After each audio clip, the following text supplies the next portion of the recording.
ಎಲ್ಲ ನಮಸ್ಕಾರ. Good evening to all of you. ನನ್ನ ವಾಯ್ಸ್ ಕ್ಲಿಯರ್ ಆಗಿ ಕೇಳಿಸ್ತಾ ಇದೆಯಾ? Am I audible?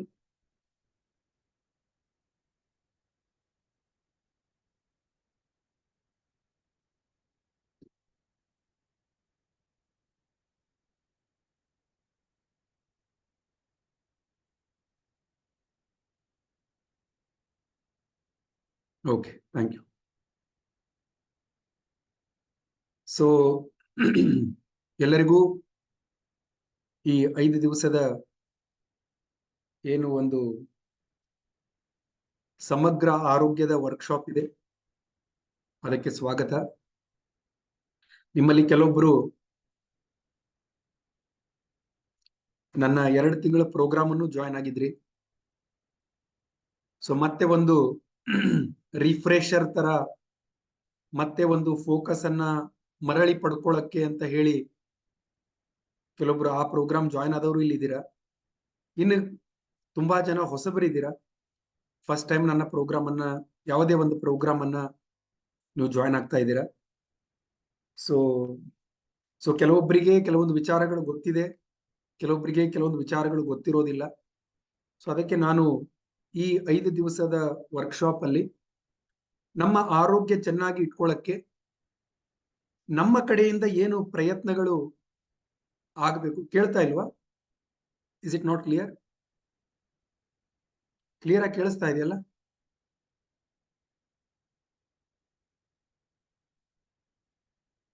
S. So ನಮ್ಮ ಕಡೆಯಿಂದ ಏನು ಪ್ರಯತ್ನಗಳಾಗಬೇಕು, ಒಂದು ಶಿಸ್ತು ಸಮತೋಲನವನ್ನ ತರ್ಕೊಳ್ಬೇಕು ಅಂತ ಹೇಳಿ ನಾನು ನಿಮಗೆ ತಿಳಿಸ್ಕೊಡ್ತೇನೆ. ಈ 5 ದಿವಸ ನಾವು ಟಾಪಿಕ್ಗಳನ್ನ ಡಿವೈಡ್ ಮಾಡ್ಕೊಳ್ಳೋಣ. ಸೊ ಇವತ್ತು ಡೇ 1. ಸಿ ಟುಡೇ ಇವತ್ತು ಏನ್ ಕವರ್ ಮಾಡ್ತೇನೆ ಅಂತ ಹೇಳ್ತೇನೆ.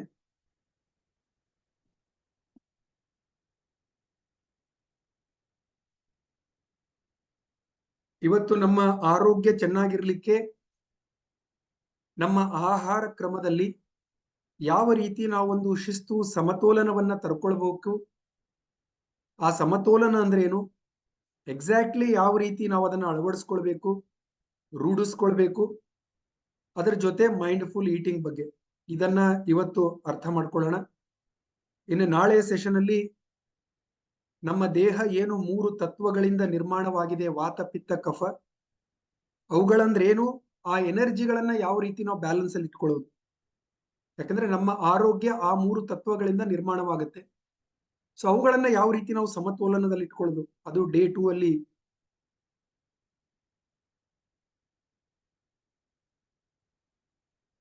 ಒಂದ್ ಸೆಕೆಂಡ್, ಅವ್ರಿಗೆ ಲೋ ಕೇಳಿಸ್ತಾ ಇದೆ ಅಂತಿದ್ದಾರೆ.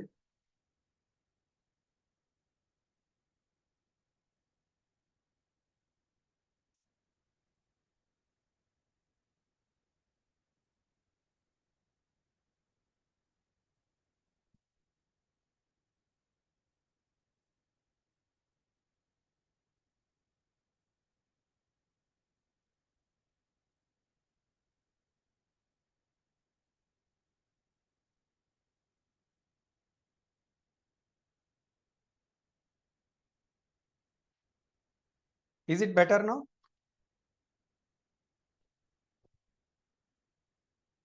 ಸೊ ಡೇ 3 ಅಲ್ಲಿ ನಮ್ಮ ಡೈಜೆಸ್ಟಿವ್ ಹೆಲ್ತ್ ಬಗ್ಗೆ ಸ್ವಲ್ಪ ಗಮನವನ್ನು ಹರಿಸೋಣ. ನಮ್ಮ ಜೀರ್ಣಕ್ರಿಯೆ, ನಮ್ಮ ಡೈಜೆಸ್ಟಿವ್ ಹೆಲ್ತ್ ಅನ್ನ ಯಾವ ರೀತಿ ನಾವು ಚೆನ್ನಾಗಿ ಇಟ್ಕೊಳ್ಳೋದು, ಇನ್ನು ಡೈಜೆಸ್ಟಿವ್ ಸಮಸ್ಯೆಗಳಿಂದ ಹೊರಗಡೆ ಬರ್ಬೇಕಂದ್ರೆ ಸ್ಪೆಸಿಫಿಕ್ ಆಗಿ ಏನ್ ಮಾಡ್ಬೇಕು ನಾವು, ಅದು ಆಸಿಡಿಟಿ ಇರಬಹುದು, ಮಲಬದ್ಧತೆ ಇರಬಹುದು, ಗ್ಯಾಸ್ಟ್ರಿಕ್ ಸಮಸ್ಯೆ ಇರಬಹುದು, ಇನ್ನು ತೂಕ ಕಡಿಮೆ ಮಾಡ್ಕೊಳ್ಳಕ್ಕೆ ಏನ್ ಮಾಡ್ಬೇಕು, ತೂಕ ಜಾಸ್ತಿ ಮಾಡ್ಕೊಳ್ಳಕ್ಕೆ ಏನ್ ಮಾಡ್ಬೇಕು, ಯಾಕದು ಆಗ್ತಾ ಇರತ್ತೆ, ಮತ್ತೆ ಡಯಾಬಿಟೀಸ್ ಅನ್ನ ಯಾವ ರೀತಿ ನಾವು ನಿಯಂತ್ರಣದಲ್ಲಿ ಇಟ್ಕೊಳ್ಳೋದು. ಸೊ ಇದನ್ನ 3ನೇ ದಿವಸ ಅರ್ಥ ಮಾಡ್ಕೊಳ್ಳೋಣ. ಇನ್ನು 4ನೇ ದಿವಸದಲ್ಲಿ ದೇಹವನ್ನ ಯಾವ ರೀತಿ ನಾವು ಚೆನ್ನಾಗಿ ಡಿಟಾಕ್ಸಿಫೈ ಮಾಡ್ಕೊಳ್ಳೋದು, ಆ ಮೆಕ್ಯಾನಿಸಮ್ ಅನ್ನ ಯಾವ ರೀತಿ ನಾವು ಆಕ್ಟಿವ್ ಆಗಿ ಇಟ್ಕೊಳ್ಳೋದು, ಅದು ಡೇ 4. ಇನ್ನು ಡೇ 5 ಅಲ್ಲಿ ಮಾನಸಿಕ ಒತ್ತಡ ಎದಕ್ಕಾಗುತ್ತೆ, ಅದರಿಂದ ಹೊರಗಡೆ ಬರೋದು ಯಾವ ರೀತಿ ಈ ಆಂಗ್ಸೈಟಿ ಡಿಪ್ರೆಷನ್ ಯಾಕೆ ಆಗ್ತಾ ಇದೆ ತುಂಬಾ ಜನರಲ್ಲಿ, ನಿದ್ರೆಯ ಕ್ವಾಲಿಟಿ ಯಾಕೆ ಹಾಳಾಗ್ತಾ ಇದೆ, ಇದೆಲ್ಲವನ್ನ ಮನಸ್ಸಿನ ರಿಲೇಟೆಡ್ ಡೇ 5 ಅಲ್ಲಿ ಅರ್ಥ ಮಾಡ್ಕೊಳ್ಳೋಣ. ಇನ್ನು ಇದು ಬಿಟ್ಟು ನಾನು ಕಲ್ಪವೃಕ್ಷ ಅಂತ ಹೇಳಿ ಒಂದು ವರ್ಕ್ಶಾಪ್ ಅನ್ನ ಮಾಡ್ತೇನೆ.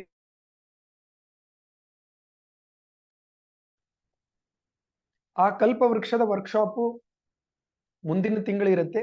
2 ದಿವಸದ್ದು ಇದೇ ತರ ವರ್ಕ್ಶಾಪ್ ಅದು. ಆ 2 ದಿವಸದ ವರ್ಕ್ಶಾಪಿಗೂ ಕೂಡ ನೀವು ಜಾಯಿನ್ ಆಗಬಹುದು. ನಾನು ಆವಾಗ ಕೂಡ ಯಾವಾಗ ಅದು ನೆಕ್ಸ್ಟ್ ಮಂತ್ ಅಲ್ಲಿ ಇರುತ್ತೆ ಆವಾಗ ಗ್ರೂಪ್ ಅಲ್ಲಿ ನಾನು ಮತ್ತೆ ನಿಮಗೆ ಆ ಝೂಮ್ ಲಿಂಕ್ ಅನ್ನ ಕಳಿಸಿರ್ತೇನೆ. ಆವಾಗ ಅದನ್ನು ಕೂಡ ಜಾಯಿನ್ ಆಗಿ. ಸೊ ಈಗ 5 ದಿವಸ, ಆವಾಗ 2 ದಿವಸ, ಸೊ ಒಟ್ಟಿಗೆ 7 ದಿವಸ ಇದು total workshop. S,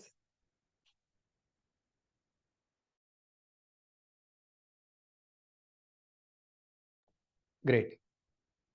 So once again a warm welcome to all of you. So notes ಅನ್ನ ಮಾಡ್ಕೊಳಕ್ ಏನಾದ್ರು ಇಟ್ಕೊಂಡಿದ್ರಾ? ನೋಟ್ಬುಕ್, ಪೆನ್ನು ಏನಾದ್ರು? ಯಾವುದು ಪಾಯಿಂಟ್ಸ್ ಇಂಪಾರ್ಟೆಂಟ್ ಅನ್ಸುತ್ತೆ ಅದನ್ನ ನೋಟ್ ಮಾಡ್ಕೊಳಕ್ಕೆ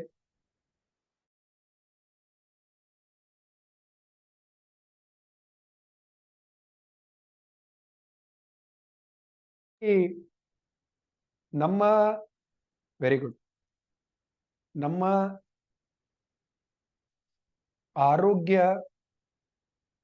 ನಾವು ಚೆನ್ನಾಗಿ ಇಟ್ಕೊಳ್ಬೇಕು, ಇಂಪ್ರೂವ್ಮೆಂಟ್ ಅನ್ನ ತರ್ಕೊಳ್ಬೇಕು ಅಂದ್ರೆ ನಮ್ಮ ಸ್ವ ಪ್ರಯತ್ನ ತುಂಬಾ ಬೇಕಾಗುತ್ತೆ, ಸ್ವಂತ ಪ್ರಯತ್ನ ತುಂಬಾ ಬೇಕಾಗುತ್ತೆ.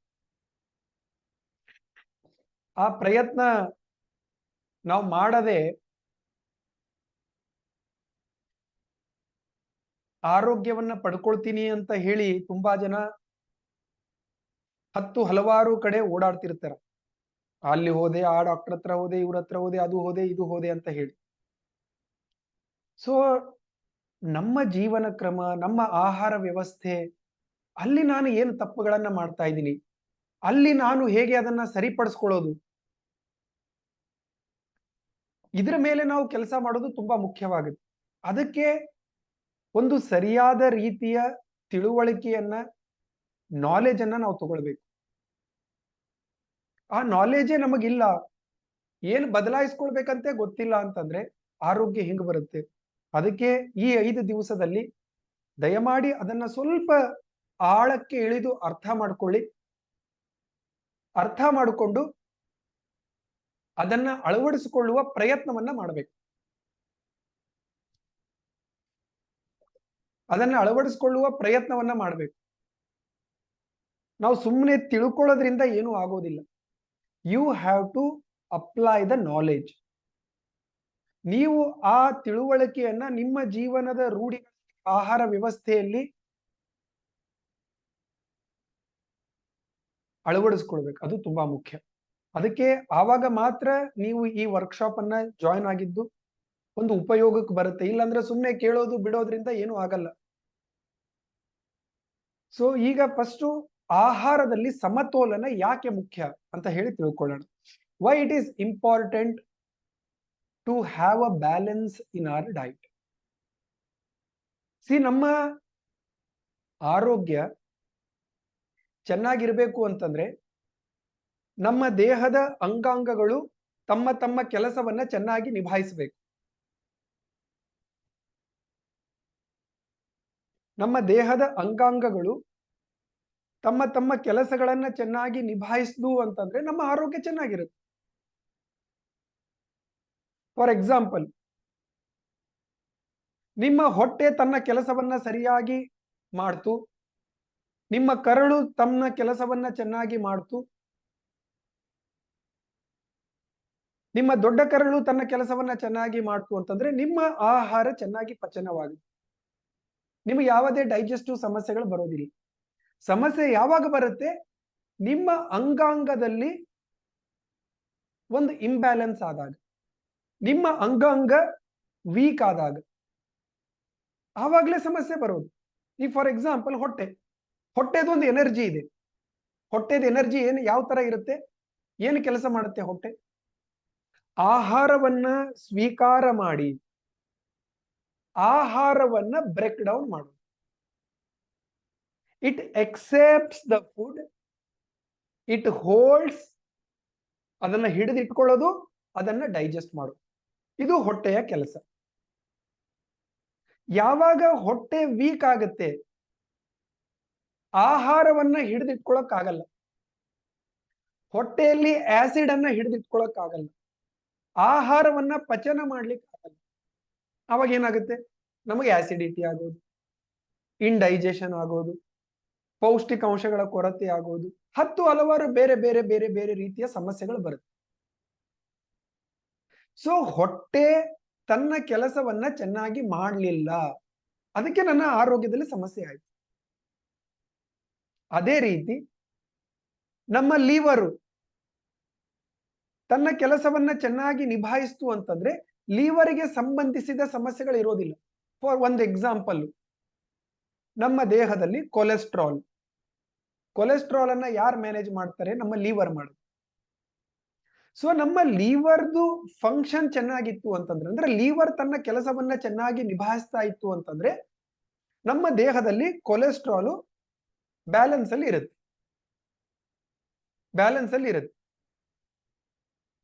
ಯಾವಾಗ ಲಿವರಿನ ಕಾರ್ಯಕ್ಷಮತೆ ಕಡಿಮೆ ಆಗುತ್ತೆ, ಲಿವರ್ ವೀಕ್ ಆಗುತ್ತೆ, ದುರ್ಬಲವಾಗುತ್ತೆ, ಫ್ಯಾಟಿ ಲಿವರ್ ಆಗುತ್ತೆ, ಆವಾಗ ಏನಾಗುತ್ತೆ, ನಮ್ಮ ದೇಹದಲ್ಲಿ ಕೊಲೆಸ್ಟ್ರಾಲ್ ಏರ್ಪೇರಾಗುತ್ತೆ. ಅದೇ ರೀತಿ ನಮ್ಮ ಕಿಡ್ನಿ ತನ್ನ ಕೆಲಸವನ್ನ ಚೆನ್ನಾಗಿ ನಿಭಾಯಿಸ್ತು ಅಂತಂದ್ರೆ ನಮ್ಮ ದೇಹದಲ್ಲಿ ಏನು ಫಿಲ್ಟರಿಂಗ್ ಆಗಬೇಕು ಅದು ಚೆನ್ನಾಗಿ ಫಿಲ್ಟರ್ ಆಗುತ್ತೆ ರಕ್ತ, ಆವಾಗ ಯಾವುದೇ ಸಮಸ್ಯೆ ಇರೋದಿಲ್ಲ. ಬ್ಲಡ್ ಅಲ್ಲಿ ಯೂರಿಕ್ ಆಸಿಡ್ ಲೆವೆಲ್ ಜಾಸ್ತಿ ಆಯ್ತು, ಕ್ರಿಯಾಟಿನ್ ಜಾಸ್ತಿ ಆಯ್ತು, ಅದು ಆಯ್ತು, ಇದು ಆಯ್ತು, ಕಿಡ್ನಿಯಲ್ಲೇ ಕಲ್ಲುಗಳಾಯ್ತು, ಯಾವ ಸಮಸ್ಯೆಗಳಾಗಲ್ಲ, ಕಿಡ್ನಿ ಸರಿಯಾಗಿ ಇತ್ತು ಅಂದ್ರೆ. ಸೊ ಈ ರೀತಿ ನಮ್ಮ ಆರೋಗ್ಯ ಚೆನ್ನಾಗಿರ್ಬೇಕು ಅಂದ್ರೆ ನಮ್ಮ ಎಲ್ಲ ಅಂಗಾಂಗಗಳ ಕಾರ್ಯಕ್ಷಮತೆ ಚೆನ್ನಾಗಿರುತ್ತೆ. ಅದನ್ನ ಫಂಕ್ಷನ್ ಅಂತ ಕರಿತೀವಿ, functioning aspect of the organ. ಅಂಗಾಂಗ ತಾನು ನಿಭಾಯಿಸುವ ಕೆಲಸವನ್ನ ಚೆನ್ನಾಗಿ ಮಾಡಿದಾಗ ನಮ್ಮ ಆರೋಗ್ಯ ಚೆನ್ನಾಗಿರುತ್ತೆ. ನಿಮ್ಮ ಪ್ಯಾಂಕ್ರಿಯಾ ಚೆನ್ನಾಗಿ ಇನ್ಸುಲಿನ್ ಅನ್ನು ಉತ್ಪತ್ತಿ ಮಾಡ್ತು ಅಂತಂದ್ರೆ ನಮ್ಮಲ್ಲಿ ಬಹಳಷ್ಟು ಜನರಿಗೆ ಡಯಾಬಿಟಿಸ್ ಆಗಲ್ಲ. ಸೊ ಈ ರೀತಿ ನಮ್ಮ ಅಂಗಾಂಗದ ಕಾರ್ಯಕ್ಷಮತೆಯನ್ನ ಹೆಂಗ್ ಇಂಪ್ರೂವ್ ಮಾಡ್ಕೊಳ್ಳೋದು, ನಮ್ಮ ಆರ್ಗನ್ಗಳು ಚೆನ್ನಾಗಿ ತಮ್ಮ ಕೆಲಸವನ್ನ ನಿಭಾಯಿಸೋ ತರ ನಾವು ಒಂದು ಆಹಾರ ಕ್ರಮವನ್ನ ಫಾಲೋ ಮಾಡ್ಬೇಕು. ನಿಮ್ಮ ಅಂಗಾಂಗ ಚೆನ್ನಾಗಿ ಕೆಲಸ ಮಾಡಬೇಕು ಅಂತಂದ್ರೆ ಅಂಗಾಂಗಕ್ಕೆ ಬೇಕಾಗುವ ಪೋಷಣೆಯನ್ನ ನೀವು ಕೊಡ್ಬೇಕಲ್ಲ. ಅದಕ್ಕೇನು ಬೇಕು ಪೋಷಣೆ ಕೊಡಲ್ಲ, ಅದಕ್ಕೇನು ಬೇಕು ಆರೈಕೆ ಕೊಡಲ್ಲ, ಅದಕ್ಕೇನು ಬೇಕು ರೆಸ್ಟ್ ಕೊಡಲ್ಲ. ನಾವು ಕೊಡದೇ ಇದ್ದಾಗ ಏನಾಗುತ್ತೆ ಅಂತಂದ್ರೆ ಅಂಗಾಂಗದ ಕಾರ್ಯಕ್ಷಮತೆ ಕಡಿಮೆ ಆಗುತ್ತೆ. The functioning aspect of the organ will come down. ಅದು ಏನು ಕೆಲಸ ಮಾಡ್ಬೇಕು ಆ ಕೆಲಸ ಮಾಡಲ್ಲ, ಆವಾಗ ನಮ್ಮ ಆರೋಗ್ಯದಲ್ಲಿ ಸಮಸ್ಯೆಗಳಾಗುತ್ತೆ. ಸೊ ನಿಮ್ಮ ಅಂಗಾಂಗಗಳು, ಅದು ಲಿವರ್ ಇರ್ಲಿ, ಅದು ಕಿಡ್ನಿ ಇರ್ಲಿ, ಅದು ನಮ್ಮ ಕರಳು ಇರ್ಲಿ, ನಮ್ಮ ಶ್ವಾಸಕೋಶ ಇರ್ಲಿ, ಯಾವುದೇ ಅಂಗಾಂಗ ಇರ್ಲಿ, ಆ ಅಂಗಾಂಗದ ಕಾರ್ಯಕ್ಷಮತೆ ಚೆನ್ನಾಗಿರ್ಬೇಕು ಅಂತಂದ್ರೆ ಅದಕ್ಕೆ ಒಳ್ಳೆಯ ಆಹಾರವನ್ನ ನೀವು ಕೊಡಬೇಕು, ಉತ್ಕೃಷ್ಟವಾದ ಆಹಾರವನ್ನ ನೀವು ಕೊಡಬೇಕು, ಸಮತೋಲನವಾದ ಆಹಾರವನ್ನು ನೀವು ಕೊಡಬೇಕು. ಅದಕ್ಕೆ ಏನು ಬೇಕು ಅದು ಸರಿಯಾಗಿ ಕೊಡದೆ ನಿನ್ನ ಕೆಲಸ ನೀನು ಮಾಡು ಅಂದ್ರೆ ಅದು ಹೆಂಗ್ ಮಾಡಬೇಕು? How you expect? ನಿಮ್ಮ ವೆಹಿಕಲ್ಗೆ ಒಳ್ಳೆಯ ಇಂಧನವನ್ನ ಕೊಡದೆ, ಒಳ್ಳೆಯ ಇಂಜಿನ್ ಆಯಿಲ್ ಅನ್ನ ಹಾಕ್ಸದೆ, ನೀನು ಚೆನ್ನಾಗಿ ಓಡಬೇಕು, ಮೈಲೇಜ್ ಕೊಡಬೇಕು, ಗಾಡಿಯಲ್ಲಿ ನಡುವೆ ನಿಂದ್ರಬಾರದು, ಸಮಸ್ಯೆ ಆಗಬಾರದು, ಅತಿಯಾಗಿ ಹೀಟ್ ಆಗಬಾರದು ಅಂದ್ರೆ ಹೆಂಗೆ ಸಾಧ್ಯ? ಅದಕ್ಕೆ ಏನ್ ಬೇಕು? ನರಿಶ್ಮೆಂಟ್, ಪೋಷಣೆ ಕೊಟ್ಟಾಗ ಮಾತ್ರ ಆ ವೆಹಿಕಲ್ ಚೆನ್ನಾಗಿ ಓಡುತ್ತೆ. ಸೊ ನಮ್ಮ ದೇಹ ಕೂಡ ಒಂದು ವೆಹಿಕಲ್ ಇದ್ದಂಗೆ, ನಮ್ಮ ದೇಹ ಕೂಡ ಒಂದು ವೆಹಿಕಲ್ ಇದ್ದಂಗೆ. ಆ ದೇಹಕ್ಕೆ ಯಾವ ರೀತಿಯ ಪೋಷಣೆಯನ್ನ ನಾವು ಕೊಡಬೇಕು? ನಿಮ್ಮ ಆಹಾರದಲ್ಲಿ ನೀವು ಒಂದು ಪೋಷಣೆಯನ್ನ ಸರಿಯಾದ ರೀತಿಯಲ್ಲಿ ದೇಹಕ್ಕೆ ಕೊಟ್ರಿ ಅಂತಂದ್ರೆ ಆ ಆಹಾರವೇ ಔಷಧಿಯಾಗಿ ಕೆಲಸ ಮಾಡುತ್ತೆ. Your food will work like a medicine.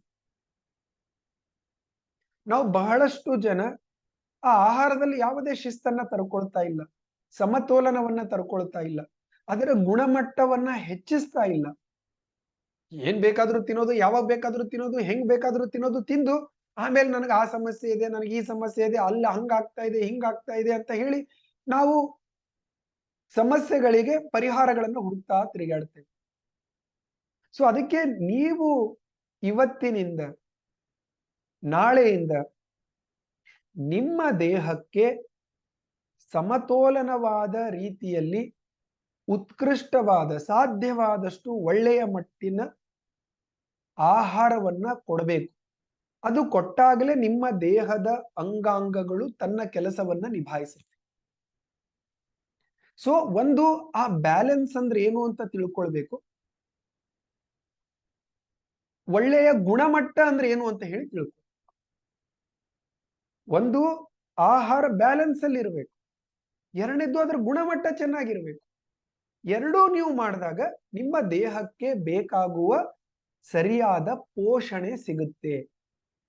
ಪೋಷಣೆ ಸಿಕ್ಕಾಗ ಅದು ತನ್ನ ಕೆಲಸ ಏನ್ ಬೇಕೋ ಅದು ಮಾಡುತ್ತೆ.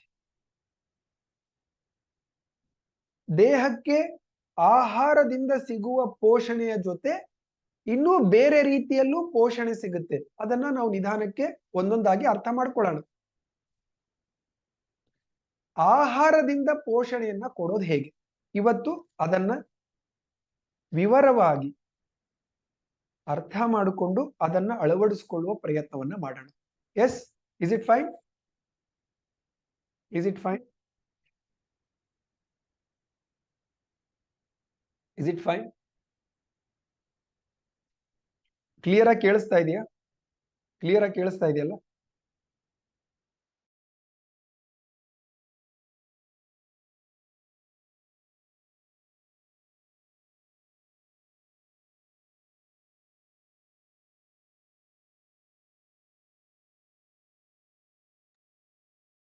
ಈಗ ಆಹಾರದಲ್ಲಿ ಸಮತೋಲನವನ್ನ ಯಾವ ರೀತಿ ತಗೊಂಡು ಬರುವುದು?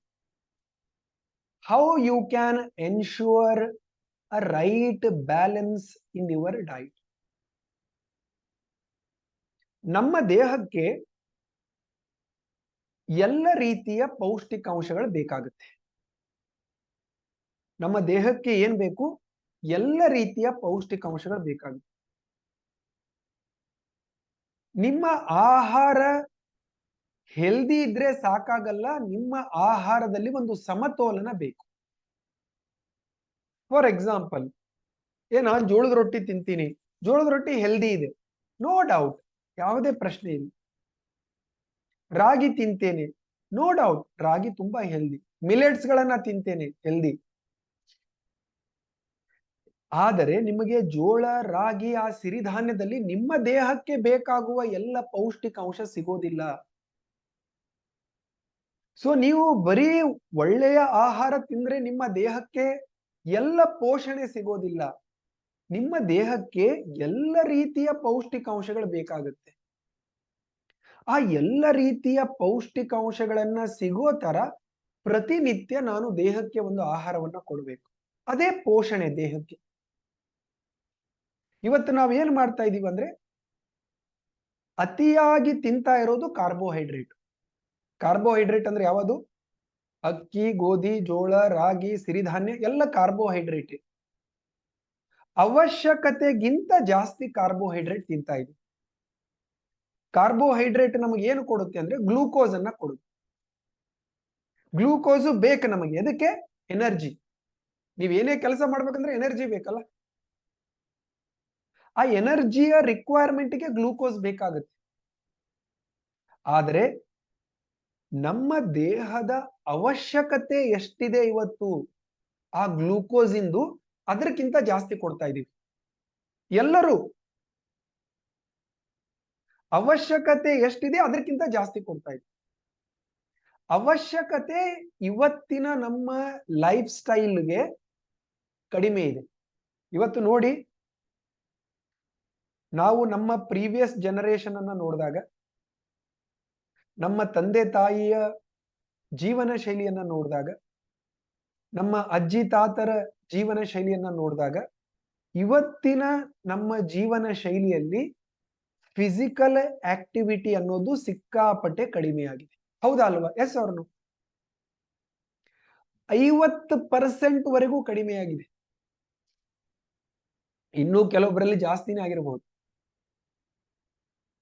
ನಿಮ್ಮ ತಂದೆ ತಾಯಿ ಎಷ್ಟು ಆಕ್ಟಿವ್ ಆಗಿರ್ತಿದ್ರು, ಎಷ್ಟು ಓಡಾಡ್ತಾ ಇದ್ರು, ಎಷ್ಟು ದುಡಿತಾ ಇದ್ರು, ಫಿಸಿಕಲ್ ಆಕ್ಟಿವಿಟಿ ಹೇಳ್ತಾ ಇದ್ದೀನಿ ನಾನು, ಮೆಂಟಲ್ ಆಕ್ಟಿವಿಟಿ ಹೇಳ್ತಾ ಇಲ್ಲ, ದೈಹಿಕ ಶ್ರಮ ಹೇಳ್ತಾ ಇದ್ದೀನಿ. ದೈಹಿಕ ಶ್ರಮ ನಮ್ದು ಸಿಕ್ಕಾಪಟ್ಟೆ ಕಡಿಮೆಯಾಗಿದೆ. ಯಾವಾಗ ದೈಹಿಕ ಶ್ರಮ ಕಡಿಮೆ ಆಗುತ್ತೆ, ನಾವೆಷ್ಟು ನಡೀತಾ ಇದ್ದೀವಿ 20-30 ವರ್ಷದ ಹಿಂದೆ, ಇವತ್ತಷ್ಟು ನಡೀತಾ ಇಲ್ಲ. ನಾವೆಷ್ಟು ಪ್ರೀವಿಯಸ್ ಜನರೇಷನ್ ದವ್ರು ಕೆಲಸ ಮಾಡ್ತಾ ಇದ್ರು, ನೆಕ್ಸ್ಟ್ ಜನರೇಷನ್ ದವ್ರು ಕೆಲಸ ಮಾಡ್ತಾ ಇದ್ರು. ಫಿಸಿಕಲ್ ಆಕ್ಟಿವಿಟಿ ಎಲ್ಲರ ಜೀವನದಲ್ಲಿ ಕಡಿಮೆ ಆಗಿದೆ. ಆವಾಗ ಇಮ್ಮಿಡಿಯೇಟ್ ನಿಮ್ಮ ದೇಹದಲ್ಲಿ ಏನಾಗುತ್ತೆ ಅಂತಂದ್ರೆ, ಈ ಗ್ಲೂಕೋಸಿನ ರಿಕ್ವೈರ್ಮೆಂಟ್ ಕಡಿಮೆ ಆಗುತ್ತೆ. ಬಾಡಿಗೆ ಈ ಅತಿಯಾದ ಗ್ಲೂಕೋಸ್ ಬೇಕಾಗಲ್ಲ, ಆದ್ರೂ ಕೂಡ ನಾವು ಕೊಡ್ತೇವೆ, ಆದ್ರೂ ಗ್ಲೂಕೋಸ್ ಕೊಡ್ತೇವೆ, ಆದ್ರೂ ಪ್ರತಿನಿತ್ಯ ಅವಶ್ಯಕತೆಗಿಂತ ಜಾಸ್ತಿ ಗ್ಲೂಕೋಸ್ ಕೊಡ್ತೇವೆ. ಈ ಅತಿಯಾದ ಗ್ಲೂಕೋಸ್ ಅಂದ್ರೆ ಇದೆ ಅಕ್ಕಿ, ಗೋಧಿ, ಜೋಳ, ರಾಗಿ, ಇದರ ಪ್ರಮಾಣ ಜಾಸ್ತಿ ಇದೆ ನಮ್ಮ ಊಟದಲ್ಲಿ. ಇದು ಅತಿಯಾಗಿ ಕೊಟ್ಟಾಗ ಏನಾಗುತ್ತೆ ಅಂತಂದ್ರೆ, ನಿಮ್ಮ ದೇಹದಲ್ಲಿ ಈ ಗ್ಲೂಕೋಸು ಶೇಖರಣೆ ಆಗುತ್ತೆ, ಅಲ್ಲಿ ಇಲ್ಲಿ ಅಲ್ಲಿ ಇಲ್ಲಿ. ನಿಮ್ಮ ದೇಹದಲ್ಲಿ, ನಿಮ್ಮ ಫ್ಯಾಟ್ ಸೆಲ್ಗಳಲ್ಲಿ, ನಿಮ್ಮ ಲಿವರ್ ಅಲ್ಲಿ, ಎಲ್ಲ ಕಡೆ ಶೇಖರಣೆ ಆಗಿ, ಅದು ಶೇಖರಣೆ ಆಗುವ ವ್ಯವಸ್ಥೆ ಯಾಕೆ ಪ್ರಕೃತಿ ಕೊಟ್ಟಿದೆ ಅಂತಂದ್ರೆ, ನಾಳೆ ಬೇಕಾಗ್ಬೋದು, ನಾಡಿದ್ದು ಬೇಕಾಗ್ಬೋದು ಅಂತ ಹೇಳಿ ಶೇಖರಣೆ ಆಗುವ ವ್ಯವಸ್ಥೆ ಇದೆ. ಆದ್ರೆ ನಮಗೆ ನಾಳೆನೂ ಆ ಎನರ್ಜಿ ಬೇಕಾಗಿಲ್ಲ, ನಾಡಿದ್ದು ಬೇಕಾಗಿಲ್ಲ. ಯಾಕಂದ್ರೆ ನಮ್ದು ಲೈಫ್ ಸ್ಟೈಲ್ ಅಲ್ಲಿ ಫಿಸಿಕಲ್ ಆಕ್ಟಿವಿಟಿ ಅನ್ನೋದು ಪರ್ಮನೆಂಟ್ ಆಗಿ ಕಡಿಮೆ ಆಗಿದೆ. ಆವಾಗ over A period of time ನಿಮ್ಮ ದೇಹದಲ್ಲಿ ಗ್ಲೂಕೋಸ್ ಜಾಸ್ತಿ ಅಕ್ಯುಮುಲೇಟ್ ಆಗುತ್ತೆ. ಆವಾಗ ಅದು ಒಬ್ಬೊಬ್ಬರಲ್ಲಿ ಒಂದೊಂದು ರೀತಿಯ ಸಮಸ್ಯೆಗಳನ್ನ ಮಾಡುತ್ತೆ. ಎಲ್ಲರಿಗೂ ಒಂದೇ ರೀತಿಯ ಸಮಸ್ಯೆ ಆಗಲ್ಲ. ನಮ್ಮ ದೇಹದಲ್ಲಿ ಏನೇ ಕೂಡ ಅತಿಯಾಗಿ ಶೇಖರಣೆ ಆಯ್ತು ಅಂತಂದ್ರೆ ಅದು ಹೊರೇನೆ, ಅದು ಟಾಕ್ಸಿನೇ. ಮನೆಯಲ್ಲಿ ಯಾವುದೋ ಹಳೆ ಬಟ್ಟೆ, ಹಳೆ ಪಾತ್ರೆ ಅವು ಇಟ್ಕೊಂಡು ಕೂಡಬಾರ್ದು. ಮುಗ್ದಿತ್ತದ್ರ ಕೆಲಸ ಅಂದ್ರೆ ಅದು ಹೊರ ಕಡೆ ಕಳಿಸ್ಬಿಡ್ಬೇಕು. ಅತಿಯಾಗಿ ಏನೇ ನೀವು ಅಕ್ಯುಮುಲೇಟ್ ಮಾಡ್ತಿರಲ್ಲ, ಅದು ಒಳ್ಳೇದಲ್ಲ. ಈ ಗ್ಲೂಕೋಸ್ ಹಂಗೆ ಶೇಖರಣೆ ಆಗ್ತಾ ಇರುತ್ತೆ.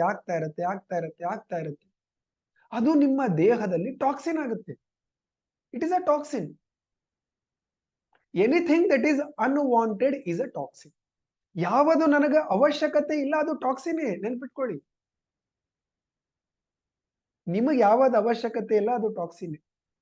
ಕೆಲವೊಂದು ವಿಚಾರಗಳು ನಿಮಗೆ ಬೇಕಾಗಿರಲ್ಲ ಅಂದ್ರೂ ತಲೆಯಲ್ಲಿ ಇಟ್ಕೊಂಡಿರ್ತಾರೆ, ಅದು ಟಾಕ್ಸಿನೇ. ಹೌದಾ ಅಲ್ವಾ?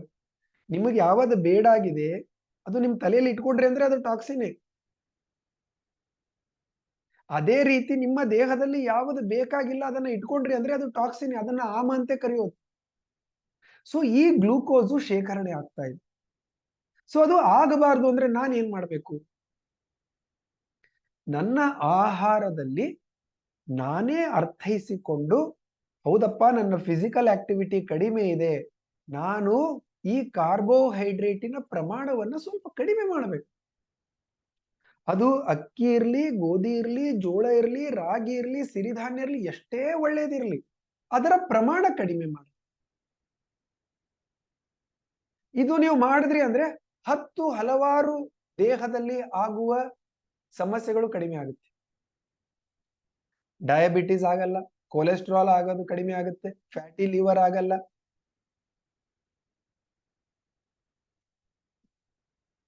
ನಿಮ್ಮ ದೇಹದಲ್ಲಿ ಹಾರ್ಮೋನಲ್ ಇಂಬ್ಯಾಲೆನ್ಸ್ ಆಗಲ್ಲ. ಹಲವಾರು ಸಮಸ್ಯೆಗಳಿಗೆ ಇದು ಒಂದು ಕಾರಣ ಇರುತ್ತೆ, ಅತಿಯಾದ ಗ್ಲೂಕೋಸ್ ದೇಹದಲ್ಲಿ. ಸೊ ನೀವಿದನ್ನ ಅರ್ಥೈಸಿಕೊಂಡು ನಿಮ್ಮ ಆಹಾರ ವ್ಯವಸ್ಥೆಯಲ್ಲಿ ಒಂದು ಸಮತೋಲನವನ್ನ ತರಕೊಳ್ಬೇಕು. ಏನು, ಈ ಅಕ್ಕಿ, ಗೋಧಿ, ಜೋಳ, ರಾಗಿ ನಾನು ಏನ್ ತಿಂತಾ ಇದ್ದೀನಿ ಅದರ ಪ್ರಮಾಣವನ್ನ ನಾನು ಕಡಿಮೆ ಮಾಡಬೇಕು. ಅದು ಕಡಿಮೆ ಮಾಡೋದು ಹೆಂಗೆ? ಕಡಿಮೆ ಮಾಡೋದಂದ್ರೆ ಊಟ ಕಡಿಮೆ ಮಾಡಿ ಅಂತ ಹೇಳ್ತಾ ಇಲ್ಲ, ಅದರ ಪ್ರಮಾಣ ಕಡಿಮೆ ಆಗುತ್ತೆ. ಹೊಟ್ಟೆ ತುಂಬಾ ಊಟ ಮಾಡಿ. ಪ್ರಮಾಣ ಹೆಂಗ್ ಕಡಿಮೆ ಮಾಡ್ತೀರಾ? ಒಂದನೇದು ಮುಖ್ಯವಾಗಿ ಆ ಕಾರ್ಬೋಹೈಡ್ರೇಟ್ ಸಿಂಪಲ್ ಕಾರ್ಬೋಹೈಡ್ರೇಟ್ ಇರಬಾರ್ದು. ಆ ಕಾರ್ಬೋಹೈಡ್ರೇಟ್ ಏನಿರ್ಬೇಕು? ಕಾಂಪ್ಲೆಕ್ಸ್ ಕಾರ್ಬೋಹೈಡ್ರೇಟ್ ಇರಬೇಕು. ಕಾಂಪ್ಲೆಕ್ಸ್ ಅಂದ್ರೆ ಏನು ಅಂತಂದ್ರೆ ಅದರಲ್ಲಿ ನಾರಿನ ಅಂಶ ಇರಬೇಕು. ಇವ್ರು ಏನು ಝೂಮ್ ಲಿಂಕ್ ಕಳಿಸುತ್ತಿದ್ದಾರೆ ಆಲ್ರೆಡಿ. 1 ಸೆಕೆಂಡ್.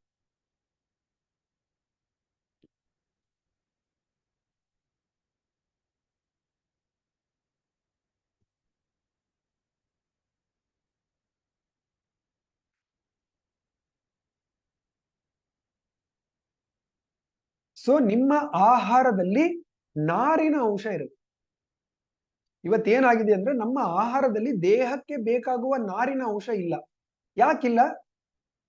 ನಾವೆಲ್ಲವನ್ನ ಪಾಲಿಶ್ ಮಾಡಿ ಮಾಡಿ ಮಾಡಿ ಮಾಡಿ ತಿಂತಾ ಇದ್ದೀವಿ. ಒಂದು ಮುಖ್ಯವಾದ ಆಹಾರ ಅಂದ್ರೆ ಅನ್ನ. ಅನ್ನ ಎಲ್ಲರೂ ಇಷ್ಟಪಡ್ತೀವಿ, ಪರವಾಗಿಲ್ಲ, ಬಿಡ್ಬೇಕಾಗಿಲ್ಲ. ಆದರೆ ನೀವು ಬಿಳಿ ಅಕ್ಕಿಯನ್ನ ತಿಂದಾಗ ನಿಮ್ಮ ದೇಹದಲ್ಲಿ ಗ್ಲೂಕೋಸಿನ ಪ್ರಮಾಣ ಜಾಸ್ತಿ ಆಗುತ್ತೆ.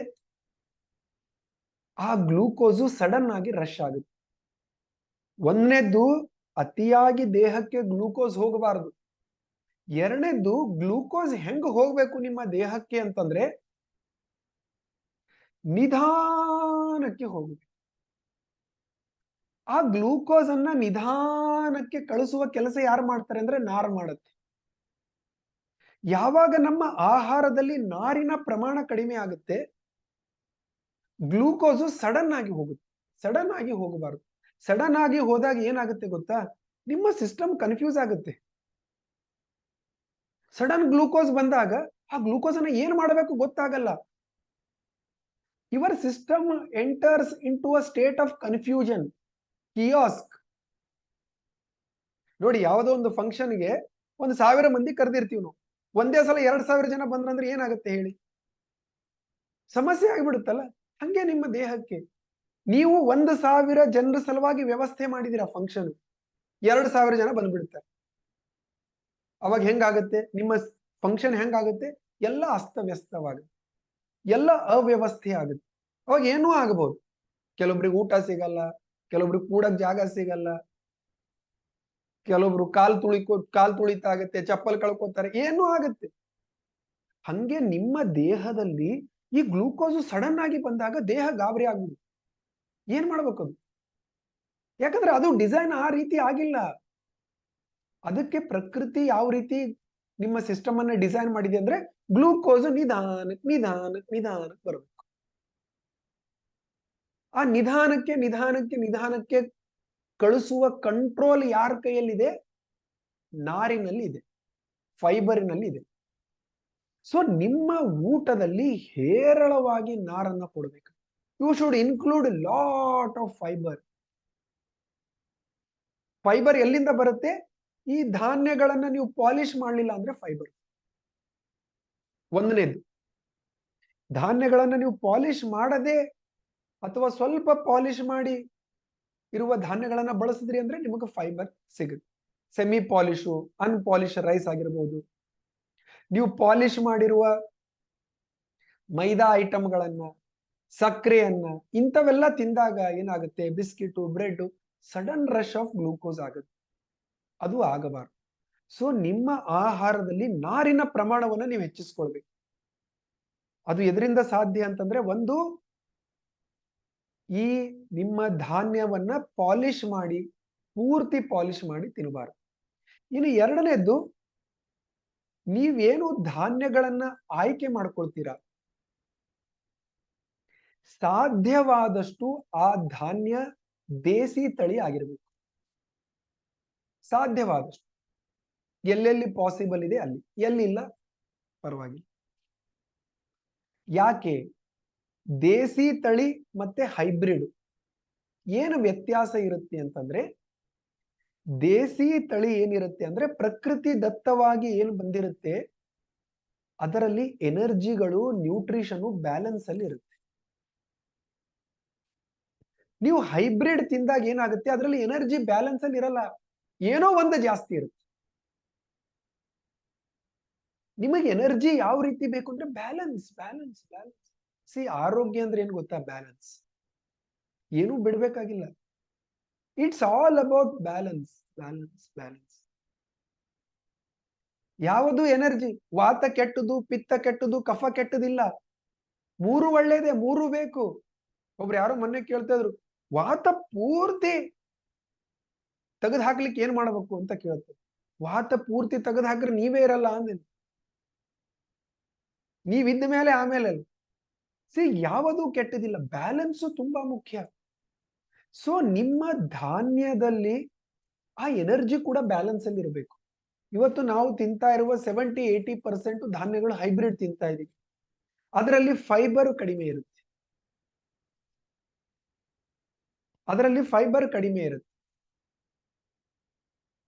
ಅದರಲ್ಲಿ ಸಮರ್ಪಕವಾಗಿ ಪ್ರೋಟೀನ್ ಇರೋದಿಲ್ಲ. ಅದರಲ್ಲಿ ಸಮರ್ಪಕವಾಗಿ ಮೈಕ್ರೋ ನ್ಯೂಟ್ರಿಯೆಂಟ್ಸ್ ಗಳು ಇರೋದಿಲ್ಲ, ಸೂಕ್ಷ್ಮ ಪೌಷ್ಟಿಕಾಂಶಗಳು ಇರೋದಿಲ್ಲ. ಬರೇ ಗ್ಲೂಕೋಸ್ ಇರುತ್ತೆ, ಬರೇ ಗ್ಲೂಕೋಸ್. ಅತಿಯಾಗಿ ಗ್ಲೂಕೋಸ್ ಇರುತ್ತೆ. ಆವಾಗ ಏನಾಗುತ್ತೆ? ನಿಮ್ಮ ದೇಹದಲ್ಲಿ ಗ್ಲೂಕೋಸಿನ ಪ್ರಮಾಣ ಜಾಸ್ತಿ ಆಗುತ್ತೆ. ಅಗೇನ್ ಸೊ ಒಂದನೇದ್ದು ಧಾನ್ಯಗಳನ್ನ ಪಾಲಿಶ್ ಮಾಡಿ ನೀವು ಸೇವನೆ ಮಾಡೋದನ್ನ ಕಡಿಮೆ ಮಾಡಬೇಕು, ಅವಾಯ್ಡ್ ಮಾಡಬೇಕು. ಎರಡನೇದ್ದು ಎಲ್ಲೆಲ್ಲಿ ಸಾಧ್ಯವಾಗುತ್ತೆ ನಾಟಿ ಧಾನ್ಯಗಳನ್ನ ಬಳಸಿ. ಅದು ಅಕ್ಕಿ ಇರ್ಲಿ, ಗೋಧಿ ಇರ್ಲಿ, ಜೋಳ ಇರ್ಲಿ, ರಾಗಿ ಇರ್ಲಿ, ಕಾಳುಗಳು ಇರ್ಲಿ, ಎಲ್ಲಿ ಪಾಸಿಬಲ್ ಇದೆ ಸ್ವಲ್ಪ ಪ್ರಯತ್ನ ಮಾಡಿ. ಒಂದು 10-20 ರೂಪಾಯಿ ಜಾಸ್ತಿ ಇರುತ್ತೆ ರೇಟು, ಬಟ್ ನಿಮ್ಮ ದೇಹಕ್ಕೆ ಪೋಷಣೆ ಕೊಡುತ್ತೆ ನಾಟಿ ಧಾನ್ಯ. ಸೊ ಆವಾಗ ನಿಮ್ಮ ಫೈಬರಿನ ಪ್ರಮಾಣ ಕೂಡ ಅಲ್ಲಿ ಜಾಸ್ತಿ ಆಗುತ್ತೆ. ಇನ್ನು ಮೂರನೇದ್ದು, ಫೈಬರ್ ನಿಮ್ಮ ದೇಹಕ್ಕೆ ಪ್ರತಿ ಊಟದಲ್ಲಿ ಸಿಗಬೇಕು ಅಂತಂದ್ರೆ ಎಲ್ಲದಕ್ಕಿಂತ ಮುಖ್ಯವಾಗಿ ತರಕಾರಿಗಳ ಸೇವನೆಯನ್ನ ಮಾಡಿ. You should eat lot of vegetables. ನಾವೇನ್ ಮಾಡ್ತೇವೆ? ಬರೇ ಅನ್ನ ಸಾಂಬಾರ್ ತಿಂದೆ, ರೊಟ್ಟಿ ಒಂದಿಷ್ಟು ಪಲ್ಯ ತಿಂದೆ. ಸೊ ನಿಮ್ಮ ದೇಹಕ್ಕೆ ಬೇಕಾಗುವ ಆ ಫೈಬರು, ಆ ಸೂಕ್ಷ್ಮ ಪೌಷ್ಟಿಕಾಂಶಗಳು ಸಿಗೋದಿಲ್ಲ ನೀವು ಕಾಯಿ ಪಲ್ಯಗಳನ್ನ ತಿನ್ಲಿಲ್ಲ ಅಂದ್ರೆ. ನೀವು ಪ್ರತಿನಿತ್ಯ ಒಂದು ಬೌಲ್ ಆದ್ರೂ ಕಾಯಿ ಪಲ್ಯಗಳ ಸೇವನೆ ಮಾಡೋದು. ಅವಾಗ ಏನಾಗುತ್ತೆ? ನೀವು ಒಂದು ಬೌಲ್ ಕಾಯಿ ಪಲ್ಯ ಜೊತೆ ಊಟದ ಜೊತೆ ಮಾಡ್ತಾ ಇದ್ರಿ ಅಂತಂದ್ರೆ ನಿಮ್ಮ ಕಾರ್ಬೋಹೈಡ್ರೇಟ್ ತಾನೇ ಕಡಿಮೆ ಆಗುತ್ತೆ. ನಿಮಗದು ವೇಟ್ ಲಾಸ್ಗೆ ಹೆಲ್ಪ್ ಆಗುತ್ತೆ, ಹಾರ್ಮೋನಲ್ ಬ್ಯಾಲೆನ್ಸ್ಗೆ ಹೆಲ್ಪ್ ಆಗುತ್ತೆ, ಡಯಾಬಿಟೀಸ್ಗೆ, ಫ್ಯಾಟಿ ಲಿವರ್ಗೆ, ಕೊಲೆಸ್ಟ್ರಾಲ್ಗೆ, 10 ಬೇರೆ ಬೇರೆ ಸಮಸ್ಯೆಗಳಿಗೆ ಅದು ಒಂದೇ ಪರಿಹಾರ. ಬಟ್ ನೀವು ಇದನ್ನ ಪ್ರತಿನಿತ್ಯ ಮಾಡಬೇಕು. ನಾವು ತಿಳ್ಕೊಂಡು ಮಾಡಲ್ಲ, ಅದೇ ಸಮಸ್ಯೆ. So if you are seeking health, ನೀವು ಪ್ರಾಕ್ಟಿಕಲಿ ಅದನ್ನ ಅಳವಡಿಸ್ಕೊಳ್ಬೇಕು. ಕಾಯಿ ಪಲ್ಯಗಳನ್ನ ಯಾವುದು ಬಿಡಬೇಕಾಗಿಲ್ಲ, ವೆರೈಟಿ ತಿನ್ನಿ, ಒಂದೇ ತಿನ್ನಕ್ ಹೋಗಿ. ಇದೊಂದು ಪಾಯಿಂಟ್ ಅನ್ನ ಅರ್ಥ ಮಾಡ್ಕೊಳ್ಳಿ.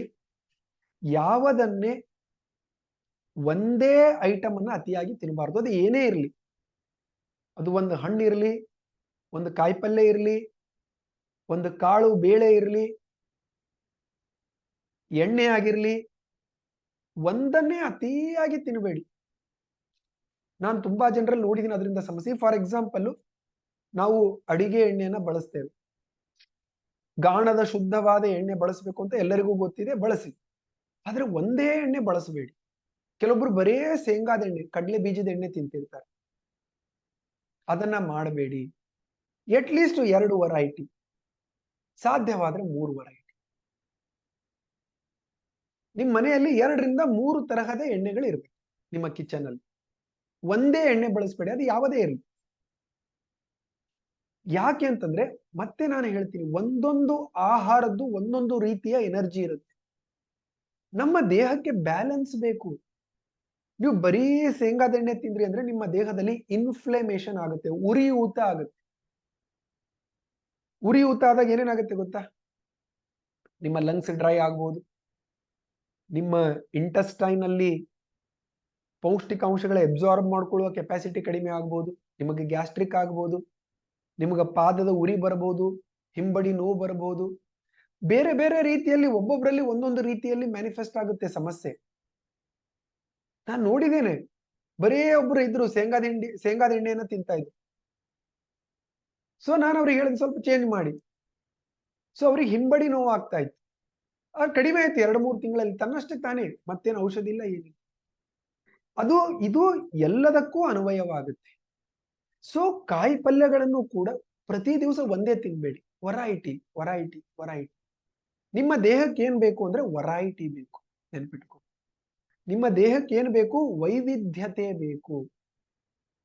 ಕಾಳುಗಳನ್ನ ತಿನ್ನೋದಂದ್ರೆ ಬರೀ ಪ್ರತಿ ದಿವಸ ಹೆಸರು ಕಾಳು ತಿನ್ಬೇಡಿ. ಒಂದ್ ದಿವಸ ಹೆಸರು ಕಾಳು ಮಾಡಿ, ಒಂದ್ಸಲ ಮಡಿಕೆ ಮಾಡಿ, ಒಂದ್ ದಿವಸ ಹುರುಳೆ ಮಾಡಿ, ಒಂದು 4-5 ವರೈಟಿ ಕಾಳುಗಳು, ಇಲ್ಲ ಎಲ್ಲ ಮಿಕ್ಸ್ ಮಾಡಿ. ಸೊ ಇದು ಕಾಯಿ ಪಲ್ಯದಲ್ಲೂ ಆಗಬೇಕು, ಎಣ್ಣೆಯಲ್ಲೂ ಆಗಬೇಕು, ಇದು ನಿಮ್ಮ ಕಾಳುಗಳಲ್ಲೂ ಆಗಬೇಕು, ಹಣ್ಣಿನಲ್ಲೂ ಆಗಬೇಕು. ಪ್ರತಿ ದಿವಸ ಪಪಾಯ ತಿಂತೀನಿ, ಪಪಾಯದಿಂದ ಇಷ್ಟು ಬೆನಿಫಿಟ್ ಇದೆ, ಆ ಪಪಾಯನೇ ಸಮಸ್ಯೆ ಮಾಡೋದು. ಎಷ್ಟಾಗುತ್ತೋ ಅಷ್ಟು ಒಂದು ವರೈಟಿಯನ್ನ ತಗೊಂಡ್ ಬನ್ನಿ. ಸೊ ಕಾಯಿ ಪಲ್ಯಗಳ ಬಳಕೆಯನ್ನ ನೀವು ಜಾಸ್ತಿ ಮಾಡಿದಾಗ ನಿಮ್ಮ ಕಾರ್ಬೋಹೈಡ್ರೇಟಿನ ಪ್ರಮಾಣ ತಾನೇ ಕಡಿಮೆ ಆಗುತ್ತೆ. ನಿಮ್ಮ ಅಕ್ಕಿ, ಗೋಧಿ, ಜೋಳ, ರಾಗಿಯ ಪ್ರಮಾಣ ತಾನೇ ಕಡಿಮೆ ಆಗುತ್ತೆ. ಆ ಗ್ಲೂಕೋಸು ಸುಮ್ನೆ ದೇಹದಲ್ಲಿ ಹೋಗಿ ಏನ್ ಕೂಡ್ತಾ ಇದೆ ಅದು ತಾನೇ ಕಡಿಮೆ ಆಗುತ್ತೆ. ನಿಮ್ಮ ದೇಹಕ್ಕೆ ಬೇಕಾಗುವ ಸೂಕ್ಷ್ಮ ಪೌಷ್ಟಿಕಾಂಶಗಳು ಈ ಕಾಯಿಪಲ್ಯದಿಂದ ಸಿಗುತ್ತೆ. ಅಕ್ಕಿ, ಗೋಧಿ, ಜೋಳ, ರಾಗಿ, ಸಿರಿಧಾನ್ಯದಲ್ಲಿ ಏನಿಲ್ಲ ಅದು ಕಾಯಿಪಲ್ಯದಲ್ಲಿ ಇರುತ್ತೆ. ಒಂದೇ ಆಹಾರದಲ್ಲಿ ಪ್ರಕೃತಿ ಎಲ್ಲವನ್ನ ಕೊಟ್ಟಿಲ್ಲ. ನಿಮಗೆ ಪ್ರೋಟೀನ್ ಬೇಕಂದ್ರೆ ಕಾಳುಗಳನ್ನ ತಿನ್ಬೇಕು. ನಿಮಗೆ ವಿಟಮಿನ್ಸ್ಗಳು ಬೇಕಂದ್ರೆ ಹಣ್ಣುಗಳನ್ನ ತಿನ್ಬೇಕು. ನಿಮಗೆ ಮಿನರಲ್ಸ್ಗಳು ಬೇಕು, ಫೈಬರ್ ಬೇಕಂದ್ರೆ ಕಾಯಿಪಲ್ಯಗಳನ್ನ ತಿನ್ಬೇಕು. ನಿಮಗೆ ಒಳ್ಳೆಯ ಫ್ಯಾಟ್ ಬೇಕು ಅಂದ್ರೆ ಎಣ್ಣೆ, ತುಪ್ಪವನ್ನ ತಿನ್ಬೇಕು. ಸೊ ಪ್ರಕೃತಿ ಏನ್ ಮಾಡಿದೆ ಅಂದ್ರೆ ಒಂದರಲ್ಲೇ ಎಲ್ಲವನ್ನ ಇಟ್ಟಿಲ್ಲ. ಸೊ ಅದಕ್ಕೆ ನೀವು ನಿಮ್ಮ ಆಹಾರದಲ್ಲಿ ವೈವಿಧ್ಯತೆಯನ್ನ ತಗೊಂಡ್ ಬರ್ಬೇಕು. ಇದು ನಿಮ್ಮ ಗಟ್ ಹೆಲ್ತ್ ಅನ್ನ ಇಂಪ್ರೂವ್ ಮಾಡುತ್ತೆ. ಇದು ನಾವು 3ನೇ ದಿವಸದ ಕ್ಲಾಸ್ ಅಲ್ಲಿ ಡೈಜೆಸ್ಟಿವ್ ಹೆಲ್ತ್ ಬಗ್ಗೆ ಅರ್ಥ ಮಾಡ್ಕೊಳ್ಳೋಣ ಇನ್ನೂ ಸ್ವಲ್ಪ ಆಳವಾಗಿ. ಆದ್ರೆ ನೀವು ಏನು ಒಂದು ತಲೆಯಲ್ಲಿ ನೀವು ತರ್ಕೊಳ್ಬೇಕು ಅಂದ್ರೆ ನನ್ನ ಆಹಾರದಲ್ಲಿ ಒಂದು ವೈವಿಧ್ಯತೆಯನ್ನ ನಾನು ತರಬೇಕು. ಎಷ್ಟಾಗುತ್ತೋ ಅಷ್ಟು. ನಾನು 3 ಎಣ್ಣೆ ಬಳಸ್ತೇನೆ ಮನೆಯಲ್ಲಿ, ನಿಮ್ಮ 3 ಆದ್ರೆ 3 ಬಳಸಿ, ಇಲ್ಲಾಂದ್ರೆ 2 ಎಣ್ಣೆ. ಒಂದು ಕೊಬ್ಬರಿ ಎಣ್ಣೆ, ಒಂದು ಶೇಂಗಾದ ಎಣ್ಣೆ, ಒಂದು ಕೊಬ್ಬರಿ ಎಣ್ಣೆ, ಒಂದು ಕುಸುಬೆ ಎಣ್ಣೆ, ಕಾಂಬಿನೇಷನ್. ಯಾವ ಪ್ರಕೃತಿಗೆ ಯಾವ ಎಣ್ಣೆ ಅಂತ ಕೂಡ ನಾನು ಬೇಕಾದ್ರೆ ಹೇಳ್ತೇನೆ. ಏನೇ ಪ್ರಕೃತಿ ಇದ್ರೂ ಒಂದೇ ಎಣ್ಣೆ ಬಳಸಿ. Is it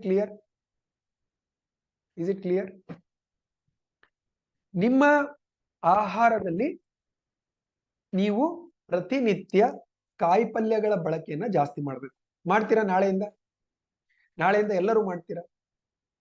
you should eat lot of vegetables. ಹಸಿ ತಿನ್ಬೇಕಾ, ಬೇಯಿಸಿ ತಿನ್ಬೇಕಾ ಅದನ್ನು ನಾನು ಹೇಳ್ತೀನಿ. ಬಟ್ ನೀವು ಫಸ್ಟ್ ಏನು ಕಾಯಿಪಲ್ಯಗಳ ಬಳಕೆಯನ್ನ ಇನ್ಕ್ರೀಸ್ ಮಾಡಬೇಕು. ಎಸ್,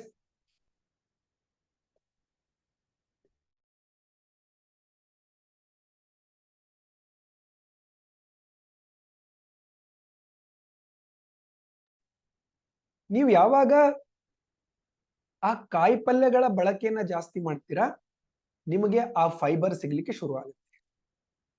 ಸಫಿಶಿಯಂಟ್ ಫೈಬರ್ ಸಿಗುತ್ತೆ, ನಾರು ಸಿಗುತ್ತೆ. ನಾರಿನ ಪ್ರಮಾಣ ಸಿಕ್ಕಾಗ ಸಮರ್ಪಕವಾಗಿ ನಾರು 2 ಕೆಲಸವನ್ನು ಮಾಡುತ್ತೆ.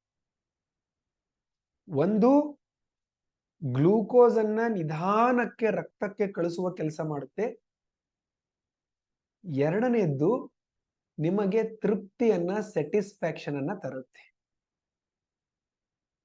ಇವತ್ತೇನಾಗ್ತಾ ಇದೆ ಅಂದ್ರೆ ನಮ್ಮ ದೇಹಕ್ಕೆ ಆಕ್ಚುಲಿ ಎಷ್ಟು ಆಹಾರ ಬೇಕು ಅದಕ್ಕಿಂತ ಜಾಸ್ತಿ ತಿಂತಾ ಇದೀವಿ.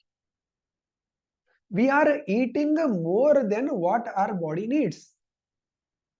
ಎಷ್ಟು ಬೇಕು ಅದಕ್ಕಿಂತ ಜಾಸ್ತಿ ತಿಂತಾ ಇದೀವಿ. ಯಾಕೆ ಅಂದ್ರೆ ಆಹಾರದ ಸೆಟೈಟಿ ವ್ಯಾಲ್ಯೂ ಕಡಿಮೆ ಆಗಿದೆ. ಸೆಟೈಟಿ ವ್ಯಾಲ್ಯೂ ಅಂತಂದ್ರೆ ಏನು ಅಂದ್ರೆ ಪ್ರತಿಯೊಂದು ಆಹಾರದ್ದು ಒಂದು ಸ್ಯಾಟಿಸ್ಫ್ಯಾಕ್ಷನ್ ಇಂಡೆಕ್ಸ್ ಅಂತ ಇರುತ್ತೆ. ಸೆಟೈಟಿ ವ್ಯಾಲ್ಯೂ ಅಂದ್ರೆ ಯಾವ ಆಹಾರ ಬೇಗ ತೃಪ್ತಿಯನ್ನ ಕೊಡುತ್ತೆ ಅದು ನಮಗೆ ಒಳ್ಳೆಯದು. ಅದರದ್ದು ಸ್ಯಾಟಿಸ್ಫ್ಯಾಕ್ಷನ್ ಇಂಡೆಕ್ಸ್ ಜಾಸ್ತಿ ಇದೆ ಅಂತ ಹೇಳ್ತೇವೆ.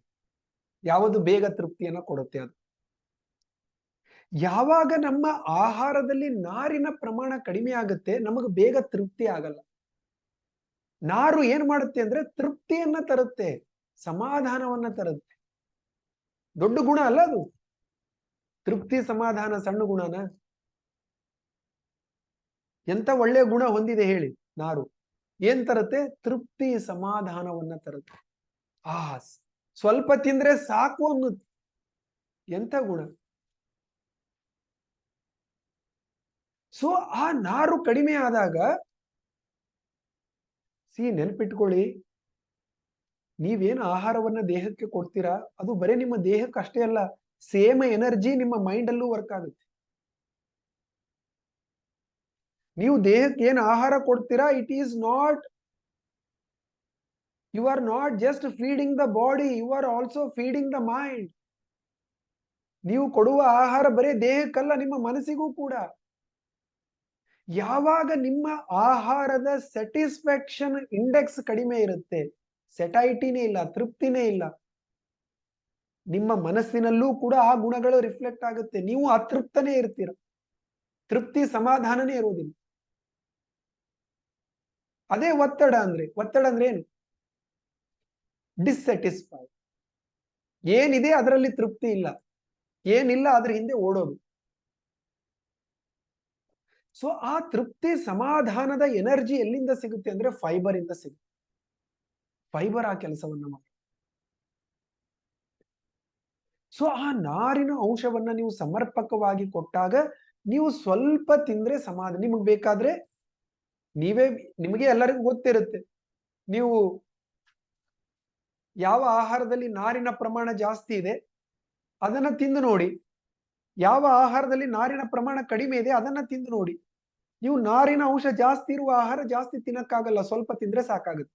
ಫಾರ್ ಎಕ್ಸಾಂಪಲ್, ನೀವು ಸಿರಿಧಾನ್ಯದಿಂದ ದೋಸೆ ಮಾಡ್ಕೊಳ್ಳಿ, ನೀವು ಕೆಂಪಕ್ಕಿ ಅಥವಾ ಬ್ರೌನ್ ರೈಸ್ ಅಲ್ಲಿ ದೋಸೆ ಮಾಡ್ಕೊಳ್ಳಿ, ನೀವು ಬಿಳಿ ಅಕ್ಕಿಯಲ್ಲಿ ದೋಸೆ ಮಾಡ್ಕೊಳ್ಳಿ. ಈ ಮೂರಕ್ಕೂ ಕಂಪೇರ್ ಮಾಡಿ ನೋಡಿ, ನೀವೆಷ್ಟು ತಿಂತೀರಾ. ನೀವು ಬಿಳಿ ಅಕ್ಕಿಯಿಂದ ಮಾಡಿದ್ದು 3-4 ದೋಸೆ ಮನೆಯಲ್ಲಿ ತಿಂದ್ರೆ ನಿಮಗೆ ಕೆಂಪಕ್ಕಿದು 2-3ಕ್ಕೆ ಸಾಕಾಗುತ್ತೆ. ಅದೇ ಮಿಲೆಟ್ಸ್ ಇಂದ ಮಾಡಿದ್ರೆ 1-2ಕ್ಕೆ ಸಾಕಾಗುತ್ತೆ. ಹೌದಾ ಅಲ್ವಾ? Yes or no? Have you observe? ಇದು ನಿಮ್ಮ ಅನುಭವಕ್ಕೂ ಬಂದಿರುತ್ತಲ್ಲ. ಯಾಕೆ ಸ್ವಲ್ಪನೇ ಆಹಾರ ಸಾಕಾಯ್ತು? ಯಾಕಂದ್ರೆ ಅದರಲ್ಲಿ ನಾರಿನ ಪ್ರಮಾಣ ಇದೆ. ಯಾವಾಗ ನೀವು ನಾರಿನ ಅಂಶವನ್ನ ಇನ್ಕ್ರೀಸ್ ಮಾಡ್ಕೊಳ್ತೀರಾ, ನೀವು ಇಷ್ಟು ತಿನ್ನಲ್ಲ, ಇಷ್ಟೇ ತಿಂತೀರ. ನ್ಯಾಚುರಲಿ ಕ್ವಾಂಟಿಟಿ ಆಫ್ ಫುಡ್ ಕಡಿಮೆ ಆಗುತ್ತೆ. ಕ್ವಾಂಟಿಟಿ ಆಫ್ ಫುಡ್ ಕಡಿಮೆ ಆದಾಗ ಖುಷಿ ಪಡೋದು ಯಾರು ಗೊತ್ತಾ? ನಿಮ್ಮ ಹೊಟ್ಟೆ. Your food enjoys minimum food. ನಿಮ್ ದೇಹಕ್ಕೆ ಇಷ್ಟು ಬೇಕಾಗಿಲ್ಲ, ಇಷ್ಟೇ ಬೇಕು, ಒಳ್ಳೆಯ ಆಹಾರ ಬೇಕು. ನಿಮ್ಮ ಹೊಟ್ಟೆ ಇವತ್ತು ತುಂಬಾ ಕೋಪದಲ್ಲಿ ಇರದೆ, ಯಾಕಂದ್ರೆ ಅದಕ್ಕೆ ಹಾಕ್ತಾ ಇದೀವಿ, ಎಷ್ಟು ಬೇಕು ಅದಕ್ಕಿಂತ ಜಾಸ್ತಿ ಕೊಡ್ತಾ ಇದೀವಿ, ಅದ್ರದ್ದು ಕೆಪಾಸಿಟಿಗಿಂತ ಜಾಸ್ತಿ ಕೊಡ್ತಾ ಇದೀವಿ. ಓವರ್ ಆಕ್ಟಿವ್ ಆಗಿದೆ ಅದು, ಅದಕ್ಕೆ ರೆಸ್ಟೇ ಇಲ್ಲ. ಸೊ ಯಾವಾಗ ನೀವು ನಾರಿನ ಪ್ರಮಾಣವನ್ನು ಸಮರ್ಪಕವಾಗಿ ಕೊಡ್ತೀರಾ, ನಿಮ್ಮ ಆಹಾರದ ಕ್ವಾಂಟಿಟಿ ಒಂದು 20-30% ಕಡಿಮೆ ಆಗುತ್ತೆ. ಅವಾಗ ನಿಮ್ಮ ಹೊಟ್ಟೆ ಖುಷಿ ಪಡುತ್ತೆ. ಸೊ ನೀವು ಫೈಬರ್ ಅನ್ನ ಜಾಸ್ತಿ ಕೊಟ್ಟಾಗ ಗ್ಲೂಕೋಸು ನಿಧಾನಕ್ಕೆ ರಕ್ತಕ್ಕೆ ಹೋಗುತ್ತೆ, ನಿಮಗೆ ಬೇಗ ತೃಪ್ತಿ ಸಮಾಧಾನವಾಗುತ್ತೆ. ಆವಾಗ ನಿಮ್ಮ ದೇಹದಲ್ಲಿ ಅತಿಯಾಗಿ ತಿನ್ನೋದ್ರಿಂದ ಏನು ಸಮಸ್ಯೆಗಳು ಬರ್ತಾ ಇದೆ 10, ನಿಮಗೆ ಗೊತ್ತಿಲ್ಲ ಅದು ಅದರಿಂದ ಅಂತ, ಅವೆಲ್ಲ ತಾನೇ ಗುಣ ಆಗುತ್ತೆ. ನೀವೊಂದು 20-30% ಕ್ವಾಂಟಿಟಿ ಆಫ್ ಫುಡ್ ನಿಮ್ದು ಕಡಿಮೆ ಆಯ್ತು ಅಂತಂದ್ರೆ, ಯಾಕೆ ಕ್ವಾಂಟಿಟಿ ಆಫ್ ಫುಡ್ ಕಡಿಮೆ ಆಗಬೇಕು?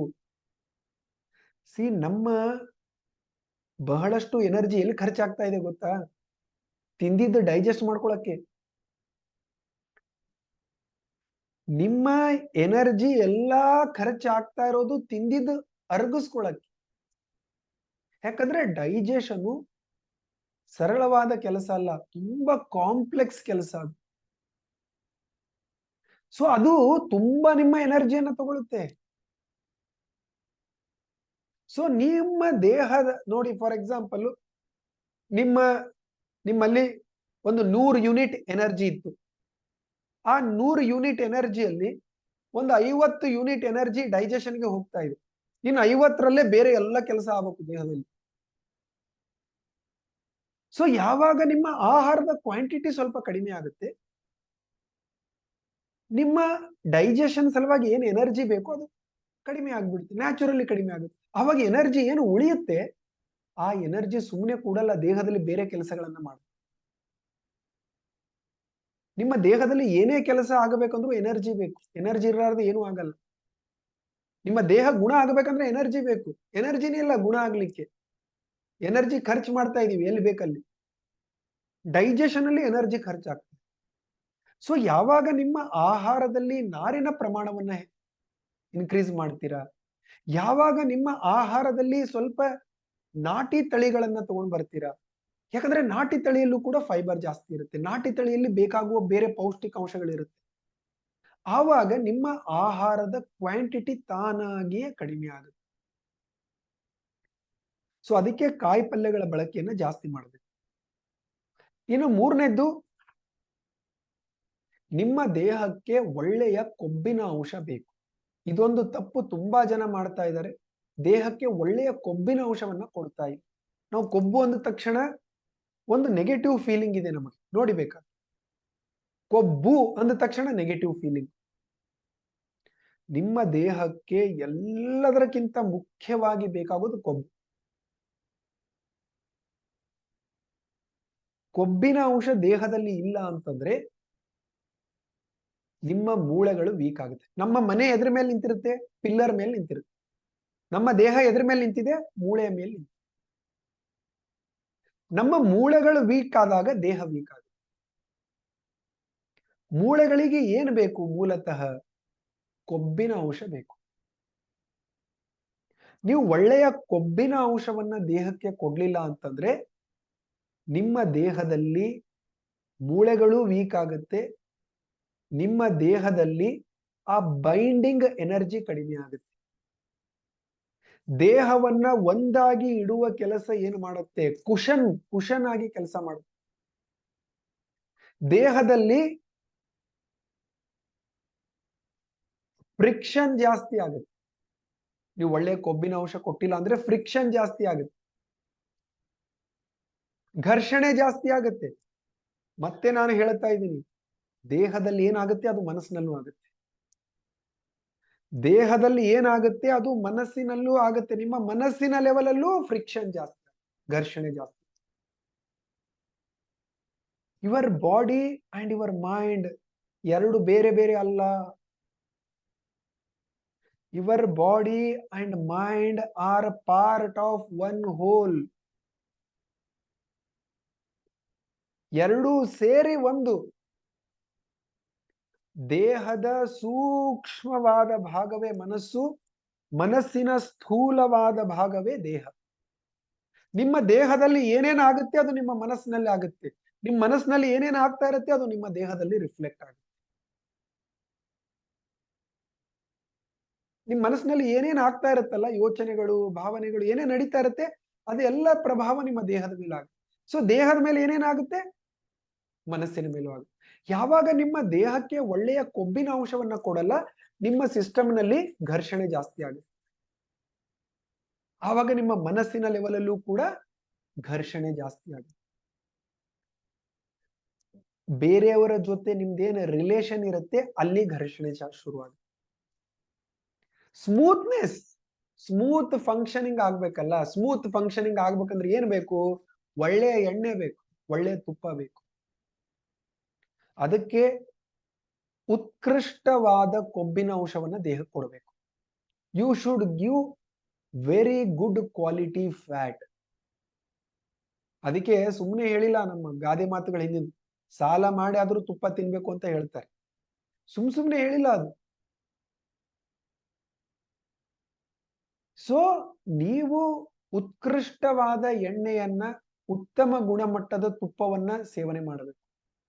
ತುಂಬಾ ಜನ ಕಳೆದ 20-25 ವರ್ಷದಿಂದ ರಿಫೈನ್ಡ್ ಎಣ್ಣೆ ತಿಂತಾ ಬಂದಿದ್ದೀವಿ. ಆ 20-25 ವರ್ಷ ನಾವು ಮಾಡಿರುವ ತಪ್ಪಿಗೆ ಇವತ್ತು ನಮಗೆ ಏನ್ ಆಗ್ತಾ ಇದೆ ಅಂತಂದ್ರೆ ಗ್ಯಾಸ್ಟ್ರಿಕ್ ಆಗ್ತಾ ಇದೆ. ಇವತ್ತು ನಮಗೆ ಏನ್ ಆಗ್ತಾ ಇದೆ ಅಂತಂದ್ರೆ ಮೂಳೆಗಳು ವೀಕ್ ಆಗ್ತಾ ಇದೆ. ಮೂಳೆಗಳು ವೀಕ್ ಆದಾಗ ಸುಸ್ತು, ಆಯಾಸ ಆಗುತ್ತೆ. ದೇಹದಲ್ಲಿ ಬೈಂಡಿಂಗ್ ಪವರ್ ಕಡಿಮೆ ಆಗುತ್ತೆ, ದೇಹ ಡ್ರೈ ಆಗುತ್ತೆ, ವಾತ ಜಾಸ್ತಿ ಆಗುತ್ತೆ. ವಾತ ಜಾಸ್ತಿ ಆದಾಗ ದೇಹದಲ್ಲಿ ನಿಮ್ಮ ಮನಸ್ಸಿನ ಲೆವೆಲ್ ಅಲ್ಲಿ ಆಂಗ್ಸೈಟಿ ಆಗೋದು, ಡಿಪ್ರೆಷನ್ ಆಗೋದು ಎಲ್ಲ ಆಗುತ್ತೆ. ತುಂಬಾ ಕಾಮನ್ ಆಗಿದೆ ಎಲ್ಲರಲ್ಲಿ. ಎಷ್ಟು ಜನ ಹೇಳ್ತಾರೆ ಗೊತ್ತಾ, ಭಯ ಆಗುತ್ತೆ, ಆತಂಕ ಆಗುತ್ತೆ, ಆಂಗ್ಸೈಟಿ ಎಲ್ಲ ಎದಕ್ಕೆ? ದೇಹದಲ್ಲಿ ಆಗುವ ವ್ಯತ್ಯಯ. ನಾವು ಅದಕ್ಕೆ ಏನ್ ಮಾಡ್ತೀವಿ? ಭಯ ಆಗ್ತಾ ಇದೆಯಾ, ನಾವು ಅವ್ರಿಗೆ ಸಮಾಧಾನ ಹೇಳಿ ಶುರು ಮಾಡ್ತೀವಿ, ಏನಾಗಲ್ಲ ತಗೋ, ಆರಾಮಾಗಿ, ಏನಾಗಲ್ಲ ತಗೋ. ದೇಹ ವೀಕ್ ಆಗಿ ಭಯ ಆಗ್ತಾ ಇದೆ ಅವನಿಗೆ. ನಾವು ಅವನಿಗೆ ಏನ್ ತಿಳುವಳಿಕೆ ಹೇಳಿದ್ರೇನು? ದೇಹನೇ ವೀಕ್ ಆಗಿದೆ, ದೇಹದಲ್ಲಿ ಆ ಎನರ್ಜಿ ಇಲ್ಲ, ಬ್ಯಾಲೆನ್ಸ್ ಅಲ್ಲಿ ಇಲ್ಲ. ಸೊ ನಿಮ್ಮ ದೇಹದಲ್ಲಿ ಆ ತತ್ವಗಳು, ವಾತ ಪಿತ್ತ ಕಫಗಳು ಬ್ಯಾಲೆನ್ಸ್ ಅಲ್ಲಿ ಇರ್ಬೇಕಂದ್ರೆ ಒಳ್ಳೆಯ ಎಣ್ಣೆ ಬೇಕು, ಒಳ್ಳೆಯ ತುಪ್ಪ ಬೇಕು, ಒಳ್ಳೆಯ ಕೊಬ್ಬಿನ ಅಂಶ ಬೇಕು, ಉತ್ಕೃಷ್ಟವಾದ ಕ್ವಾಲಿಟಿ. ಸ್ವಲ್ಪ ತಿನ್ನಿ, ಒಳ್ಳೆಯ ಎಣ್ಣೆಯನ್ನು ಬಳಸಿ. ನೀವು ರಿಫೈನ್ಡ್ ಎಣ್ಣೆ 3 ಲೀಟರ್ ಬಳಸ್ತಾ ಇದ್ರಿ ಅಂದ್ರೆ ಇದು 1-1.5 ಲೀಟರ್ ಬಳಸಿ, ಸ್ವಲ್ಪನೇ ಹಾಕಬೇಕು. ಒಳ್ಳೇದಂತ ಜಾಸ್ತಿ ಬಳಸಬಾರ್ದು. ಮತ್ತೆ ಒಳ್ಳೆ ತುಪ್ಪ ಇದೆ ಹಾಕೋ, ಮತ್ 4 ಚಮಚ ಅಂತ ಹಾಕಬಾರ್ದು. ಒಳ್ಳೆ ತುಪ್ಪ ಇದೆ, ಕಾಸ್ಟ್ಲಿ ಇದೆ, ಸ್ವಲ್ಪ ತಿನ್ಬೇಕು ಅಂತ ತಿನ್ಬೇಕು. ಒಳ್ಳೆಯ ಗುಣಮಟ್ಟದ ಫ್ಯಾಟ್ ಕೊಡಬೇಕು, ಕಡಿಮೆ ಫ್ಯಾಟ್ ಕೊಡಬೇಕು. ಸೊ ಇದು ಯಾವಾಗ ಮಾಡ್ತೀರಾ ನೀವು? ಒಳ್ಳೆಯ ಫ್ಯಾಟ್ ಅನ್ನ ಕೊಡ್ತೀರಾ, ನಿಮ್ಮ ದೇಹದಲ್ಲಿ ಮೂಳೆಗಳು ಚೆನ್ನಾಗಿರುತ್ತೆ. ನಮ್ಮ ದೇಹ ಸಪ್ತ ಧಾತುಗಳಿಂದ ನಿರ್ಮಾಣವಾಗಿದೆ. ರಸ, ರಕ್ತ, ಮಾಂಸ, ಮೇಧ, ಅಸ್ಥಿ, ಮಜ್ಜೆ, ಶುಕ್ರ. ರಸ, ರಕ್ತ, ಮಾಂಸ, ಮೇಧ. ಮೇಧ ಅಂದ್ರೆ ಏನು? ಫ್ಯಾಟ್.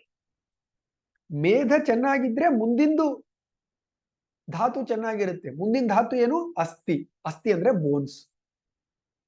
ಯಾವಾಗ ದೇಹದಲ್ಲಿ ಒಳ್ಳೆಯ ಕೊಬ್ಬಿನ ಅಂಶ ಇರೋದಿಲ್ವೋ ನಿಮ್ಮ ಮೂಳೆಗಳು ವೀಕ್ ಆಗುತ್ತೆ.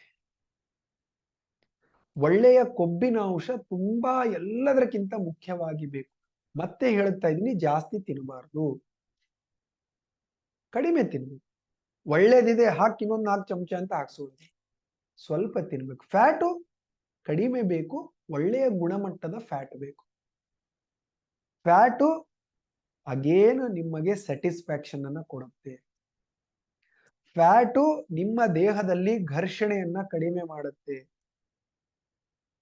ಆ ಫ್ಯಾಟ್ ಇರ್ಲಾರ್ದಕ್ಕೆ ಜಾಯಿಂಟ್ ಪೇನ್ಗಳು ಬರ್ತಾ ಇದೆ. ಫ್ಯಾಟ್ ಕೊಡ್ತಾ ಇಲ್ಲ, ಒಳ್ಳೆ ಫ್ಯಾಟ್ ತುಂಬಾ ಜನ. ಸೊ ಉತ್ಕೃಷ್ಟವಾದ ಕೊಬ್ಬಿನ ಅಂಶವನ್ನ ದಯಮಾಡಿ ನಿಮ್ಮ ಆಹಾರದ ಭಾಗವಾಗಿ ಮಾಡ್ಕೊಳ್ಳಿ. ಸೊ ಫ್ಯಾಟು ದೇಹಕ್ಕಷ್ಟೇ ಅಲ್ಲ, ನಿಮ್ಮ ಮನಸ್ಸಿನ ಮೇಲೂ ಕೆಲಸ ಮಾಡುತ್ತೆ. ಅದಕ್ಕೆ ಯಾರ್ಯಾರಿಗೆ ದೇಹದಲ್ಲಿ ಡ್ರೈನೆಸ್ ಇದೆ, ಡ್ರೈನೆಸ್ ಅನ್ನ ವಾತ ಅಂತ ಕರಿತೇವೆ, ದೇಹ ಒಣಗ್ತಾ ಇರುತ್ತೆ, ಅದಕ್ಕೆ ಮೂಲ ಕಾರಣ ಏನು? ಒಳ್ಳೆಯ ಫ್ಯಾಟ್ ಕೊಡ್ಲಾರ್ದು. ತುಪ್ಪ ತಿನ್ಬೇಕು, ಒಳ್ಳೆಯ ಎಣ್ಣೆ ತಿನ್ಬೇಕು, ಬೀಜಗಳ ಸೇವನೆಯನ್ನ ಮಾಡಬೇಕು. ಅದೆಲ್ಲ ಮಾಡಿದಾಗ ನಿಮ್ಮ ದೇಹದ ಡ್ರೈ ಆಗಲ್ಲ, ಒಣಗಲ್ಲ. ದೇಹ ಡ್ರೈ ಆಯ್ತು ಅಂದ್ರೆ ಮನಸ್ಸಿನ ಲೆವೆಲ್ ಅಲ್ಲಿ ಭಯ, ಆತಂಕ ಆಗುತ್ತೆ, ನೆನ್ಪಿಟ್ಕೊ. ಸೊ ಆವಾಗ ಭಯ ಆಗ್ತಾ ಇದೆ, ಆತಂಕ ಆಗ್ತಾ ಇದೆ, ಆಂಗ್ಸೈಟಿ ಆಗ್ತಾ ಇದೆ ಅಂತ ಡಾಕ್ಟರ್ ಹತ್ರ ಅವ ನಿದ್ದೆ ಬರೋ ಮಾತ್ರೆ ಕೊಟ್ಟು ಅವ್ರು ಕಳಿಸ್ತಿರ್ತಾರೆ. ಅವರು ಸಿಂಪ್ಟಮ್ಸ್ ಗಳ ಮೇಲೆ ಕೆಲಸ ಮಾಡ್ತಾರೆ, ಎನರ್ಜಿ ಲೆವೆಲ್ ಅಲ್ಲಿ ಅವ್ರು ಹೋಗಿ ಕೆಲಸ ಮಾಡಲ್ಲ. ಕೆಮಿಕಲಿ ಬ್ಯಾಲೆನ್ಸ್ ಮಾಡುವ ಪ್ರಯತ್ನವನ್ನ ಮಾಡ್ತಾರೆ, ಎನರ್ಜಿ ಬ್ಯಾಲೆನ್ಸ್ ಮಾಡಲ್ಲ ಅವರು. ವಾತ ಜಾಸ್ತಿ ಆಗಿದೆ, ವಾತ ಕಡಿಮೆ ಮಾಡ್ಲಿಕ್ಕೆ ಕೆಲಸ ಮಾಡಲ್ಲ ಅವರು, ಮೇಲ್ಮೇಲೆ ಕೆಮಿಕಲಿ ಬ್ಯಾಲೆನ್ಸ್ ಮಾಡ್ಲಿಕ್ಕೆ ನೋಡ್ತಾರೆ. ನೀವು ಎನರ್ಜಿ ಲೆವೆಲ್ ಅಲ್ಲಿ ಬ್ಯಾಲೆನ್ಸ್ ಅನ್ನ ತರ್ಕೊಳ್ಬೇಕು. ಸೊ ಇದು ನಿಮ್ಮ ವಾತವನ್ನ ಕಂಟ್ರೋಲ್ ಅಲ್ಲಿ ಇಡುತ್ತೆ. ವಾತ ಅಂದ್ರೇನು? ಓಡಿ ಹೋಗೋದು. ವಾತ ಅಂದ್ರೇನು? ಓಡೋದು. ಎಣ್ಣೆ ತುಪ್ಪ ಏನ್ ಮಾಡುತ್ತೆ? ಹಿಡಿದಿಡು. ಎಣ್ಣೆ ತುಪ್ಪ ಏನು ಮಾಡುತ್ತೆ? ಬೈಂಡ್ ಮಾಡುತ್ತೆ, ಓಡ್ಲಿಕ್ಕೆ ಬಿಡಲ್ಲ. ವಾತ ಜಾಸ್ತಿ ಆದಾಗ ಯೋಚನೆಗಳು ನಾನ್ ಸ್ಟಾಪ್, ಒಂದಾದ್ಮೇಲೆ ಒಂದು, ಒಂದಾದ್ಮೇಲೆ ಒಂದು, ಒಂದಾದ್ಮೇಲೆ ಒಂದು, ನಿದ್ದೆ ಬರಲ್ಲ, ಓಡದೆ ಓಡ್ತಾ ಇರುತ್ತೆ, ಮನಸ್ಸು ಓಡದೆ ಓಡ್ತಾ ಇರುತ್ತೆ. ಯಾಕೆ? ದೇಹದಲ್ಲಿ ವಾತ ಜಾಸ್ತಿ ಆಗಿದೆ. ದೇಹದಲ್ಲಿ ಏನು ಜಾಸ್ತಿ ಆಗುತ್ತೆ? ಮನಸ್ಸಿನಲ್ಲಿ ಅದು ರಿಫ್ಲೆಕ್ಟ್ ಆಗುತ್ತೆ. Your mind is a reflection of your body is a reflection of your mind. ದೇಹ ಮನಸ್ಸಿಗೆ ಕನ್ನಡಿ, ಮನಸ್ಸು ದೇಹಕ್ಕೆ ಕನ್ನಡಿ. ಒನ್ ವೇ ಅಲ್ಲ, ಟೂ ವೇ. ಇದು ಅದಕ್ಕೆ ಫೀಡ್ ಮಾಡುತ್ತೆ, ಅದು ಇದಕ್ ಮಾಡುತ್ತೆ, ಇದು ಅದಕ್ಕೆ ಮಾಡುತ್ತೆ. ಮನಸ್ಸಿನಲ್ಲಿ ವಾತ ಜಾಸ್ತಿ ಆಯ್ತಾ, ಮತ್ತೆ ದೇಹ ಇನ್ನೂ ಸ್ವಲ್ಪ ವಾತ ಮಾಡ್ಕೊಳ್ಳುತ್ತೆ, ಇನ್ನೂ ಸ್ವಲ್ಪ ದೇಹ ಡ್ರೈ ಆಗುತ್ತೆ. Because your mind is feeding. ಒಂದು ಸರ್ಕಲ್ ಇದ್ದಂಗೆ, ದೇಹ ಮನಸ್ಸಿಗೆ ಫೀಡ್ ಮಾಡುತ್ತೆ, ಮನಸ್ಸು ದೇಹ, ದೇಹ ಮನಸ್ಸಿಗೆ, ಮನಸ್ಸು ದೇಹ. ಸೊ ಅದಕ್ಕೆ ಅದರಿಂದ ಹೊರಗಡೆ ಬರಬೇಕು ಅಂದ್ರೆ ಒಳ್ಳೆಯ, ಇವತ್ತು ಆಹಾರದ ಮಟ್ಟಿಗೆ ಏನ್ ಮಾಡಬೇಕು ಹೇಳ್ತಾ ಇದ್ದೀನಿ. ಮನಸ್ಸಿನ ಲೆವೆಲ್ ಅಲ್ಲಿ ವಾತ ಕಡಿಮೆ ಮಾಡಲಿಕ್ಕೆ ಏನ್ ಮಾಡಬೇಕು, ಮನಸ್ಸಿನ ಬಗ್ಗೆ ಚರ್ಚೆ ಮಾಡುವಾಗ ಅರ್ಥ ಮಾಡಿಕೊಳ್ಳೋಣ. ಸೊ ಅದಕ್ಕೆ ನಿಮ್ಮ ಆಹಾರದಲ್ಲಿ ಕಾಯಿಪಲ್ಯಗಳ ಬಳಕೆ ಆಯ್ತು. ನೆಕ್ಸ್ಟ್ ಇಂಪಾರ್ಟೆಂಟ್ ಥಿಂಗ್, ಒಳ್ಳೆಯ ಕೊಬ್ಬಿನ ಅಂಶ. Yes, understood the importance of fat. ಕೊಬ್ಬಿನ ಅಂಶದ ಮಹತ್ವ ಅರ್ಥ ಆಯ್ತಾ? ಎಲ್ಲರೂ ಬಳಸ್ತೀರಾ? ದಯಮಾಡಿ ರಿಫೈನ್ಡ್ ಆಯಿಲ್ ಅನ್ನ ಬಿಡಿ, ದಯಮಾಡಿ ರಿಫೈನ್ಡ್ ಆಯಿಲ್ ಅನ್ನ ತಿನ್ಬೇಡಿ. ಎಲ್ಲೋ ದುಡ್ಡು ಖರ್ಚು ಮಾಡಿ ಆಮೇಲೆ ಕೂಡಿಟ್ಟು ಆಸ್ಪತ್ರೆಗಳಿಗೆ ಹಾಕೋದು ಬೇಡ. ಒಳ್ಳೆಯ ಆಹಾರದ ಮೇಲೆ ಖರ್ಚು ಮಾಡಿ. ನಾನು ಯಾವಾಗ ಇದರ ಮಹತ್ವ ನನಗೆ ಅರ್ಥ ಆಯ್ತು 7-8 ವರ್ಷಗಳ ಹಿಂದೆ, ಯಾವಾಗ ನನ್ನ ಆಹಾರ ಕ್ರಮ ಜೀವನ ಶೈಲಿಯಲ್ಲಿ ನಾನು ಬದಲಾವಣೆಯನ್ನು ತರ್ಕೊಂಡೆ, ನಾನು ಅವತ್ತೇ ಡಿಸೈಡ್ ಮಾಡಿ, ದುಡ್ಡು ಏನು ಗಳಿಸ್ತೀವಿ ಅದು ಆಹಾರದ ಮೇಲೆ ಖರ್ಚು ಮಾಡಿ. ಒಳ್ಳೆಯ ಗುಣಮಟ್ಟದ ಆಹಾರವನ್ನು ಫಸ್ಟ್ ಬಳಸ್ಲಿಕ್ಕೆ ಶುರು. ನಾವೇನ್ ಮಾಡ್ತೀವಿ, ಎಲ್ಲಿ ಇನ್ನೊಂದು 20 ರೂಪಾಯಿ ಇದೇ ತಗೊಳ್ಬಿಡೋಣ. ಅದು ಏನ್ ಮಾಡುತ್ತೆ, ಅದು ತುಂಬಾ ಸಮಸ್ಯೆಗಳನ್ನು ಮಾಡುತ್ತೆ. ಆಮೇಲೆ ಅದು ದುಡ್ಡು ಉಳಿಯಲ್ಲ, ಅದು ಮತ್ತೆ ಒಯ್ದು ಎಲ್ಲೋ ಕೊಟ್ಕೊಂಡ್ಬಿಟ್ಟಿರ್ತೀವಿ ಔಷಧಿಗಳಿಗೆ. ಔಷಧಿ ಕೊಟ್ಟರು ಆರಾಮಾಗ್ತಿದ್ರ ಪರವಾಗಿಲ್ಲ, ಆಗಲ್ಲ. ಔಷಧಿಗಳಿಂದ ಎಲ್ಲಿ ಗುಣ ಆಗ್ತಾ ಇದೀವಿ? ಇವತ್ತೇ ಯಾರೋ ಫೋನ್ ಮಾಡಿದ್ರು ನೋಡಿ, ಮೇ ಬಿ ಅವ್ರು ಇಲ್ಲಿ ಇರ್ಬೋದು ಸೆಷನ್ ಅಲ್ಲಿ. 10-15 ಡಾಕ್ಟರ್ ಹತ್ರ ಹೋಗ್ತಾ ಇದೀನಿ, ಗ್ಯಾಸ್ಟ್ರಿಕ್ ಕಡಿಮೆ ಆಗ್ತಾ ಇಲ್ಲ. 10-15 ಅಲ್ಲ, 1000 ಡಾಕ್ಟರ್ ಹತ್ರ ಹೋದ್ರು ಗ್ಯಾಸ್ಟ್ರಿಕ್ ಕಡಿಮೆ ಆಗಲ್ಲ. ಯಾಕಂದ್ರೆ ಗ್ಯಾಸ್ಟ್ರಿಕ್ ಕಡಿಮೆ ಮಾಡ್ಲಿಕ್ಕೆ ಡಾಕ್ಟರ್ ಹತ್ರ ಸೊಲ್ಯೂಷನ್ ಇಲ್ಲ. ಡಾಕ್ಟರ್ ಹತ್ರ ಎದಕ್ ಹೋಗ್ಬೇಕು ಎದಕ್ ಹೋಗ್ಬಾರ್ದು ಅಂತ ಗೊತ್ತಿಲ್ಲ ನಮ್ಗೆ, ಎಲ್ಲದಕ್ಕೂ ಹೋಗ್ತೀವಿ. ನಿಮ್ಗೆ ಏನೋ ಇನ್ಫೆಕ್ಷನ್ ಆಗುತ್ತೆ, ಯಾವಾಗೂ ಆಕ್ಸಿಡೆಂಟ್ ಆಗಬಹುದು, ಇಂಥವಕ್ಕೆಲ್ಲ ಡಾಕ್ಟರ್ ಹೆಲ್ಪ್ ಮಾಡ್ತಾರೆ. ಎಮರ್ಜೆನ್ಸಿ ಇದ್ದಾಗ, ಹಾರ್ಟ್ ಅಟ್ಯಾಕ್ ಆಗಿದೆ, ಈಗ ಲೈಫ್ ಸ್ಟೈಲ್ ಬದಲಾಯಿಸ್ಕೋತೀನಿ ಅಂದ್ರೆ ಆಗಲ್ಲ, ಅವಾಗ ಹೋಗ್ಲೇಬೇಕು. ನಿಮಗೆ ಗ್ಯಾಸ್ಟ್ರಿಕ್, ಆಸಿಡಿಟಿ, ಮಲಬದ್ಧತೆ ಇವೆಲ್ಲ ಡಾಕ್ಟರ್ ಹತ್ರ ಸೊಲ್ಯೂಷನ್ ಇಲ್ಲ. ಅಲೋಪತಿಯಲ್ಲಂತೂ ಡೆಫಿನೆಟ್ ಆಗಿ ಇಲ್ಲ. ಬಟ್ ನಾವು ಹೋಗ್ತೇವೆ, ಏನೋ ಮಾತ್ರೆ ತಗೊಳ್ತೀವಿ, ಏನೇನೋ ಮಾಡ್ತೇವೆ. ಸೊ ನಿಮ್ಮ ಆಹಾರ ಕ್ರಮ ಜೀವನ ಶೈಲಿ ತುಂಬಾ ಮುಖ್ಯ.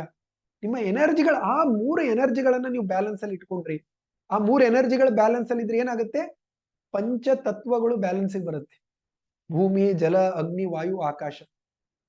ನಮ್ಮ ದೇಹ ಅದರಿಂದನೇ ನಿರ್ಮಾಣವಾಗಿದೆ. ಸೊ ಅದಕ್ಕೆ ಒಳ್ಳೆಯ ಕೊಬ್ಬಿನ ಅಂಶವನ್ನ ಕೊಡಬೇಕು. ಇನ್ನು ನೆಕ್ಸ್ಟ್,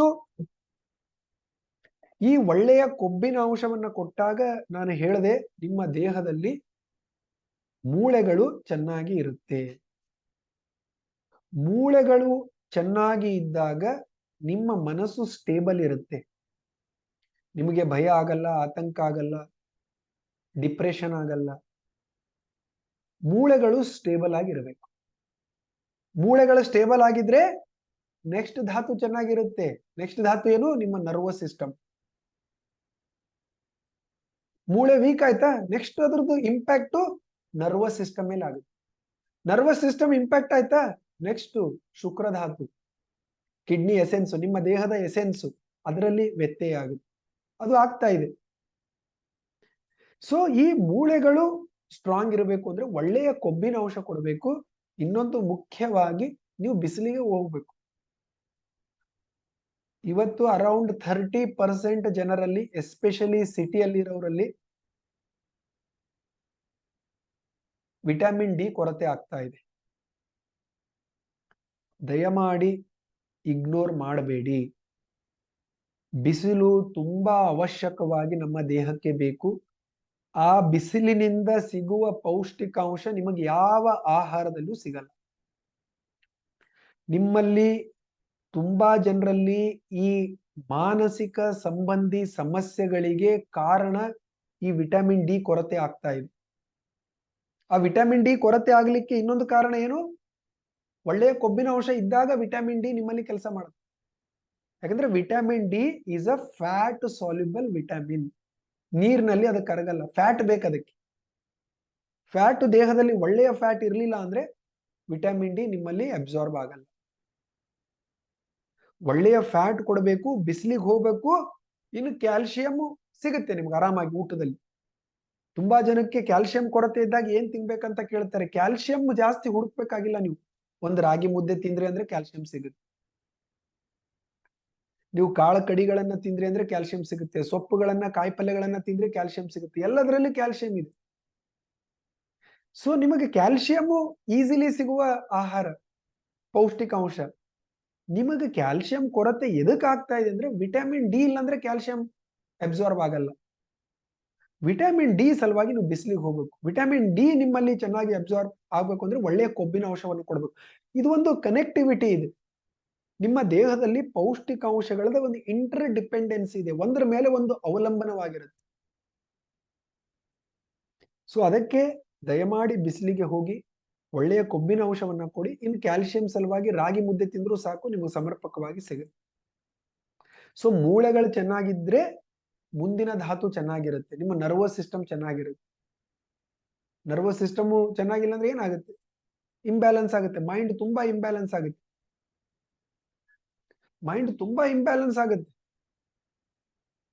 ಸ್ವಲ್ಪ ಸಣ್ಣ ಸಣ್ಣ ವಿಷಯಕ್ಕೆ ನರ್ವಸ್ ಆಗ್ತೀವಿ, ನಡೆಯುವಾಗ ಇಂಬ್ಯಾಲೆನ್ಸ್ ಆಗುತ್ತೆ, ಭಯ ಆತಂಕ ಆಗುತ್ತೆ. So it is very very essential that vitamin D ನಿಮ್ಮ ದೇಹಕ್ಕೆ ಸಿಗೋ ತರ ಮಾಡಬೇಕು. ಸೊ ಅದನ್ನ ದಯಮಾಡಿ ಆಹಾರದ ಭಾಗವಾಗಿ ಮಾಡ್ಕೊಳ್ಳಿ. ಇನ್ನು ಹಣ್ಣುಗಳ ಸೇವನೆ. ಹಣ್ಣುಗಳು ಕೂಡ ನಮಗೆ ಮೇನ್ಲಿ ವಿಟಮಿನ್ಸ್ ಗಳನ್ನ ಕೊಡುತ್ತೆ. ಸೊ ಪ್ರತಿನಿತ್ಯ ಒಂದು ಹಣ್ಣನ್ನ ಇನ್ಕ್ಲೂಡ್ ಮಾಡ್ಕೊಳ್ಳುವ ಪ್ರಯತ್ನ ಮಾಡಿ. ಯಾವಾಗ ತಿಂದ್ರೆ ಒಳ್ಳೆಯದು ಹಣ್ಣು? ನೀವು ಮಧ್ಯಾಹ್ನ 3 ಗಂಟೆ ಊಟ ಮಾಡ್ತಿದ್ರೆ ಅಂದ್ರೆ 2 ಗಂಟೆ ಒಂದು ಹಣ್ಣು ತಿನ್ನಿ. 2 ಗಂಟೆ ಊಟ ಮಾಡ್ತಿದ್ರೆ 1 ಗಂಟೆ ಒಂದು ಹಣ್ಣನ್ನು ತಿನ್ನಿ. ಮಧ್ಯಾಹ್ನದ ಊಟದಕ್ಕಿಂತ 1 hour before best time to have a fruit. ಹಣ್ಣನ್ನ ತಿನ್ಲಿಕ್ಕೆ ಸೂಕ್ತವಾದ ಸಮಯ. ಬೆಳಿಗ್ಗೆ ತಿನ್ಬಹುದಾ? ಹೇಳ್ತೀನಿ. ಬೆಳಿಗ್ಗೆ ತಿನ್ಬಹುದಾ? ಓಕೆ, ತಿನ್ಬಹುದು. ಆದ್ರೆ ಸಾಯಂಕಾಲ ಸೂರ್ಯಾಸ್ತ ಆದ್ಮೇಲೆ ತಿನ್ನಕ್ ಹೋಗ್ಬೇಡಿ. ಹಣ್ಣುಗಳನ್ನ ಸಾಧ್ಯವಾದಷ್ಟು ಅವಾಯ್ಡ್ ಮಾಡಿ. ಮಧ್ಯಾಹ್ನದ ಟೈಮು ಬೆಸ್ಟ್ ಟೈಮ್. ಊಟ ಮಾಡಿ ತಿನ್ಬೇಡಿ, ಖಾಲಿ ಹೊಟ್ಟೆಯಲ್ಲಿ. ಎಸ್ಪೆಷಲಿ ಮಧ್ಯಾಹ್ನದ ಊಟಕ್ಕಿಂತ 1 ಅವರ್ ಬಿಫೋರ್ ನೀವು ಕೊಟ್ರಿ ಅಂತಂದ್ರೆ ಆ ಹಣ್ಣಿನ ಪೂರ್ತಿ ಬೆನಿಫಿಟ್ ನಿಮಗೆ ಸಿಗುತ್ತೆ. ಯಾವಾಗ್ಲೂ ತಿನ್ಬಹುದು ಹಂಗ ಏನು, ಯಾವಾಗ್ಲೂ ತಿನ್ಬಹುದು. ಬಟ್ ಎದಕ್ಕೆ ಕೆಲವೊಂದು ಟೈಮಿಂಗ್ ಇರುತ್ತೆ ಅಂತಂದ್ರೆ ಆ ಆಹಾರದ ಪೂರ್ತಿ ಪ್ರಯೋಜನ ನಿಮಗೆ ಆ ಟೈಮಲ್ಲಿ ಆಗುತ್ತೆ ಅಂತ ಹೇಳಿ ಅಷ್ಟೇ. ಊಟ ಆದ್ಮೇಲೆ ಯಾಕೆ ಹಣ್ಣು ತಿನ್ಬಾರ್ದು? ಊಟ ಆದ್ಮೇಲೆ ತಿನ್ಬಹುದು. ನಿಮಗೆ ಅದ್ರದ್ದು ಬೆನಿಫಿಟ್ ಬೇಕಲ್ಲ, ನೀವ್ ಎದಕ್ ತಿಂತೀರಿ ಆ ಹಣ್ಣನ್ನ? ಆ ಹಣ್ಣಿನ ಎಲ್ಲ ಪೋಷಣೆ ನಿಮಗೆ ಸಿಗಲಿ ಅಂತ ತಿನ್ನೋದು. ಊಟ ಎದಕ್ ಮಾಡ್ತೀವಿ ನಾವು? ಹೊಟ್ಟೆ ತುಂಬಿಸ್ಕೊಳಕ್ ಊಟ ಮಾಡಲ್ಲ. ನಮ್ಮ ದೇಹಕ್ಕೆ ಎಲ್ಲ ಪೋಷಣೆ ಸಿಗಲಿ ಅಂತ ಊಟ ಮಾಡ್ತೀವಿ. ಸೊ ಯಾವಾಗ ಏನ್ ತಿಂದ್ರೆ ಚೆನ್ನಾಗಿ ಪೋಷಣೆ ಸಿಗುತ್ತೆ ಅನ್ನೋದು ತುಂಬಾ ಮುಖ್ಯ. ಫಾರ್ ಎಕ್ಸಾಂಪಲ್, ಹಸಿವೆ ಆಗದೆ ಊಟ ಮಾಡ್ತೀನಿ, ಏನಾಗುತ್ತೆ? ಮಾಡ್ಬಿಡ್ತೀನಿ. ನಾನು ಮಾಡಿದ್ರೆ ಒಳ್ಳೇದಲ್ಲ, ನಿಮ್ಮ ಡೈಜೆಸ್ಟಿವ್ ಹೆಲ್ತ್ ಹಾಳಾಗುತ್ತೆ. ಹಸಿವೆ ಆಗುವವರೆಗೂ ಕಾಯ್ದು ಊಟ ಮಾಡಬೇಕು. ಎಲ್ಲರೂ 1:30 ಊಟ ಮಾಡ್ತಿದ್ರಂತೆ, ನೀವು 1:30 ಊಟ ಮಾಡಬೇಡಿ. ನಿಮಗೆ 2:30 ಹಸಿವೆ ಆಗುತ್ತಾ, 3:30 ಆಗುತ್ತಾ, 4:30 ಆಗುತ್ತಾ? ಅಬ್ಸರ್ವ್ ಮಾಡಿ. ಇದು ಎಲ್ಲದಕ್ಕಿಂತ ಮುಖ್ಯವಾದ ಕೆಲಸ. ನಾನು ಇದೇ ತಪ್ಪು ತುಂಬಾ ಮಾಡಿ ಆರೋಗ್ಯವನ್ನು ಹಾಳು ಮಾಡ್ಕೊಂಡಿದ್ದೆ. 9-10 ಗಂಟೆ ತಿಂಡಿ ತಿಂತಾ ಇದ್ವಿ, ಮತ್ತೆ 1 ಗಂಟೆ ಊಟ. 1 ಗಂಟೆಗೆ ಹಸಿವೆ ಆಗ್ತಿರ್ಲಿಲ್ಲ, ಅದು ಅಬ್ಸರ್ವೇ ಮಾಡ್ತಿರ್ಲಿಲ್ಲ ನಾನು. ಎಲ್ಲರೂ ಊಟಕ್ಕೆ ಹೋಗ್ತಿದಾರೆ, ನಡಿ ಊಟ ಮಾಡೋಣ. ಯಾವಾಗ ಅಬ್ಸರ್ವ್ ಮಾಡ್ಲಿಕ್ಕೆ ಶುರು ಮಾಡಿದೆ, ನನಗೆ ಗೊತ್ತಾಯ್ತು ನನಗೆ 4ಕ್ಕೆ ಹಸಿವೆ ಆಗುತ್ತೆ ಅಂತ. ಸೊ ನಿಮಗೆ ಯಾವಾಗ ಹಸಿವೆ ಆಗುತ್ತೆ, ಇದು ನೀವು ಅಬ್ಸರ್ವ್ ಮಾಡ್ಲಿಕ್ಕೆ ಶುರು ಮಾಡಿ. ನಾಳೆಯಿಂದ ಈ ಕೆಲಸ ಎಲ್ಲರೂ ಮಾಡಬೇಕು. ನಮ್ಮ ಹಸಿವಿನ ಬಗ್ಗೆ ಅರಿವು ಇರ್ಲಿಲ್ಲ ಅಂದ್ರೆ ನೀವು ಅಮೃತ ಕೊಟ್ಟರು ಅದು ನಿಮಗೆ ವಿಷ ಆಗುತ್ತೆ. ಯು ಶುಡ್ ಅಬ್ಸರ್ವ್ ಯುವರ್ ಹಂಗರ್. ಹಸಿವೆ ಆಗಿಲ್ಲ ಅಂದ್ರೆ ನೀವು ಏನು ತಿಂದ್ರೇನು ಅದು ಡೈಜೆಸ್ಟ್ ಆಗಲ್ಲ. ಹಸಿವಿನ ಬಗ್ಗೆ ಅರಿವು ತುಂಬಾ ಮುಖ್ಯ. ಸೊ ಅದಕ್ಕೆ ಹಣ್ಣನ್ನ ತಿನ್ನುವ ಬೆಸ್ಟ್ ಟೈಮ್ ಯಾವುದು? ಮಧ್ಯಾಹ್ನದ ಸಮಯ, 1 ಅವರ್ ಬಿಫೋರ್ ಯುವರ್ ಲಂಚ್. ಇಲ್ಲ ನಾನು ಮಧ್ಯಾಹ್ನ ತಿನ್ನೋದೇ ಇಲ್ಲ, ಊಟನೇ ಮಾಡಲ್ಲ, ನಾನು ಡೈರೆಕ್ಟ್ ಸಾಯಂಕಾಲ ಮಾಡ್ತೀನಿ ಅಂದ್ರೆ ಮಧ್ಯಾಹ್ನ 2 ಗಂಟೆಗೆ ಹಣ್ಣನ್ನ ತಿನ್ನಿ. That is the ideal time. ಸಾಯಂಕಾಲ ಯಾಕೆ ಬೇಡ ಅಂತ ಹೇಳಿದೆ ಅಂತಂದ್ರೆ, ಹಣ್ಣುಗಳು, ಹಸಿ ತರಕಾರಿಗಳು ಮೊಸರು, ಮಜ್ಜಿಗೆ ಇಂಥ ತಣ್ಣಗಿರುವ ಆಹಾರಗಳು, ಬೇಯಿಸದೇ ಇರುವ ಆಹಾರಗಳು ಸಾಯಂಕಾಲ ಆದ್ಮೇಲೆ ತಿಂದ್ರೆ ನಮ್ಮ ದೇಹದಲ್ಲಿ ಕಫ ಎನರ್ಜಿ ಜಾಸ್ತಿ ಆಗುತ್ತೆ, ಕಫ ಇಂಬ್ಯಾಲೆನ್ಸ್ ಆಗುತ್ತೆ. ಅದಕ್ಕೆ ತಿನ್ನಬಾರದು. ಏನೇನ್ ತಿನ್ನಬಾರ್ದು? ರಾತ್ರಿ ಹಣ್ಣುಗಳನ್ನ ತಿನ್ಬೇಡಿ, ಹಸಿ ತರಕಾರಿಗಳನ್ನ ತಿನ್ಬೇಡಿ, ಮೊಸರು ಮಜ್ಜಿಗೆಯನ್ನ ತಗೋಬೇಡಿ, ತಣ್ಣಗಿರುವ ಯಾವುದೇ ಆಹಾರವನ್ನ ಸಾಯಂಕಾಲದ ಊಟದಲ್ಲಿ ಅವಾಯ್ಡ್ ಮಾಡಿದಷ್ಟು ನಿಮ್ಮ ಕಫ ಎನರ್ಜಿ ಬ್ಯಾಲೆನ್ಸ್ ಅಲ್ಲಿ ಇರುತ್ತೆ. ನಾನು ಏನ್ ಹೇಳ್ತಾ ಇದ್ದೀನಿ, ಎಲ್ಲವೂ ಎನರ್ಜಿ ಲೆವೆಲ್ ಅಲ್ಲಿ ಬ್ಯಾಲೆನ್ಸ್ ಹೆಂಗ್ ಇಟ್ಕೊಳ್ಳೋದು. ನಾನು ತಿಂತೀನಿ ಏನಾಗಲ್ಲ, ತಿನ್ನೋರು ತಿಂತಾರೆ, ನಿಮ್ಮ ಎನರ್ಜಿಗಳು ಬ್ಯಾಲೆನ್ಸ್ ಅಲ್ಲಿ ಇರಬೇಕು. ಟೀ ಕುಡಿಬಾರ್ದು ಜಾಸ್ತಿ ಅಂದ್ರೆ, ನಾನು ದಿನಕ್ಕೆ 10 ಕಪ್ ಕುಡಿತೀನಿ ಏನೂ ಆಗಲ್ಲ. ಏನೂ ಆಗಿಲ್ಲ ಅಂದ್ರೆ ಮತ್ತೆ ಯಾಕೆ ಕುಡಿತಾ ಇದೀಯಾ ಅಂತ ಕೇಳಿದೆ ನಾನು. ಏನಾದ್ರೂ ಆಗ್ಬೇಕಲ್ಲ, ಒಂದು 10 ಕಪ್ ಕುಡಿದ್ರೆ ಏನಾದ್ರೂ ಆಗ್ಬೇಕಲ್ಲ, ಪ್ರಯೋಜನ ಆದ್ರೂ ಆಗ್ಬೇಕು, ಏನಾದ್ರೂ ಬೆನಿಫಿಟ್ ಆದ್ರೂ ಆಗ್ಬೇಕು. ಮತ್ತೆ ಆಗಿಲ್ಲ ಅಂದ್ರೆ ಎದಕ್ ಕುಡಿತಾ ಇದೀಯ? ಏನೋ ಸಮಸ್ಯೆ ಇದೆ ಅಂತ ಕುಡಿತಾ ಇದೀಯಾ ಅಂತ ಹೇಳಿದೆ. ಅದಕ್ಕೆ ಆ ರೀತಿ ನಾವು ಯೋಚನೆ ಮಾಡ್ತಾ ಹೋದಾಗ ಯಾವುದಕ್ಕೂ ಆನ್ಸರ್ ಇರುವುದಿಲ್ಲ. ನಿಮ್ಮ ಎನರ್ಜಿಗಳು ಬ್ಯಾಲೆನ್ಸ್ ಅಲ್ಲಿ ಇರಬೇಕು. ನಾನು ಹೇಳಿದ್ನಲ್ಲ, ನಿಮ್ಮ ಎನರ್ಜಿಗಳು ಬ್ಯಾಲೆನ್ಸ್ ಅಲ್ಲಿ ಇದ್ದಾಗ it is not for your physical health, ಬರೀ ಫಿಸಿಕಲ್ ಹೆಲ್ತ್ ಅಷ್ಟೇ ಅಲ್ಲ, even for your mental health and spiritual health. ಇದು ನಿಮ್ಮ ಎನರ್ಜಿಗಳು ಬ್ಯಾಲೆನ್ಸ್ ಅಲ್ಲಿ ಇದ್ದಾಗ ನಿಮ್ಮ ಮಾನಸಿಕ ಆರೋಗ್ಯ, ಆಧ್ಯಾತ್ಮಿಕ ಜೀವನಕ್ಕೂ ಕೂಡ ಹೆಲ್ಪ್ ಮಾಡುತ್ತೆ. ಎನರ್ಜಿಗಳ ಇಂಬ್ಯಾಲೆನ್ಸ್ ಇತ್ತು ಅಂದ್ರೆ ಏನು ಮಾಡಕ್ಕಾಗಲ್ಲ ನಾವು. ಅದಕ್ಕೆ ಬ್ಯಾಲೆನ್ಸ್ ಅಲ್ಲಿ ಇಟ್ಕೊಳ್ಬೇಕು. ಅದಕ್ಕೆ ಕಫ ಜಾಸ್ತಿ ಮಾಡುವ ಆಹಾರಗಳನ್ನ ರಾತ್ರಿ ತಿನ್ನಬಾರ್ದು. ರಾತ್ರಿ ಕಾಯಿಪಲ್ಯಗಳನ್ನ ತಿನ್ನಬಾರ್ದ? ತಿನ್ನಬಹುದು, ಅವುಗಳನ್ನ ಬೇಯಿಸ್ಕೊಂಡು ತಿನ್ನಬಹುದು. You should eat boiled vegetables. ರಾತ್ರಿ ತರಕಾರಿ ಜ್ಯೂಸು ಅದೆಲ್ಲ ಕುಡಿಯಕ್ ಹೋಗಬೇಡಿ. ಬೂದುಗುಂಬಳಕಾಯಿ ಜ್ಯೂಸ್ ಕುಡಿ ಅಂದಿದ್ದಾರೆ, ಬೆಳಿಗ್ಗೆ ಮಾಡ್ಕೊಳಕ್ ಆಗಲ್ಲ, ರಾತ್ರಿ ಕುಡಿತೀನಿ, ಕುಡಿಬಾರದು. ಆ ಜ್ಯೂಸ್ ಎಲ್ಲ ಕುಡಿಯೋದಿತ್ತಂದ್ರೆ ಬೆಳಿಗ್ಗೆ ಕುಡಿಬೇಕು. ರಾತ್ರಿ ಏನಿದ್ರು ಬೇಯಿಸಿರುವ ಆಹಾರಗಳು. ಮತ್ತೊಂದು ಏನಾಗಿರುತ್ತೆ ರಾತ್ರಿ ಅಂತಂದ್ರೆ, ನಿಮ್ಮ ದೇಹದಲ್ಲಿ ಅಗ್ನಿ ಕಡಿಮೆ ಆಗ್ತಾ ಬರುತ್ತೆ ಸೂರ್ಯಾಸ್ತ ಆದ್ಮೇಲೆ. ಆಹಾರ ಹೊಟ್ಟೆಯಲ್ಲಿ ಏನಾಗುತ್ತೆ ಗೊತ್ತಾ? ಸುಡುತ್ತೆ. ಡೈಜೆಷನ್ ಅಂದ್ರೆ ಏನು? It will burn. ಬೇಯಿಸಿರುವ ಆಹಾರ ಈಸಿಲಿ ಬರ್ನ್ ಆಗುತ್ತೆ. ಹಸಿ ಆಹಾರಕ್ಕಿಂತ ಬೇಯಿಸಿದ್ದು ಈಸಿಲಿ ಬರ್ನ್ ಆಗುತ್ತೆ, ಯಾಕಂದ್ರೆ ಆಲ್ರೆಡಿ ಅದಕ್ಕೆ ಶೆಕೆ ಕೊಟ್ಟಿದ್ದೀರಾ ನೀವು. ಬೇಯಿಸೋದಂದ್ರೆ ಏನು? ಅದಕ್ಕೆ ಆಲ್ರೆಡಿ ಶೆಕೆ ಕೊಟ್ಟಿದ್ದೀರಾ. It will easily burn. ಸಾಯಂಕಾಲ ನಿಮ್ಮ ದೇಹದಲ್ಲಿ ಅಗ್ನಿ ಕಡಿಮೆ ಆಗಿರುತ್ತೆ, ಸೂರ್ಯಾಸ್ತ ಆದ್ಮೇಲೆ ಕಡಿಮೆ ಆಗ್ತಾ ಹೋಗುತ್ತೆ. ಆವಾಗ ಆಹಾರ ಪಚನ ಆಗೋದು ಸ್ವಲ್ಪ ಕಷ್ಟ ಆಗುತ್ತೆ ಹಸಿದು ತಿಂದ್ರೆ. ಅದಕ್ಕೆ ರಾತ್ರಿ ಬೇಯಿಸಿರುವ ಆಹಾರ ತಿನ್ನಬೇಕು, ರಾತ್ರಿ ಬಿಸಿ ಬಿಸಿದು ತಿನ್ನಬೇಕು. ಹಸಿ ತರಕಾರಿಗಳನ್ನ ತಿಂತೀನಿ ಅಂದ್ರೆ ಮಧ್ಯಾಹ್ನದ ಊಟದಲ್ಲಿ ತಿನ್ನಿ, ರಾತ್ರಿ ತಿನ್ನಕ್ ಹೋಗಿ.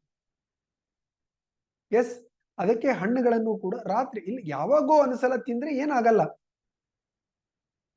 ಯಾರ ಪ್ರಕೃತಿ ಕಫ ಇದೆ, ವಾತ ಪಿತ್ತ ಕಫದ ಬಗ್ಗೆ ನಾಳೆ ಹೇಳ್ತೀನಿ ನಾನು, ಅಂತವ್ರಂತೂ ಕಂಪ್ಲೀಟ್ಲಿ ಅವಾಯ್ಡ್ ಮಾಡಿ. ಯಾರ್ಯಾರ್ದು ಕಫ ಇದೆ, ಕಫದ ಗುಣಲಕ್ಷಣ ಏನು? ಚೆನ್ನಾಗಿ ಹಸಿವೆ ಆಗಲ್ಲ, ಚೆನ್ನಾಗಿ ಜೀರ್ಣ ಆಗಲ್ಲ, ನೆಗಡಿ ಕೆಮ್ಮು ಕಫ ಆಗುತ್ತೆ, ಇಂಡೈಜೆಷನ್ ಇದೆ, ಊಟ ಆದ ಮೇಲೆ ಸುಸ್ತಾಗುತ್ತೆ, ಆಯಾಸ ಆಗುತ್ತೆ, ಹೊಟ್ಟೆ ಭಾರ ಆಗುತ್ತೆ. ಇವೆಲ್ಲವೂ ಕಫದ ಲಕ್ಷಣಗಳು. ಇಂಥವರು ಇವುಗಳನ್ನ ಕಂಪಲ್ಸರಿಲಿ ಅವಾಯ್ಡ್ ಮಾಡಬೇಕು. ಯಾವ ಪ್ರಕೃತಿಯ ಒಂದು ಪಿತ್ತ ಇದೆ, ಸಿಕ್ಕಾಪಟ್ಟಿ ಬಾಡಿ ಹೀಟ್ ಇದೆ, ಅವನ್ ತಿಂದ್ರೆ ಏನಾಗಲ್ಲ. ಅಂತವ್ರೆ ಹೇಳ್ತಿರ್ತಾರೆ, ನಾನು ತಿಂದಿದ್ದೀನಿ ಎಷ್ಟೋ ವರ್ಷದಿಂದ ನನಗೆ ಏನಾಗಿಲ್ಲ. ಅವನ ಪ್ರಕೃತಿಗೆ ಅದು ಸೆಟ್ ಆಗಿರುತ್ತೆ. ನಂದು ಪ್ರಕೃತಿ ನನಗೆ ಗೊತ್ತಿರಬೇಕು. ಅದಕ್ಕೆ ಪ್ರಕೃತಿ ಗೊತ್ತಿಲ್ಲ ಅಂದ್ರೂ ಕೂಡ ಅದಕ್ಕೆ ಏನ್ ಮಾಡಿದ್ದಾರೆ, ಕೆಲವೊಂದು ಆಹಾರಗಳನ್ನ ಈ ಟೈಮಿಗೆ ನಿಷೇಧ ಮಾಡ್ರಿ. ಯಾಕಂದ್ರೆ ಆ ಅರಿವು ಎಲ್ಲರಿಗೂ ಬರಲ್ಲ, ಪ್ರಕೃತಿ ಅರ್ಥ ಮಾಡ್ಕೊಳ್ಳಲ್ಲ. ಅದಕ್ಕೆ ಅಟ್ಲೀಸ್ಟ್ ಇವು ಬಿಟ್ಬಿಡ್ರಪ್ಪ, ಸುಮ್ನೆ ತೊಂದರೆ ಆಗಲ್ಲ ಅಂತ ಜನರಲೈಸ್ ಮಾಡಿದ್ರು. ಅದಕ್ಕೆ ಸೂರ್ಯಾಸ್ತದ ನಂತರ ಈ ಆಹಾರಗಳನ್ನ ನೀವು ಅವಾಯ್ಡ್ ಮಾಡಬೇಕು. ಹಣ್ಣುಗಳನ್ನ ಪ್ರತಿನಿತ್ಯ ಸೇವನೆ ಮಾಡಿ. ಒಂದು ಹಣ್ಣನ್ನ ತಿನ್ನಿ, ವಾರಕ್ಕೆ ಒಂದು 4-5 ವೆರೈಟಿ. ಒಂದೇ ಹಣ್ಣು ತಿನ್ಬೇಡಿ. ಪಪಾಯ ಇಷ್ಟ ಅಂತ ಪಪಾಯ ತಿನ್ನೋದು, ಬಾಳೆಹಣ್ಣು ಇಷ್ಟ ಅಂತ ಬಾಳೆಹಣ್ಣು ತಿನ್ನೋದು. ಈಟ್ ಒನ್ ಫ್ರೂಟ್, ಒಂದು ಹಣ್ಣನ್ನ ಪ್ರತಿನಿತ್ಯ, ಸಾಧ್ಯವಾದಷ್ಟು ವೆರೈಟಿ. ಯಾವುದು ಹಣ್ಣು ಬಿಡಬೇಕಾಗಿಲ್ಲ, ಸೀಸನ್ಗೆ ಅನುಗುಣವಾಗಿ ತಿನ್ನಬೇಕು. ಈಗ ಮಾರ್ಕೆಟ್ ಅಲ್ಲಿ ಕಲ್ಲಂಗಡಿ ಸಿಗುತ್ತೆ ಅಂತ ತಂದು ತಿನ್ನಬಾರದು, ಕಲ್ಲಂಗಡಿ ಸೀಸನ್ ಅಲ್ಲ. ಸೊ ಸೀಸನ್ ವೈಸ್ ಏನ್ ಹಣ್ಣುಗಳು ಸಿಗುತ್ತೆ ಆ ಹಣ್ಣುಗಳನ್ನ ತಿನ್ನಿ. ಕಫ ಪ್ರಕೃತಿ ಇರೋರು ಹಣ್ಣುಗಳನ್ನ ಅತಿಯಾಗಿ ತಿನ್ನಬೇಡಿ. ಕಫ ಪ್ರಕೃತಿ ಇರೋರು ಹಣ್ಣುಗಳನ್ನ ಅತಿಯಾಗಿ ತಿನ್ನಬೇಡಿ. ಹಸಿ ತರಕಾರಿಗಳನ್ನು ಕೂಡ ಅತಿಯಾಗಿ ತಿನ್ನಬೇಡಿ. ನಿಮಗೆ ಬೇಸಿರೋ ಆಹಾರ ಒಳ್ಳೆಯದು ಕಫ ಪ್ರಕೃತಿಯವರಿಗೆ. ಸೊ ಕಫ, ವಾತ, ಪಿತ್ತದ ಲಕ್ಷಣಗಳು ಏನು ಅಂತ ಹೇಳಿ ನಾಳೆ ನಾನು ಎಕ್ಸ್ಪ್ಲೇನ್ ಮಾಡ್ತೇನೆ. ಬಟ್ ನಿಮಗೆ ಕೆಲವೊಬ್ಬರಿಗೆ ಆಲ್ರೆಡಿ ಅನಿಸಿರುತ್ತೆ ನಂದು ಕಫ ಪ್ರಕೃತಿ ಇದೆ, ನೀವು ಅದನ್ನ ಅಳವಡಿಸ್ಕೊಳ್ಬೇಕು. ನನಗೆ ಹಸಿವೆ ಆಗ್ತಾ ಇಲ್ಲ ಚೆನ್ನಾಗಿ ಅಂದ್ರೆ ಅಗ್ನಿ ಇಲ್ಲ. ನೀವು ಹಸಿ ತಿಂದ್ರೆ ಅಗ್ನಿ ಇನ್ನೂ ಸ್ವಲ್ಪ ಕಡಿಮೆ ಆಗುತ್ತೆ. ಸೊ ನಿಮ್ಮ ಆಹಾರ, ಬೇಸಿರುವ ಆಹಾರ ನಿಮಗೆ ಸೂಟ್ ಆಗುತ್ತೆ. ಸೊ ಅದಕ್ಕೆ ಹಣ್ಣುಗಳ ಸೇವನೆಗೆ ಸೂಕ್ತವಾದ ಸಮಯ ಮಧ್ಯಾಹ್ನ. ಸೊ ಈ ಆಹಾರದಲ್ಲಿ ಶಿಸ್ತು, ಸಮತೋಲನವನ್ನ ನೀವು ಪ್ರತಿನಿತ್ಯ ತಗೊಂಡು ಬರಬೇಕು. Next important thing is protein. Protein ನಿಮ್ಮ ದೇಹಕ್ಕೆ ಸ್ಟ್ರೆಂತ್ ಅನ್ನ ಕೊಡುತ್ತೆ. ಆ ಪ್ರೋಟೀನೇ ಇಲ್ಲ ಅಂತಂದ್ರೆ ನಿಮ್ಮ ದೇಹ ವೀಕ್ ಆಗುತ್ತೆ, ಸ್ಟ್ರೆಂತೇ ಇರಲ್ಲ. ಸಿಮೆಂಟ್ ಇದ್ದಂಗೆ ಮನೆಗೆ. ಸೊ ಆ ಪ್ರೋಟೀನು, ಸಿಮೆಂಟು, ಇಟ್ಟಿಗೆ ಇದ್ದಂಗೆ ಆ ಸ್ಟ್ರೆಂತ್ ಬರ್ಬೇಕಲ್ಲ, ಆ ಸ್ಟ್ರೆಂತ್ ಪ್ರೋಟೀನ್ ಇಂದ ಬರುತ್ತೆ. ಆ ಪ್ರೋಟೀನ್ ಇಲ್ಲ ಅಂದ್ರೆ ನಿಮ್ಮ ದೇಹ ವೀಕ್ ಆಗ್ತಾ ಹೋಗುತ್ತೆ, ನಿಮ್ಮ ಸೆಲ್ಗಳ ಗ್ರೋತ್ ಚೆನ್ನಾಗಲ್ಲ. ಅದಕ್ಕೆ ಹೇಳ್ತಾರೆ ನೋಡಿ, ಮಕ್ಕಳು ಬೆಳೆಯುವಾಗ ಪ್ರೋಟೀನ್ ಕೊಡಿ, ಪ್ರೋಟೀನ್ ಕೊಡಿ ಅಂತ. ಬರೀ ಮಕ್ಕಳಿಗೆಲ್ಲ, ಎಲ್ಲರಿಗೂ ಬೇಕಂದ್ರೆ ನಾವು ಸಾಯೋ ತನಕ ನಮ್ಮ ದೇಹದಲ್ಲಿ ಹಳೆ ಸೆಲ್ಗಳು ಪ್ರತಿನಿತ್ಯ ಸಾಯ್ತಾ ಇರುತ್ತೆ, ಹೊಸ ಸೆಲ್ಗಳು ಪ್ರತಿನಿತ್ಯ ಡೆವಲಪ್ ಆಗ್ತಾ ಇರುತ್ತೆ. ಆ ಸೆಲ್ಗಳು ಚೆನ್ನಾಗಿ ಡೆವಲಪ್ ಆದಾಗ್ಲೇ ನಿಮ್ಮ ಅಂಗಾಂಗ ಚೆನ್ನಾಗಿ ಡೆವಲಪ್ ಆಗುತ್ತೆ. ಆ ಸೆಲ್ಗಳು ಸೇರೆ ನಿಮ್ಮ ದೇಹದಲ್ಲಿ ಆ ಕೋಶಗಳು ಸೇರಿ ಅಂಗಾಂಗ ಆಗಿರುತ್ತೆ. ಆ ಕೋಶಗಳು ಸ್ಟ್ರಾಂಗ್ ಇರ್ಬೇಕಲ್ಲ, ಆ ಕೋಶಗಳ ಡೆವಲಪ್ಮೆಂಟ್ಗೆ ಏನ್ ಬೇಕು ಅಂದ್ರೆ ಪ್ರೋಟೀನ್ ಬೇಕು. ಬಟ್ ಇವತ್ತು ತುಂಬಾ ಜನ ಪ್ರೋಟೀನ್ ಕೊಡಲ್ಲ. ಬರೀ ಅಕ್ಕಿ ತಿಂತೀನಿ, ಅನ್ನ ಸಾಂಬಾರ್ ತಿಂತೀನಿ, ರೊಟ್ಟಿ ಪಲ್ಯ ತಿಂತೀನಿ. ನಿಮಗೆ ಪ್ರೋಟೀನ್ ಎಲ್ಲಿಂದ ಸಿಗುತ್ತೆ? ನಿಮಗೆ ಕಾಳುಗಳಲ್ಲಿ ಪ್ರೋಟೀನ್ ಸಿಗುತ್ತೆ. ನೀವು ಕಾಳುಗಳನ್ನ ಪ್ರತಿನಿತ್ಯ ಅಳವಡಿಸ್ಕೊಳ್ಬೇಕು. ಕಾಳುಗಳು ನೀವು ತಿನ್ಲಿಲ್ಲ ಅಂದ್ರೆ ನಿಮಗೆ ಸಮರ್ಪಕವಾಗಿ ರೊಟ್ಟಿ, ಚಪಾತಿ, ರಾಗಿ ಇದರಲ್ಲಿ ನಿಮಗೆ ಪ್ರೋಟೀನ್ ಸಮರ್ಪಕವಾಗಿ ಸಿಗಲ್ಲ. ಸ್ವಲ್ಪ ಸ್ವಲ್ಪ ಇರುತ್ತೆ ಅದರಲ್ಲಿ ಪ್ರೋಟೀನ್. ಕಾಳು ಬೇಳೆಗಳಲ್ಲಿ ಪ್ರೋಟೀನ್ ಇರುತ್ತೆ, ನಟ್ಸ್ ಗಳಲ್ಲಿ ಪ್ರೋಟೀನ್ ಇರುತ್ತೆ, ಬೀಜಗಳಲ್ಲಿ ಪ್ರೋಟೀನ್ ಇರುತ್ತೆ, ಮೊಟ್ಟೆಯಲ್ಲಿ ಪ್ರೋಟೀನ್ ಇರುತ್ತೆ, ಡೇರಿ ಪ್ರಾಡಕ್ಟ್ ಅಲ್ಲಿ ಇರುತ್ತೆ, ನಾನ್ ವೆಜಿಟೇರಿಯನ್ ಅಲ್ಲಿ ಪ್ರೋಟೀನ್ ಇರುತ್ತೆ. ಸೊ ಸಮರ್ಪಕವಾಗಿ ಯಾರ್ಯಾರು ಪ್ರೋಟೀನ್ ಕೊಡ್ತಾ ಇಲ್ಲ, ದಯಮಾಡಿ ಪ್ರೋಟೀನ್ ಅನ್ನ ಅಳವಡಿಸ್ಕೊಳ್ಳಿ. ನೀವು ಪ್ರೋಟೀನ್ ಕೊಟ್ಟಿಲ್ಲ ಅಂದ್ರೆ ನಿಮ್ಮ ಸೆಲ್ಯುಲಾರ್ ಗ್ರೋತ್ ಚೆನ್ನಾಗಲ್ಲ, ನಿಮ್ಮ ಅಂಗಾಂಗ ವೀಕ್ ಆಗುತ್ತೆ. ಅವಾಗ ಲಿವರ್ ತನ್ನ ಕೆಲಸ ಮಾಡ್ತಾ ಇಲ್ಲ, ಕಿಡ್ನಿ ತನ್ನ ಕೆಲಸ ಮಾಡ್ತಾ ಇಲ್ಲ, ಅದಕ್ಕೆ ಏನ್ ಬೇಕು? ಪೋಷಣೆನೇ ಇರಲ್ಲ. So protein is the next very important nutrient. Fat ಎಲ್ಲದಕ್ಕಿಂತ ಮುಖ್ಯ, next is protein. So protein ನಿಮಗೆ ಕಾಳು ಬೇಳೆಗಳಲ್ಲಿ ಮೂಲತಃ ಸಿಗುತ್ತೆ. ಇಲ್ಲಿ ಏನು ಒಂದು ಎನ್ಶೋರ್ ಮಾಡಬೇಕು ನೀವು ಅಂತ ದಯಮಾಡಿ ನೋಟ್ ಮಾಡ್ಕೊಳ್ಳಿ, ಆ ಪ್ರೋಟೀನು ಒಂದೇ ಸೋರ್ಸ್ ಇಂದ ಬರಬಾರ್ದು, ಒಂದೇ ಆಹಾರದಿಂದ ಪ್ರೋಟೀನ್ ಬರಬಾರ್ದು. ಪ್ರೋಟೀನ್ ಹೆಂಗ್ ಬರಬೇಕು ಅಂದ್ರೆ ಬೇರೆ ಬೇರೆ ಕಡೆಯಿಂದ, ಈ ಕಡೆಯಿಂದ ಬರ್ಬೇಕು, ಆ ಕಡೆಯಿಂದ ಬರ್ಬೇಕು, ಅಲ್ಲಿಂದ ಬರ್ಬೇಕು, ಇಲ್ಲಿಂದ ಬರ್ಬೇಕು, ಆ ಕಾಳಿಂದನೂ ಬರ್ಬೇಕು, ಈ ಕಾಳಿಂದ ಬರ್ಬೇಕು, ಆ ಬೇಳೆಯಿಂದ ಬರ್ಬೇಕು, ಈ ಬೇಳೆಯಿಂದ ಬರ್ಬೇಕು, ಆ ನಟ್ಸ್ ಇಂದ ಬರ್ಬೇಕು, ಈ ಬೀಜದಿಂದ ಬರ್ಬೇಕು. ನಿಮಗೆ ಎಷ್ಟು ಸಾಧ್ಯವಾಗುತ್ತೋ ಅಷ್ಟು ಪ್ರೋಟೀನಿನ ಸೋರ್ಸಸ್ ಗಳನ್ನು ಅಳವಡಿಸ್ಕೊ. ಪ್ರೋಟೀನ್ ಎಲ್ಲೆಲ್ಲಿ ಸಿಗುತ್ತೆ? ಕಾಳುಗಳಲ್ಲಿ, ಎಲ್ಲ ಕಾಳುಗಳಲ್ಲಿ. ಹೆಸರು ಕಾಳು, ಹುರುಳೆ ಕಾಳು, ಮಡಿಕೆ ಕಾಳು, ಬೀನ್ಸ್ಗಳು, ಎಲ್ಲ ತೊಗರೆ ಬೇಳೆ, ಹೆಸರು ಬೇಳೆ, ಕಡಲೆ ಬೇಳೆ, ಎಲ್ಲದರಲ್ಲೂ ಪ್ರೋಟೀನ್. ಸೊ ನೀವು ಏನು ಮಾಡಬೇಕಂದ್ರೆ ಒಂದೇ ತಿನ್ನಬಾರದು. ಹೆಸರು ಕಾಳು ಇಷ್ಟ, ಪ್ರತಿನಿತ್ಯ ಹೆಸರು ಕಾಳೆ ತಿನ್ಬೇಡಿ. ನಾ ಮತ್ತೆ ಅದು ಮೊದಲೇ ಆಲ್ರೆಡಿ ಹೇಳಿದ್ದೀನಿ, ನಿಮ್ಮ ದೇಹಕ್ಕೆ ವೆರೈಟಿ ಬೇಕು. ಪ್ರೋಟೀನ್ ಅಲ್ಲಿ ಯಾಕೆ ವೆರೈಟಿ ಹೇಳ್ತಾ ಇದ್ದೀನಿ ಅಂತಂದ್ರೆ, ಪ್ರೋಟೀನು ಬೇರೆ ಬೇರೆ ಅಮಿನೋ ಆಸಿಡ್ಸ್ ಗಳು ಇರುತ್ತೆ ಅದರಲ್ಲಿ. ನಿಮ್ಮ ದೇಹಕ್ಕೆ ಎಲ್ಲ ರೀತಿಯ ಅಮಿನೋ ಆಸಿಡ್ಸ್ ಬೇಕು, ಆವಾಗಲೇ ಪ್ರೋಟೀನ್ದು ಕೆಲಸ ದೇಹದಲ್ಲಿ ಸಮರ್ಪಕವಾಗಿ ಆಗುತ್ತೆ. ನೀವು ಒಂದು ಕಾಳಲ್ಲಿ ಒಂದು ರೀತಿಯ ಅಮೈನೋ ಆಸಿಡ್ ಇರುತ್ತೆ, ಇನ್ನೊಂದರಲ್ಲಿ ಇನ್ನೊಂದು ರೀತಿದಿರುತ್ತೆ. ಯಾವಾಗ ನೀವು ಕಾಂಬಿನೇಷನ್ ಅನ್ನ ಕೊಡ್ತೀರಾ, ವೆರೈಟಿಯನ್ನ ತರ್ತೀರಾ, ನಿಮ್ಮ ದೇಹಕ್ಕೆ ಕಂಪ್ಲೀಟ್ ಪ್ರೋಟೀನ್ ಸಿಗುತ್ತೆ. ಪ್ರೋಟೀನ್ ಸಿಕ್ಕಾಗ ನಿಮ್ಮಲ್ಲಿ ಮಸಲ್ಸ್ಗಳು ಚೆನ್ನಾಗಿರುತ್ತೆ, ಸೆಲ್ಯುಲಾರ್ ಗ್ರೋತ್ ಚೆನ್ನಾಗಿರುತ್ತೆ. ಎಲ್ಲ ಮಸಲ್ಸ್ ಅಲ್ಲ, ನಿಮ್ಮ ಹೊಟ್ಟೆಯಲ್ಲಿ ಮಸಲ್ಸ್ ಇದೆ, ಹೊಟ್ಟೆ ಮಸಲು, ಬ್ರೇನ್ ಮಸಲು, ಹಾರ್ಟ್ ಮಸಲು. ಆ ಮಸಲ್ಸ್ಗಳು ಚೆನ್ನಾಗಿರ್ಬೇಕು, ಅವಾಗ ಸ್ಟ್ರೆಂತ್ ಇರುತ್ತೆ. ಇಲ್ಲಾಂದ್ರೆ ಹೊಟ್ಟೆ ದುರ್ಬಲ ಆಗುತ್ತೆ, ಲಿವರ್ ದುರ್ಬಲ ಆಗುತ್ತೆ. ಯಾಕಂದ್ರೆ ಅದಕ್ಕೆ ಸ್ಟ್ರೆಂತ್ ಎಲ್ಲಿಂದ ಸಿಗ್ತಾ ಇದೆ? ಪ್ರೋಟೀನ್ ಇಂದ ಸಿಗ್ತಾ ಇದೆ. ಫ್ಯಾಟ್ ಇಂದ ಪ್ರೊಟೆಕ್ಷನ್ ಸಿಗುತ್ತೆ, ಫ್ಯಾಟ್ ಇಂದ ಕುಶನಿಂಗ್ ಸಿಗುತ್ತೆ, ಫ್ಯಾಟ್ ಇಂದ ಒತ್ತಡ ಘರ್ಷಣೆ ಕಡಿಮೆ ಆಗುತ್ತೆ. ಬಟ್ ಸ್ಟ್ರೆಂತ್ ಎಲ್ಲಿಂದ ಸಿಗುತ್ತೆ? ಅಂಗಾಂಗಗಳಿಗೆ ಪ್ರೋಟೀನ್ ಇಂದ. ಸೊ ನಿಮ್ಮ ಆಹಾರದಲ್ಲಿ ಇವತ್ತೇನಾಗಿದೆ? ಪ್ರೋಟೀನ್ ಕೊಡ್ತಾ ಇಲ್ಲ ನಾವು, ಬರೇ ಅನ್ನ ಸಾಂಬಾರು ಚಪಾತಿ ಪಲ್ಯ ತಿಂದ್ಬಿಡ್ತೀವಿ. ಎಲ್ಲಿ ಅವೆಲ್ಲ ಕಾಳು ಎಲ್ಲಿ ನೆನೆ ಹಿಡಿಯೋದು, ಎಲ್ಲಿ ಮೊಳಕೆ ಬಳಸೋದು, ಎಲ್ಲಿ ಟೈಮ್ ಇದೆ? ಡೈಟ್ ಅಂದ್ರೆ ಸ್ವಲ್ಪ ಪ್ಲಾನಿಂಗ್ ಬೇಕು, ಸ್ವಲ್ಪ ಪ್ಲಾನ್ ಮಾಡ್ಕೋಬೇಕು. ಆ ಕಾಳುಗಳನ್ನು ಸಾಧ್ಯವಾದಷ್ಟು ಅಗೇನ್ ನಾಟಿ ಕಾಳುಗಳನ್ನ ಬಳಸಿ.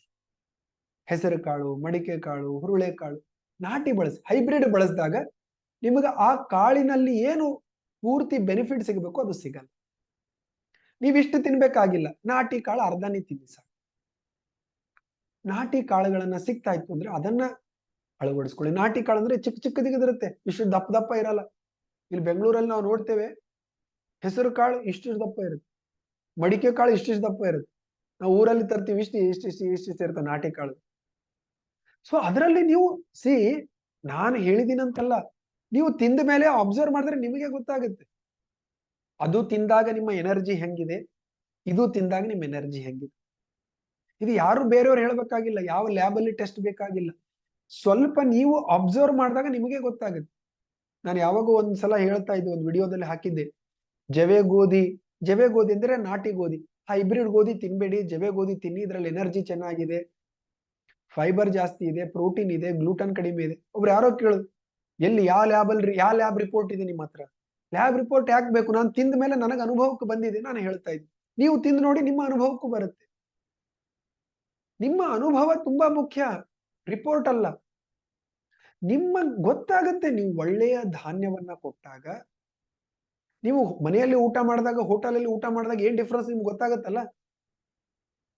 ಯಾವ ಲ್ಯಾಬ್ ಅಲ್ಲಿ ಪ್ರೂವ್ ಮಾಡ್ಬೇಕು ಇದು ಹೋಟೆಲ್ ಅಲ್ಲಿ ಚೆನ್ನಾಗಿಲ್ಲ ಅಂತ? ನಿಮಗೆ ಗೊತ್ತಾಗುತ್ತೆ, ಆಸಿಡಿಟಿ ಆಗುತ್ತೆ, ನಿಮಗೆ ಗೊತ್ತಾಗುತ್ತೆ, ಹೊಟ್ಟೆ ಭಾರ ಆಗುತ್ತೆ.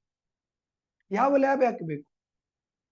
ಯಾವಾಗ ಸ್ವಲ್ಪ ನಮ್ಮಲ್ಲಿ ಅವೇರ್ನೆಸ್ ಅನ್ನ ಬೆಳೆಸ್ಕೊಳ್ತೇವೆ, ನಮಗೆ ಗೊತ್ತಾಗುತ್ತೆ ಯಾವುದು ಒಳ್ಳೇದು ಯಾವುದು ಒಳ್ಳೇದಲ್ಲ ಅಂತ. ಯಾರು ಸರ್ಟಿಫೈ ಮಾಡೋದು ಬೇಕಾಗಿಲ್ಲ. ಯಾವ ಅಕ್ಕಿ ಒಳ್ಳೇದು ಯಾವುದು ಒಳ್ಳೇದಲ್ಲ ಅಂತ ಯಾರು ಹೇಳ್ಬೇಕಾಗಿಲ್ಲ. ತಿಂದ ಮೇಲೆ ಅಬ್ಸರ್ವ್ ಮಾಡಿ ನಿಮ್ಮ ಎನರ್ಜಿ ಹೆಂಗಿದೆ ಅಂತ. ನೀವು ಹೈಬ್ರಿಡ್ ಗೋಧಿ, ನಾಟಿ ಗೋಧಿ ತಿಂದು ಅಬ್ಸರ್ವ್ ಮಾಡಿ. ನೀವು ಹೈಬ್ರಿಡ್ ಚಪಾತಿ ತಿಂದ್ರಿ ಅಂದ್ರೆ 2 ತಾಸಿಗೆ ಹಸಿವಾಗುತ್ತೆ, 3 ತಾಸಿಗೆ ಹಸಿವಾಗುತ್ತೆ. ನೀವು ನಾಟಿ ತಿಂದಿರಿ ಅಂತಂದ್ರೆ 5 ಅವರ್ 6 ಅವರ್ ಹಸಿವೆ ಆಗಲ್ಲ. ಯಾಕೆ? ಗ್ಲೂಕೋಸ್ ಅನ್ನೋದು ನಿಧಾನಕ್ಕೆ ಬಿಡುತ್ತೆ. ಸೊ ಅದರಲ್ಲಿ ಎನರ್ಜಿ ಬ್ಯಾಲೆನ್ಸ್ ಅಲ್ಲಿದೆ, ಅದರಲ್ಲಿ ಫೈಬರ್ ಏನ್ ಬೇಕು ಇದೆ, ಮಿನರಲ್ಸ್ ಗಳಿದೆ, ಅದರಲ್ಲಿ ಪ್ರೋಟೀನ್ ಜಾಸ್ತಿ ಇರುತ್ತೆ. ನಿಮ್ಮಲ್ಲಿ ಎನರ್ಜಿ ಇಂಬ್ಯಾಲೆನ್ಸ್ ಆಗಲ್ಲ. ಅದಕ್ಕೆ ಕಾಳುಗಳಲ್ಲಿಯೂ ಕೂಡ ಒಂದು ಬ್ಯಾಲೆನ್ಸ್ ಅನ್ನ ತರ್ಕೊಳ್ಳುವ ಪ್ರಯತ್ನ ಮಾಡಿ. ಸೊ ಇದು ನಿಮ್ಮ ಡೈಟ್ ಅಲ್ಲಿ ಬದಲಾವಣೆಯನ್ನ, ಶಿಸ್ತನ್ನು ನೀವು ತರ್ಕೊಳ್ಬೇಕು. ಏನೇನು? ಆಹಾರದಲ್ಲಿ ನಾರಿನ ಪ್ರಮಾಣವನ್ನ ಹೆಚ್ಚಿಸ್ಕೊಳ್ಳೋದು, ಕಾರ್ಬೋಹೈಡ್ರೇಟಿನ ಪ್ರಮಾಣವನ್ನ ಕಡಿಮೆ ಮಾಡಿಕೊಳ್ಳೋದು, ಪ್ರೋಟೀನಿನ ಪ್ರಮಾಣವನ್ನ ಹೆಚ್ಚಿಸ್ಕೊಳ್ಳೋದು, ಕಾಯಿಪಲ್ಯಗಳ ಬಳಕೆಯನ್ನ ಜಾಸ್ತಿ ಮಾಡೋದು, ನಿಯಮಿತವಾಗಿ ಹಣ್ಣಿನ ಸೇವನೆಯನ್ನ ಮಾಡೋದು. ಇದು ಪ್ರತಿನಿತ್ಯ ನಿಮ್ಮ ಆಹಾರದ ಭಾಗವಾಗಿ ಆಗ್ಬೇಕು. ಡೈಟ್ ಅಂದ್ರೆ ಎಷ್ಟು ದಿವಸ ಮಾಡೋದಲ್ಲ, ಎಷ್ಟು ವಾರ ಮಾಡೋದಲ್ಲ. ಇದು ನೀವು ಮಾಡಿದಾಗ ನಿಮ್ಮ ಓವರ್ ಆಲ್ ಹೆಲ್ತ್ಗೆ ಇಂಪ್ರೂವ್ ಆಗುತ್ತೆ. ಏನೇ ಇರಲಿ, ನಿಮ್ಮ ಲಿವರ್ ಫಂಕ್ಷನ್ ಇಂಪ್ರೂವ್ ಆಗುತ್ತೆ, ನಿಮ್ಮ ಕಿಡ್ನಿ ಫಂಕ್ಷನ್ ಇಂಪ್ರೂವ್ ಆಗುತ್ತೆ, ನಿಮ್ಮ ಹೊಟ್ಟೆಯ ಫಂಕ್ಷನ್. ಯಾಕಂದ್ರೆ ನೀವು ನಿಮ್ಮ ದೇಹದ ಅಂಗಾಂಗಗಳಿಗೆ ಏನು ಬೇಕೋ ಅದು ಪೋಷಣೆ ಕೊಡ್ತಾ ಇದ್ದೀರಾ. ಪೋಷಣೆ ಸರಿಯಾಗಿ ಕೊಡ್ತಾ ಬಂದಾಗ ಅದರದ್ದು ಫಂಕ್ಷನ್ ತಾನೇ ಇಂಪ್ರೂವ್ ಆಗುತ್ತೆ. ಅದಕ್ಕೆ ಏನು ಬೇಕು ಪೋಷಣೆ ಸಿಕ್ಕಾಗ ತನ್ನ ಕೆಲಸವನ್ನ ಅದು ತಾನೇ ಇಂಪ್ರೂವ್ ಮಾಡ್ಕೊಳ್ಳುತ್ತೆ. ಸೊ ಅದು ಇಂಪ್ರೂವ್ ಆದಾಗ ನಿಮ್ಮ ಹೆಲ್ತ್ ಇಂಪ್ರೂವ್ ಆಗುತ್ತೆ. ಹೊಟ್ಟೆ ತನ್ನ ಕೆಲಸ ಮಾಡ್ಲಿಕ್ಕೆ ಶುರು ಮಾಡ್ತು ಅಂತಂದ್ರೆ ಹೊಟ್ಟೆ ರಿಲೇಟೆಡ್ ಸಮಸ್ಯೆಗಳು ತಾನೇ ನಿಧಾನ ಗುಣ ಆಗುತ್ತೆ. ಬಟ್ ಇದು ಸ್ಲೋಲಿ ಆಗುತ್ತೆ, ಬಟ್ ಪರ್ಮನೆಂಟ್ ಆಗಿ ಮಾಡೋದಿದು. ಸಿಂಪ್ಟಮ್ಸ್ ಗಳಿಗೆ ಪರಿಹಾರ ಅಲ್ಲ ಇದು, ನಮ್ಮ ತಪ್ಪುಗಳನ್ನ ಸರಿಪಡಿಸ್ಕೊಳ್ಳೋದು. ಸೊ ಅದಕ್ಕೆ ನಿಮ್ಮ ಡೈಟ್ ಅಲ್ಲಿ ಒಂದು ಬ್ಯಾಲೆನ್ಸ್ ತುಂಬಾ ಮುಖ್ಯ. ನಿಮ್ಮ ದೇಹಕ್ಕೆ ವರೈಟಿ ತುಂಬಾ ಮುಖ್ಯ. ಸಾಧ್ಯವಾದಷ್ಟು ನಾಟಿ ಧಾನ್ಯಗಳನ್ನ ಅಳವಡಿಸಿಕೊಳ್ಳುವ ಪ್ರಯತ್ನ ಮಾಡಿ.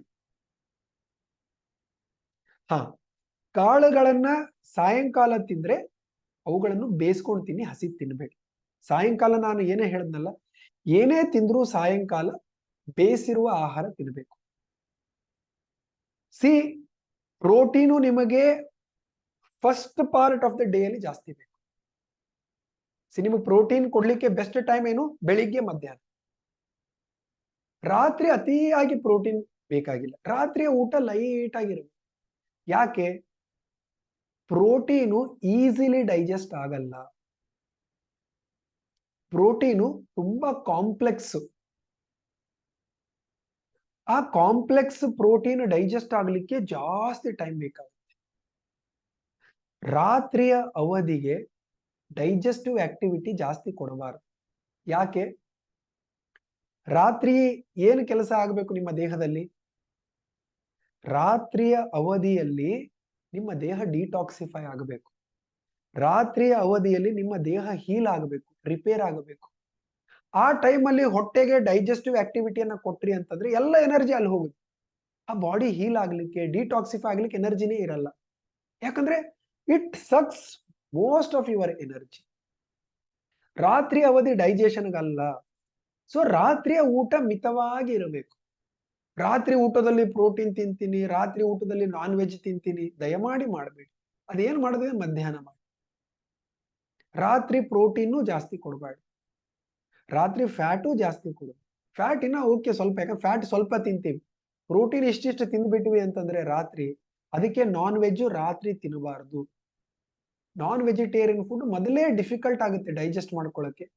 ಪ್ರೋಟೀನ್ ಬ್ರೇಕ್ ಡೌನ್ ಆಗಲಿಕ್ಕೆ ದೇಹ ಸ್ಟ್ರಗಲ್ ಮಾಡುತ್ತೆ ರಾತ್ರಿ ಎಲ್ಲ. ನೀವು ಮಲ್ಕೊಂಡಾಗ ನಿಮ್ಮ ಸಿಸ್ಟಮ್ ರಿಲ್ಯಾಕ್ಸ್ ಆಗಿರ್ಬೇಕು, ಸ್ಟ್ರಗಲ್ ಆಗಬಾರದು. ಡೈಜೆಷನ್ ಅಂದ್ರೆ ಏನ್ ಗೊತ್ತಾ? ಸ್ಟ್ರಗಲ್. ಅದು ಡೈಜೆಷನ್ ಇಸ್ ಅ ಸ್ಟ್ರಗಲ್. ಊಟ ಮಾಡೋದೇ ಸ್ಟ್ರಗಲ್. ಹೊಟ್ಟೆ ತುಂಬಿಸ್ಕೊಳಕ್ಕೆ ಎಷ್ಟು ಸ್ಟ್ರಗಲ್ ಮಾಡ್ತಾ ಇದೀವಿ ನಾವು, ಹೌದಾ ಅಲ್ವಾ? 2 ಹೊತ್ತು ಊಟಕ್ಕೆ ಇಷ್ಟೆಲ್ಲ ಸ್ಟ್ರಗಲ್. ಆ ತಿಂದಿದ್ದು ಡೈಜೆಸ್ಟ್ ಆಗ್ಲಿಕ್ಕೂ ಒಳಗ್ ಸ್ಟ್ರಗಲ್ ಇದೆ. ಯಾಕಂದ್ರೆ ಒಳಗಡೆ ಏನಿದೆ ಅದೇ ಹೊರಗಡೆ ಇದೆ. 2 ಹೊತ್ತು ಊಟಕ್ಕೆ ಎಷ್ಟು ಬಡದಾಡ್ತಾ ಇದೀವಿ ಹೇಳಿ. ಆ ತಿಂದಿದ್ದು ಡೈಜೆಸ್ಟ್ ಆಗ್ಲಿಕ್ಕೂ ಅಷ್ಟೇ ಒಳಗಡೆ ಬಡದಾಟ ನಡೀತಾ ಇರುತ್ತೆ. ರಾತ್ರಿ ಆ ಬಡದಾಟ ನಡೀಬಾರ್ದು. ರಾತ್ರಿ ಸಿಸ್ಟಮ್ ರಿಲ್ಯಾಕ್ಸೇಷನ್ ಹೋಗಬೇಕು. ಸೊ ನೀವು ರಾತ್ರಿ ಊಟ ಎಷ್ಟು ಮಿತವಾಗಿ ಮಾಡ್ತೀರಾ, ನಿಮ್ಮ ಆರೋಗ್ಯ ಇಂಪ್ರೂವ್ ಆಗುತ್ತೆ. Your evening meal should be very very very light. ಎಷ್ಟು ಮಿತವಾಗಿರುತ್ತೆ, ಹಗೂರವಾಗಿರುತ್ತೆ. ಹೊಟ್ಟೆ ಭಾರ ಮಾಡ್ಕೊಂಡು ಮಲ್ಕೋಬಾರ್ದು, ದಯಮಾಡಿ ನೆನಪು. ದೇಹ ಹೀಲ್ ಆಗಬೇಕು ಅಂದ್ರೆ ಈ ಸೂತ್ರವನ್ನ ಅರ್ಥ ಮಾಡ್ಕೊಳ್ಳಿ. ದೇಹ ಹೀಲ್ ಆಗ್ಬೇಕಂದ್ರೆ ಈ ಸೂತ್ರವನ್ನ ಪಾಲನೆ ಮಾಡಿ. ನೀವು ಮಲಗಕ್ಕೆ ಹೋದಾಗ ಹೊಟ್ಟೆ ಖಾಲಿ ಇರಬೇಕು, ಮನಸ್ಸು ಶಾಂತವಾಗಿರ್ಬೇಕು. ಹೊಟ್ಟೆ ಖಾಲಿ ಇರ್ಬೇಕಂದ್ರೆ ಏನು? ನೀವು ಬೇಗ ಊಟ ಮಾಡಿ ರಾತ್ರಿಯ ಊಟವನ್ನ ಮಿತವಾಗಿ ಮಾಡಿದ್ರಿ, ಸಾಫ್ಟ್ ಆಗಿರುವ ಆಹಾರವನ್ನು ತಗೊಂಡ್ರಿ, ನಿಮ್ಮ ಆಹಾರ ಬೇಗ ಜೀರ್ಣ ಆಗುತ್ತೆ. ಬೇಯಿಸಿರುವ ಆಹಾರವನ್ನ ತಗೊಂಡ್ರಿ, ಹಗುರವಾದ ಆಹಾರವನ್ನ ತಗೊಂಡ್ರಿ, ರಾತ್ರಿ ಊಟ ಬೇಗ ಮಾಡಿದ್ರಿ ಅಂತಂದ್ರೆ ನೀವು ಮಲಗಕ್ ಹೋದಾಗ ಡೈಜೆಸ್ಟಿವ್ ಪ್ರೊಸೆಸ್ ಮುಗಿದು ಹೋಗಿರುತ್ತೆ. ಹೊಟ್ಟೆ ಖಾಲಿ ಇರಬೇಕು, ಮನಸ್ಸು ಶಾಂತವಾಗಿರಬೇಕು. ಈ 2 ಕೆಲಸ ರಾತ್ರಿ ನೀವು ಪಾಲನೆ ಮಾಡಿದ್ರಿ ಅಂತಂದ್ರೆ ನಿಮ್ಮ ಬಾಡಿ ಹೀಲ್ ಆಗ್ಲಿಕ್ಕೆ ಶುರು ಆಗುತ್ತೆ. ನಾವು ಅದೇ ಮಾಡ್ತಾ ಇಲ್ಲ. ಹೊಟ್ಟೆನೂ ಭಾರ, ತಲೆನೂ ಭಾರ ಇಟ್ಕೊಂಡು ಮಲಗ್ತೇವೆ. ಸೊ ಯಾವಾಗ ಹೊಟ್ಟೆಯಲ್ಲಿ ಭಾರ ಇದೆ, ತಲೆಯಲ್ಲಿ ಭಾರ ಇದೆ, ಬಾಡಿ ಹೀಲೇ ಆಗಲ್ಲ. ಹೀಲಿಂಗ್ ಆಗಬೇಕು ಅಂತಂದ್ರೆ ಒಂದು ಅನುಕೂಲಕರ ವಾತಾವರಣವನ್ನ ನಾವು ನಿರ್ಮಾಣ ಮಾಡಿಕೊಡ್ಬೇಕು ದೇಹಕ್ಕೆ. If the body has to heal, your stomach should be empty and the mind should be relaxed. ಹೊಟ್ಟೆ ಮನಸ್ಸು ಶಾಂತವಾಗಿರಬೇಕು. ಮನಸ್ಸು ಶಾಂತವಾಗಿ ಇಟ್ಕೊಂಡು ಮಲಗಕ್ಕೆ ಏನ್ ಮಾಡ್ಬೇಕು ನಾನು ಹೇಳ್ತೀನಿ. ಅದು ಕೂಡ ಕೆಲವೊಂದು ಧ್ಯಾನವನ್ನ ಹೇಳಿಕೊಡ್ತೇನೆ, ಅದನ್ನ ನೀವು ಫಾಲೋ ಮಾಡ್ಬೇಕು. ಬರೀ ಕೇಳೋದಲ್ಲ ಅದು. ಪ್ರತಿನಿತ್ಯ ರಾತ್ರಿ ಆ ಧ್ಯಾನವನ್ನ ನೀವೆಲ್ಲರೂ ಮಾಡಿ ಮಲ್ಕೊಳ್ಬೇಕು. ನಾನು ಮಾಡಿಸ್ತೇನೆ ಒಂದ್ 2-3 ಸಲ ಬೇಕಾದ್ರೆ. ಸಿ, ಬಾಡಿ ಯಾವಾಗ ಹೀಲ್ ಆಗುತ್ತೆ ಗೊತ್ತಾ? ನೀವು ರಾತ್ರಿ ಮಲ್ಕೊಂಡಾಗ. ನಾವು ಮಲಗ್ತಾ ಇಲ್ಲ ಅಂದ್ರೆ ಚಿತ್ತವನ್ನ ಶಾಂತವಾಗಿಟ್ಕೊಂಡು ಮಲಗ್ತಾ ಇಲ್ಲ. ಗೊಂದಲ ನಡೀತಾ ಇದೆ, ತಲೆಯಲ್ಲಿ ನಡೀತಾ ಇದೆ, ಅದರ ಮಧ್ಯದಲ್ಲೇ ನಿದ್ರೆಗೆ ಜಾರ್ತೇವೆ. ಆವಾಗ ನಿಮ್ಮ ಒಳಗಡೆ ಅದೇ ನಡೀತಾ ಇರುತ್ತೆ, ಅಶಾಂತಿ. ಆವಾಗ ನಿಮ್ಮ ಆರ್ಗನ್ಗಳಿಗೆ ಡೀಪ್ ರೆಸ್ಟ್ ಸಿಗಲ್ಲ. ಇದರ ಬಗ್ಗೆ ನಾವು ಅರ್ಥ ಮಾಡ್ಕೊಳ್ಳೋಣ ಮುಂದಿನ ಕ್ಲಾಸಲ್ಲಿ. ಸೊ ನಿಮ್ಮ ಆಹಾರದ ಮೂಲಕ ನಿಮ್ಮ ಅಂಗಾಂಗಗಳಿಗೆ ಪೋಷಣೆಯನ್ನ ನೀವು ಕೊಡಬೇಕು. ಅದು ನಿಮ್ಮ ಜವಾಬ್ದಾರಿ. ಅದು ನಿಮ್ ಜವಾಬ್ದಾರಿ ಅಲ್ಲ. ಅದು ನಾನ್ ಮಾಡಿದ್ರೆ ನಿಮಗಾಗಲ್ಲ. ನಿಮ್ಮ ದೇಹದ ಅಂಗಾಂಗಗಳು ಚೆನ್ನಾಗಿ ಕೆಲಸ ಮಾಡಬೇಕು ಅಂತ ನಿಮ್ಗೆ ಅಪೇಕ್ಷೆ ಇತ್ತು ಅಂದ್ರೆ ಅದಕ್ಕೆ ಏನ್ ಬೇಕು? ಪೋಷಣೆ ಕೊಡಬೇಕು. ಅದಕ್ಕೆ ಏನ್ ಬೇಕು? ಒಳ್ಳೆಯ ಆಹಾರ, ಸಮತೋಲನವಾದ ರೀತಿಯಲ್ಲಿ. ಇದನ್ನ ನಾಳೆಯಿಂದಲೇ ನೀವು ಫಾಲೋ ಮಾಡ್ತೀರಾ? Will you all follow from tomorrow? ಸಮತೋಲನ ಯಾಕೆ ಮುಖ್ಯ? ಸಮತೋಲನ ಅಂದ್ರೆ ಏನು ಅಂತ ಹೇಳಿ ಅರ್ಥ ಆಯ್ತಾ? Have you understood? ಎಷ್ಟು ಜನಕ್ಕೆ ಅರ್ಥ ಆಯ್ತು?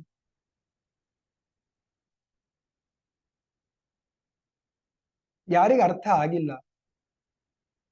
Very good. ಯಾರಿಗೆ ಅರ್ಥ ಆಗಿಲ್ಲ ಅವರು ಹೇಳಿ ಅರ್ಥ ಆಗಿಲ್ಲ ಅಂತ. ನಾನು ಬೇಕಾದ್ರೆ ಮತ್ತೊಂದು ಸಲ ಹೇಳ್ತೇನೆ, ಬೇಕಾದ್ರೆ ಮತ್ತೊಂದು ಕ್ಲಾಸ್ ಎಕ್ಸ್ಟೆಂಡ್ ಮಾಡ್ತೀನಿ, ತೊಂದರೆ ಇಲ್ಲ. ಇಲ್ಲಿ ಬಂದವರು ಬದಲಾವಣೆಯನ್ನ ತರ್ಕೊಳ್ಬೇಕು. ಇಲ್ಲ ಅಂದ್ರೆ ನಿಮ್ಮ ಟೈಮು ವೇಸ್ಟು, ನನ್ನ ಟೈಮು, ಎಫರ್ಟು ಎಲ್ಲವೂ ವೇಸ್ಟ್. ಅದು ಆಗಬಾರದು. ನಿಮ್ಮ ಆಹಾರದ ಗುಣಮಟ್ಟವನ್ನ ಹೆಚ್ಚಿಸ್ಕೊಳ್ಳಿ. ಆಹಾರದಲ್ಲಿ ಸಮತೋಲನವನ್ನ ತಗೊಂಡು ಬನ್ನಿ. ಇಷ್ಟೇ ಡೈಟ್ ಅಂದ್ರೆ ಮತ್ತೇನೂ ಮಾಡಬೇಕಾಗಿಲ್ಲ ನೀವು. This is what diet means. ಇದು ನಿಮ್ಮ ಏನೇ ಸಮಸ್ಯೆ ಇರಲಿ ಅದಕ್ಕೆ ಹೆಲ್ಪ್ ಆಗುತ್ತೆ. ನಿಮ್ದು ಏನೇ ಸಮಸ್ಯೆ ಇರಲಿ, ನಿಮ್ಮ ದೇಹಕ್ಕೆ ಯಾವಾಗ ನೀವು ಪೋಷಣೆಯನ್ನ ಸತತವಾಗಿ ಕೊಡ್ತೀರಾ, ನಿಮ್ಮ ದೇಹ ಡೆಫಿನೆಟ್ ಆಗಿ ಇಂಪ್ರೂವ್ ಆಗುತ್ತೆ.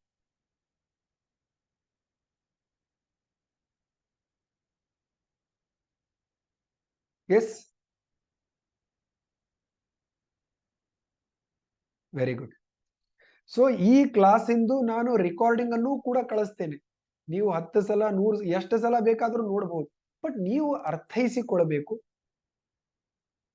ನೀವು ಅದನ್ನ ಮನದಟ್ಟು ಮಾಡಿಕೊಳ್ಬೇಕು. ನೀವು ಅದನ್ನ ಅಳವಡಿಸ್ಕೊಳ್ಬೇಕು. ಸಿ, ನಾನು ಕೊಡ್ತಾ ಇದ್ದೀನಲ್ಲ, ಸಿ, ಇಟ್ ಈಸ್ ಲೈಕ್ ಈಗೇನ್ ನಾವು 5 ದಿವಸದಲ್ಲಿ ಮಾಡ್ತೇವೆ, ಇಟ್ ಈಸ್ ಲೈಕ್ ಜ್ಞಾನ ಯೋಗ ಇದ್ದಂಗೆ. ಜ್ಞಾನ ಯೋಗದಲ್ಲಿ 3 ಹಂತಗಳಿರುತ್ತೆ. ಹೇಳ್ತೇನೆ ಪೂರ್ಣಿಮಾ.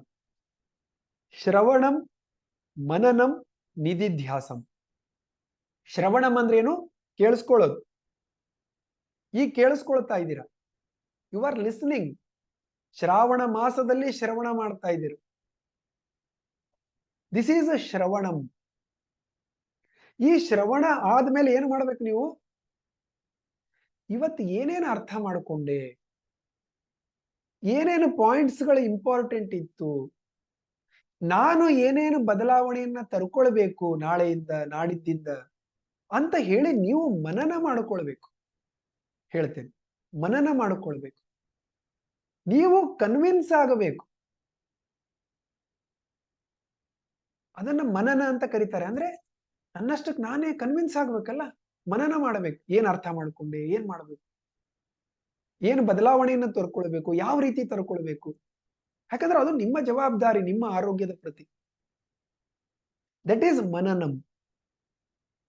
ಕಂಟೆಂಪ್ಲೇಟ್ ಅಂದ್ರೆ ಮನನ. ಮೂರನೇದ್ದು ನಿಧಿಧ್ಯಾಸಂ. ನಿಧಿಧ್ಯಾಸಂ ಅಂದ್ರೆ ಪ್ರಾಕ್ಟೀಸ್.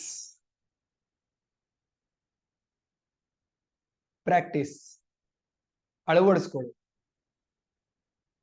ಬರೀ ಕೇಳೋದ್ರಿಂದ ಏನಾಗುತ್ತೆ? ಒಳ್ಳೆಯ ಫ್ಯಾಟ್ ಬೇಕು, ಕೇಳೋದ್ರಿಂದ ಏನಾಗುತ್ತೆ? ಒಳ್ಳೆಯ ಫ್ಯಾಟ್ ಸಿಗುತ್ತೆ. ಫೈಬರ್ ಜಾಸ್ತಿ ಬೇಕು, ಕೇಳಿಸ್ಕೊಳ್ಳೋದ್ರಿಂದ ಏನಾಗುತ್ತೆ? ನಿಮ್ಮ ಆರೋಗ್ಯ ಬದಲಾಗುತ್ತೆ? ಆಗಲ್ಲ. ನೀವು ಒಳ್ಳೆಯ ಫ್ಯಾಟ್ ಅನ್ನ, ಫೈಬರ್ ಅನ್ನ, ಕಾಯಿಪಲ್ಯಗಳ ಬಳಕೆಯನ್ನು ಮಾಡಬೇಕು, ಪ್ರತಿನಿತ್ಯ ಪ್ರೋಟೀನ್ ಅನ್ನ ಕೊಡಬೇಕು. ನೀವು ಅದನ್ನ ಅಳವಡಿಸ್ಕೊಂಡಾಗ ನಿಮ್ಗೆ ಅದ್ರ ಬೆನಿಫಿಟ್ ಸಿಗುತ್ತೆ. ಸೊ ಮೂರನೇ ಸ್ಟೆಪ್ ನಿಧಿಧ್ಯಾಸಂ ಇಸ್ ದಿ ಪ್ರಾಕ್ಟೀಸ್. ಆ ಮೂರು ಮಾಡಿದಾಗ ಪ್ರಯೋಜನ ಆಗುತ್ತೆ. ನಾವು ಬಹಳ ಕೇಳಿಸ್ಕೊಳ್ತೇವೆ, ಮಾಡೋದು ತುಂಬಾ ಕಡಿಮೆ, ಹಂಗಾಗಬಾರ್ದು. ಸೊ ಅದಕ್ಕೆ ಈ ಮೂರು ಸ್ಟೆಪ್ ಅನ್ನ ದಯಮಾಡಿ ಅಳವಡಿಸ್ಕೊಳ್ಳಿ. ಎಸ್, ಫಿಶು ತುಂಬಾ ಒಳ್ಳೆಯದು, ತಿನ್ನಿ. ನಾನ್ ವೆಜಿಟೇರಿಯನ್ ಫುಡ್ ಯಾರು ತಿಂತೀರಾ ಬಿಡಬೇಕಾಗಿಲ್ಲ, ಆದರೆ ಅತಿಯಾಗಿ ತಿನ್ನಬೇಡಿ. ಯಾವುದೂ ಅತಿ ಆಗಬಾರದು, ನೆನಪಿಟ್ಕೊಳ್ಳಿ. ಯಾರು ತಿಂತೀರಾ ತಿನ್ನಿ, ನಿಮ್ಮ ಕಲ್ಚರ್ ಇತ್ತು ಅಂದ್ರೆ ತಿನ್ನಿ.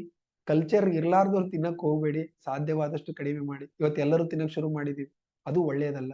ಸಿ, ಪ್ರಕೃತಿ ಎಲ್ಲವನ್ನ ಒಂದು ಬ್ಯಾಲೆನ್ಸ್ ರೀತಿಯಲ್ಲಿ ಇಡ್ಲಿಕ್ಕೆ ನೋಡುತ್ತೆ. ಕೆಲವೊಬ್ಬರ ಸಂಸ್ಕೃತಿ, ಕೆಲವೊಂದು ಧರ್ಮಗಳಲ್ಲಿ, ಜಾತಿಗಳಲ್ಲಿ ನಾನ್ ವೆಜಿಟೇರಿಯನ್ ತಿಂತಾರೆ, ಅವ್ರು ತಿನ್ಲಿ. ಯಾರಲ್ಲಿ ಇಲ್ಲ ಅವ್ರು ಶುರು ಮಾಡಬೇಡಿ. ನಾನು ತಿನ್ನೋರಿಗೆ ಬಿಡು ಅಂತ ಹೇಳ್ತಾ ಇಲ್ಲ, ಯಾರು ತಿಂತಾ ಇರ್ಲಿಲ್ಲ ನಿಮ್ಮ ಹಿಂದಿನವರು, ನೀವು ಶುರು ಮಾಡಿಬಿಟ್ಟಿದ್ದೀರ, ಅಂತವ್ರು ಮಾಡೋದು ಒಳ್ಳೆಯದಲ್ಲ. So if you ask me, you should quit. ಇಲ್ಲ, ನಾನು ತಿನ್ಲೇಬೇಕು, ನನಗೆ ರುಚಿ ಹತ್ಬಿಟ್ಟಿದೆ, ಏನ್ ಮಾಡಕ್ಕಾಗಲ್ಲ, ಕಡಿಮೆ ಮಾಡಿ. ಒಂದು ಪ್ರಕೃತಿಯಲ್ಲಿ ಒಂದು ಬ್ಯಾಲೆನ್ಸ್ ಬೇಕು. ಎಲ್ಲರೂ ಎಲ್ಲ ತಿನ್ಲಿಕ್ಕೆ ಶುರು ಮಾಡಿದ್ರೆ ಇಂಬ್ಯಾಲೆನ್ಸ್ ಆಗುತ್ತೆ. ನಿಮಗೆ ಗೊತ್ತಾಗಲ್ಲ ಯಾವ ಇಂಬ್ಯಾಲೆನ್ಸ್ ಆಗುತ್ತೆ ಅಂತ. ಆಗಲ್ಲ. ನಾನು ಅದೇ ಹೇಳ್ತೇನೆ, ನಾನು ಬಿಡುನು ಅಂತ ಹೇಳಲ್ಲ, ತಿನ್ನುನು ಅಂತ ಹೇಳಲ್ಲ, ಅದು ನಿಮ್ಮ ನಿಮ್ಮ ವೈಯಕ್ತಿಕ ವಿಚಾರ. ಅತಿಯಾಗಿ ತಿನ್ಬೇಡಿ. Don't eat too much of non vegetarian food. ಬಿಟ್ರೆ ವೀಕ್ ಆಗಿ, ನಾನು ನಾನ್ ವೆಜಿಟೇರಿಯನ್ ತಿನ್ನೋದೇ ಇಲ್ಲ, ವೀಕ್ ಆಗ್ತೀವ, ಹಂಗೇನ್ ಸಂಬಂಧ ಇಲ್ಲ. ಸೊ ನೀವು ಅತಿಯಾಗಿ ಯಾವುದನ್ನು ಮಾಡಬೇಡಿ. Fish is very good for your health. ನಾನು ಎಂದೂ ತಿಂದಿಲ್ಲ, ನಾನು ಹೇಳ್ತಾ ಇದ್ದೀನಿ, it is good for your health, ತಿನ್ನಿ. ಆದ್ರೆ ಯಾವುದನ್ನು ಅತಿಯಾಗಿ ಮಾಡಬೇಡಿ. ಯಾವುದನ್ನು ಬ್ಯಾಲೆನ್ಸ್ ಅಲ್ಲಿ ತಿಂದ್ರೆ ಏನೂ ಆಗುವುದಿಲ್ಲ. ಮಿಲ್ಕ್ ಬಗ್ಗೆ ಹೇಳ್ತೇನೆ. So fish you can include. ಆ ನಾನ್ ವೆಜಿಟೇರಿಯನ್ ಫುಡ್ ಅನ್ನು ಕೂಡ ಸ್ವಲ್ಪ, ಇವತ್ತೇನು ನಾವು ತಂದು ತಿಂತಾ ಇದೀವಿ ಅದರ ಗುಣಮಟ್ಟ ಚೆನ್ನಾಗಿಲ್ಲ. ಯಾಕೆ ಇನ್ನೊಂದು ಕಾರಣ ಹೇಳ್ತಾ ಇದೀನಿ ಕಡಿಮೆ ಮಾಡಿ ಅಂತ ಹೇಳಿ ಅಂತಂದ್ರೆ, ನೀವೇನು ಮಾರ್ಕೆಟ್ ಅಲ್ಲಿ ಇವತ್ತು ತಂದು ತಿಂತಾ ಇದೀವಿ ನಾವು, ಅದು ಫಾರ್ಮ್ ಮೊಟ್ಟೆ, ಕೋಳಿ ಏನೇ ಇರಲಿ, ಅದರ ಗುಣಮಟ್ಟ ತುಂಬಾ ಕೆಟ್ಟ ಹೋಗಿದೆ. ಅದರಿಂದ ತುಂಬಾ ರೋಗಗಳು ನಮಗ್ ಬರ್ತಾ ಇದೆ. ಯಾವಾಗ ಅದ್ರ ಗುಣಮಟ್ಟ ಚೆನ್ನಾಗಿರುತ್ತೆ ಅದು ನಮಗ್ ಈಗ ನಾವು ನಾಟಿ ಮೊಟ್ಟೆ, ನಿಮಗೆ ಮೊಟ್ಟೆ ಏನು ಕೊಡಬೇಕು ಆ ನ್ಯೂಟ್ರಿಷನ್ ಅನ್ನ ಕೊಡುತ್ತೆ. ನಾವು 5 ರೂಪಾಯಿ 6 ರೂಪಾಯಿ ಕೊಟ್ಟು ಫಾರ್ಮ್ ಮೊಟ್ಟೆ ತಿಂದ್ರೆ ಮೊಟ್ಟೆದ ಏನೂ ಬೆನಿಫಿಟ್ ಬರಲ್ಲ, ಅದ್ರ ರೋಗಗಳು ಮಾತ್ರ ಬರುತ್ತೆ. ಯಾಕಂದ್ರೆ ಅದಕ್ಕೆ ಏನೇನೋ ಇಂಜೆಕ್ಷನ್, ಹಾರ್ಮೋನ್ಸ್, ಅದೆಲ್ಲ ನಮ್ಮೆಲ್ಲರಿಗೂ ಗೊತ್ತಿದೆ. ಸೊ ಅವಾಗ ಏನಾಗ್ಬಿಡುತ್ತೆ, ಅದು ಸಮಸ್ಯೆಯನ್ನ ಮಾಡುತ್ತೆ. ಸೊ ಮೊಟ್ಟೆ ತಿನ್ಬೇಕಾ, ಯಾವ ಮೊಟ್ಟೆ ಅನ್ನೋದು ನೆಕ್ಸ್ಟ್ ಪ್ರಶ್ನೆ ಬಂದ. ಯಾವ ಮೊಟ್ಟೆ? ನಿಮಗೆ ನಾಟಿ ಮೊಟ್ಟೆ ಅಂದ್ರೆ ಎಷ್ಟು ರೂಪಾಯಿಗೆ ಸಿಗುತ್ತೆ? 6 ರೂಪಾಯಿಗೆ ಸಿಗುತ್ತೆ. ನಿಮಗೆ ನಮ್ಮ ಊರಲ್ಲಿ 18-20 ರೂಪಾಯಿ ಮಾರ್ತಾರೆ ಸಂತೆಯಲ್ಲಿ, ಹಳ್ಳಿ ಸಣ್ಣ ಊರುಗಳಲ್ಲಿ. ನಾವಿಲ್ಲಿ 6 ರೂಪಾಯಿಗೆ ಒಂದು ಮೊಟ್ಟೆ ತಂದು ಮೊಟ್ಟೆ ತಿಂತೀನಿ, 5 ಮೊಟ್ಟೆ 6 ಮೊಟ್ಟೆ, ಇಷ್ಟು ಪ್ರೋಟೀನು ಅಷ್ಟು ಕ್ಯಾಲ್ಸಿಯಂ. ಯಾವ ಮೊಟ್ಟೆ ಬಗ್ಗೆ ಮಾತಾಡ್ತಾ ಇದೀವಿ? ಅದ್ರಲ್ಲಿ ಏನೂ ಸಿಗಲ್ಲ. ಡೆಫಿನೆಟ್ ಆಗಿ ಹಾರ್ಮೋನಲ್ ಇಂಬ್ಯಾಲೆನ್ಸ್ ಆಗುತ್ತೆ. ಸೊ ಅದಕ್ಕೆ ಗುಣಮಟ್ಟ ತುಂಬಾ ಮುಖ್ಯ. ಒಂದೇ ಮೊಟ್ಟೆ ತಿನ್ನಿ, ಒಳ್ಳೆಯ ಗುಣಮಟ್ಟದ ತಿನ್ನಿ. ಹಾಲಿನ ಬಗ್ಗೆನೂ ಅದೇ ಅನ್ವಯವಾಗುತ್ತೆ. ಹಾಲು ಒಳ್ಳೇದಾ ಕೆಟ್ಟದಾ? ಫಸ್ಟ್ ಒಳ್ಳೇದಾ ಕೆಟ್ಟದ ಅನ್ನೋದಕ್ಕಿಂತ ಯಾವ ಹಾಲು ಅನ್ನೋದು ಫಸ್ಟ್ ಪ್ರಶ್ನೆ ಬರುತ್ತೆ. ಯಾವ ಹಾಲು? ಎಲ್ಲ ಹಾಲು ಒಂದೇ ಅಲ್ಲ. ದೇಸಿ ಆಕಳ ತಳಿಯ ಹಾಲೇ ಬೇರೆ ತರ ಕೆಲಸ ಮಾಡುತ್ತೆ, ನಿಮಗೆ ಜರ್ಸಿ ಆಕಳ ತಳಿಯ ಹಾಲೇ ಬೇರೆ ಕೆಲಸ. ಸಾಧ್ಯವಾದ್ರೆ ದೇಸಿ ಆಕಳ ತಳಿಯ ಹಾಲನ್ನ ಬಳಸಿ. ಇಲ್ಲ ನಮ್ಗೆ ಅನುಕೂಲ ಆಗಲ್ಲ, ಸಿಗಲ್ಲ, ಕಾಸ್ಟ್ಲಿ ಆಗುತ್ತೆ ಅಂದ್ರೆ ಹಾಲನ್ನ ಅತಿಯಾಗಿ ಬಳಸಬೇಕು. ತುಪ್ಪ ಬಳಸಿ, ಸ್ವಲ್ಪ ಮೊಸರು ಮಜ್ಜಿಗೆ ಬಳಸಿ. ಹಾಲು ಎಸ್ಪೆಷಲಿ ದೊಡ್ಡವರಿಗೆ ಬೇಕಾಗಿಲ್ಲ, ಮಕ್ಕಳಿಗೆ ಬೇಕಾದ್ರೆ ಕೊಡ್ತಿದ್ರೆ ಕೊಡ್ರಿ. ಕಫ ಪ್ರಕೃತಿ ಇತ್ತು, ಮಕ್ಕಳಿಗೆ ಅತಿಯಾಗಿ ಕೆಮ್ಮು ನೆಗಡಿ ಆಗ್ತಿತ್ತು ಅಂದ್ರೆ ಈ ಸೀಸನ್ ಅಲ್ಲಿ ಕೊಡಬೇಡಿ, ಬೇಸಿಗೆಯಲ್ಲಿ ಕೊಡಿ. ಸೊ ಅಗೇನ್ ನಾವು ಅಬ್ಸರ್ವ್ ಮಾಡಬೇಕು, ಹಾಲು ಏನ್ ಮಾಡುತ್ತೆ, ಡೈರಿ ಪ್ರಾಡಕ್ಟ್ ಏನ್ ಮಾಡುತ್ತೆ, ಕಫವನ್ನ ಇನ್ಕ್ರೀಸ್ ಮಾಡುತ್ತೆ. ನೆನ್ಪಿಟ್ಕೊ, ಡೈರಿ ಪ್ರಾಡಕ್ಟ್ ಏನ್ ಮಾಡುತ್ತೆ, ಕಫ ಇನ್ಕ್ರೀಸ್ ಮಾಡುತ್ತೆ. ನನಗ್ ಕಫ ಬೇಕಾ ಬೇಡ ನನಗ್ ಗೊತ್ತಿರ್ಬೇಕು. ನನ್ನ ದೇಹಕ್ಕೆ ಕಫ ಎನರ್ಜಿ ಕೊಡ್ಬೇಕಾ ಕೊಡಬಾರದು? ಕಫ ಜಾಸ್ತಿ ಇದೆ, ಮತ್ತೆ ಕಫ ಇರುವ ನಾನು ಪನೀರ್ ತಿಂತೀನಿ, ನಾನು ಹಾಲು ಕುಡಿತೀನಿ, ನಾನು ಅತಿಯಾಗಿ ಮೊಸರು ಕುಡಿತೀನಿ, ಅತಿಯಾಗಿ ತುಪ್ಪ ತಿಂತೀನಿ. ತುಪ್ಪ ಯಾರಿಗೆ ಒಳ್ಳೆಯದು? ತುಪ್ಪ ಯಾರಿಗೆ ಔಷಧಿ ಯಾಕೆ ಕೆಲಸ ಮಾಡುತ್ತೆ? ವಾತ ಇರೋನಿಗೆ. ಫಸ್ಟ್ ವಾತ ಅಂದ್ರೆ ಯಾರ ಬಾಡಿ ಡ್ರೈ ಆಗ್ತಾ ಇದೆ, ವಾತ ಇರೋರು, ಯಾರ ಬಾಡಿ ಡ್ರೈ ಇದೆ ಅವರು ಕುಡಿಬೇಕು, ಅವರಿಗೆ ತುಪ್ಪ ಔಷಧಿ. ನೆಕ್ಸ್ಟ್ ಯಾರಿಗೆ ಒಳ್ಳೆಯದು? ಪಿತ್ತ ಇರೋರಿಗೆ ಒಳ್ಳೆಯದು, ಅದು ಹೀಟ್ ಕೂಡ ಕಡಿಮೆ ಮಾಡಿ. ಕಫ ಪ್ರಕೃತಿಯವನು ಸ್ವಲ್ಪ ತಿನ್ಬೇಕು. ಕಫ ಪ್ರಕೃತಿಯವನು ವಾತ ಪ್ರಕೃತಿಯವನಷ್ಟು ತಿನ್ನಬಾರದು. ವಾತ ಪ್ರಕೃತಿಯವನು 3 ಟೀ ಸ್ಪೂನ್ ತಿಂದ್ರೆ, ಪಿತ್ತ ಪ್ರಕೃತಿಯವನು 2 ಟೀ ಸ್ಪೂನ್, ಕಫ ಪ್ರಕೃತಿಯವನಿಗೆ ಒಂದೇ ಸಾಕು. ಸೊ ನಮ್ಮ ಇಂಬ್ಯಾಲೆನ್ಸು ನಮಗೆ ಸ್ವಲ್ಪ ಅರ್ಥ ಆಗಬೇಕು. ಕಫ ಪ್ರಕೃತಿಯವರಿಗೆ ಡೇರಿ ಪ್ರಾಡಕ್ಟ್ ಸಾಧ್ಯವಾದಷ್ಟು ನೀವು ಕಡಿಮೆ ಮಾಡಬೇಕು. ಕ್ಯಾಲ್ಸಿಯಂಗೆ milk is not the only source. Calcium ನಾನು ಹೇಳಿದ್ನಲ್ಲಿ ನೀವು ರಾಗಿ ಮುದ್ದೆ ತಿಂದ್ರೂ ಸಿಗುತ್ತೆ. ಕ್ಯಾಲ್ಸಿಯಂ ಸಲುವಾಗಿ ಹಾಲು ಕುಡಿಯೋದು ಬೇಕಾಗಿಲ್ಲ. ನೀವು ಹಾಲು ಕುಡಿಬೇಕು ಆರೋಗ್ಯದ ದೃಷ್ಟಿಕೋನದಿಂದ ಅಂದ್ರೆ ದೇಸಿ ಆಕಳ ಹಾಲನ್ನ ಕುಡಿರಿ. ಇಲ್ಲ ಅಂದ್ರೆ ಸಾಧ್ಯವಾದಷ್ಟು ಈ ಜರ್ಸಿ ಆಕಳದು ಕಡಿಮೆ ಮಾಡಿ, ಸಾಧ್ಯವಾದಷ್ಟು ಕಡಿಮೆ ಮಾಡಿ. ಮಕ್ಕಳಿಗೆ ಬೇಕಾಗುತ್ತೆ. ಈ ಸುಮ್ನೆ ಹಾಲು ಕುಡಿಯೋದು ಯಾವುದೇ ಅವಶ್ಯಕತೆ ಯಾರಿಗೂ ಇಲ್ಲ. ಯಾಕಂದ್ರೆ ಕ್ಯಾಲ್ಸಿಯಂ ಸಲುವಾಗಂತೂ ಡೆಫಿನೆಟ್ಲಿ ಬೇಕಾಗಲ್ಲ. ನಿಮಗೆ ಕ್ಯಾಲ್ಸಿಯಂ ಈಸಿಲಿ ಸಿಗುತ್ತೆ. ನೀವು ಕಾಳುಗಳನ್ನ ತಿಂದ್ರಿ, ರಾಗಿ ಮುದ್ದೆಯನ್ನ ತಿಂದ್ರಿ, ಎಲ್ಲ ಪಲ್ಯಗಳನ್ನ ತಿಂದ್ರಿ ಅಂದ್ರೆ ನಿಮ್ಮ ದೇಹಕ್ಕೆ ಬೇಕಾಗುವ ಕ್ಯಾಲ್ಸಿಯಂ ಸಿಕ್ಬಿಡುತ್ತೆ.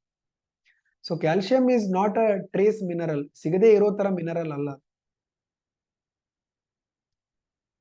ಸ್ವಲ್ಪ ತಿನ್ಬೇಕು. ಯಾರಲ್ಲಿ ಅದೇ ಹೇಳ್ತೇನೆ ನಾನು, ತುಪ್ಪ ಎಲ್ಲರೂ ತಿನ್ಬೇಕು, ಅತಿಯಾಗಿ ತಿನ್ಬೇಡ್ರಿ.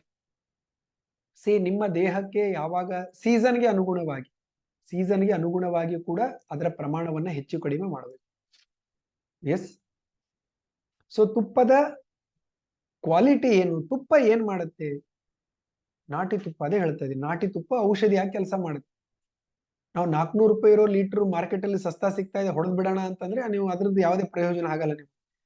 ಸೊ ಅದಕ್ಕೆ ಸ್ವಲ್ಪ ತಿನ್ನಿ, ಒಳ್ಳೆಯ ಗುಣಮಟ್ಟ ತಿನ್ನಿ ಅಂತ ಅದಕ್ಕೆ ಹೇಳೋದು. ಗುಡ್ ಕ್ವಾಲಿಟಿ, ಸ್ವಲ್ಪನೇ ತಿನ್ನಿ.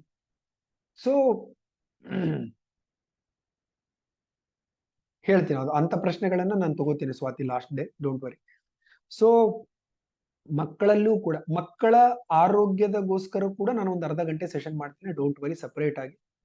ಸೊ ಅದರಲ್ಲಿ ನಾನು ಇದನ್ನ ಎಕ್ಸ್ಪ್ಲೇನ್ ಮಾಡ್ತೀನಿ. ಏನೇನು ಜನರಲಿ ಮಕ್ಕಳ ಆರೋಗ್ಯಕ್ಕೆ ನಾವು ಅರ್ಥ ಮಾಡ್ಕೊಳ್ಬೇಕು, ಯಾವ ಸೀಸನ್ ಅಲ್ಲಿ ಏನ್ ಕೊಡ್ಬೇಕು, ಏನ್ ಅವಾಯ್ಡ್ ಮಾಡಬೇಕು, ಆ ಮಕ್ಕಳಲ್ಲಿ ಏನ್ ಇಂಬ್ಯಾಲೆನ್ಸ್ ಆಗ್ತಾ ಇದೆ ಅದು ನಾವು ಹೆಂಗ್ ಅಬ್ಸರ್ವ್ ಮಾಡ್ಬೇಕು, ಅದ್ರ ಬಗ್ಗೆನೂ ನಾನು ಒಂದು ಕ್ಲಾಸ್ ತಗೋತೀನಿ ಬೇಕಾದ್ರೆ.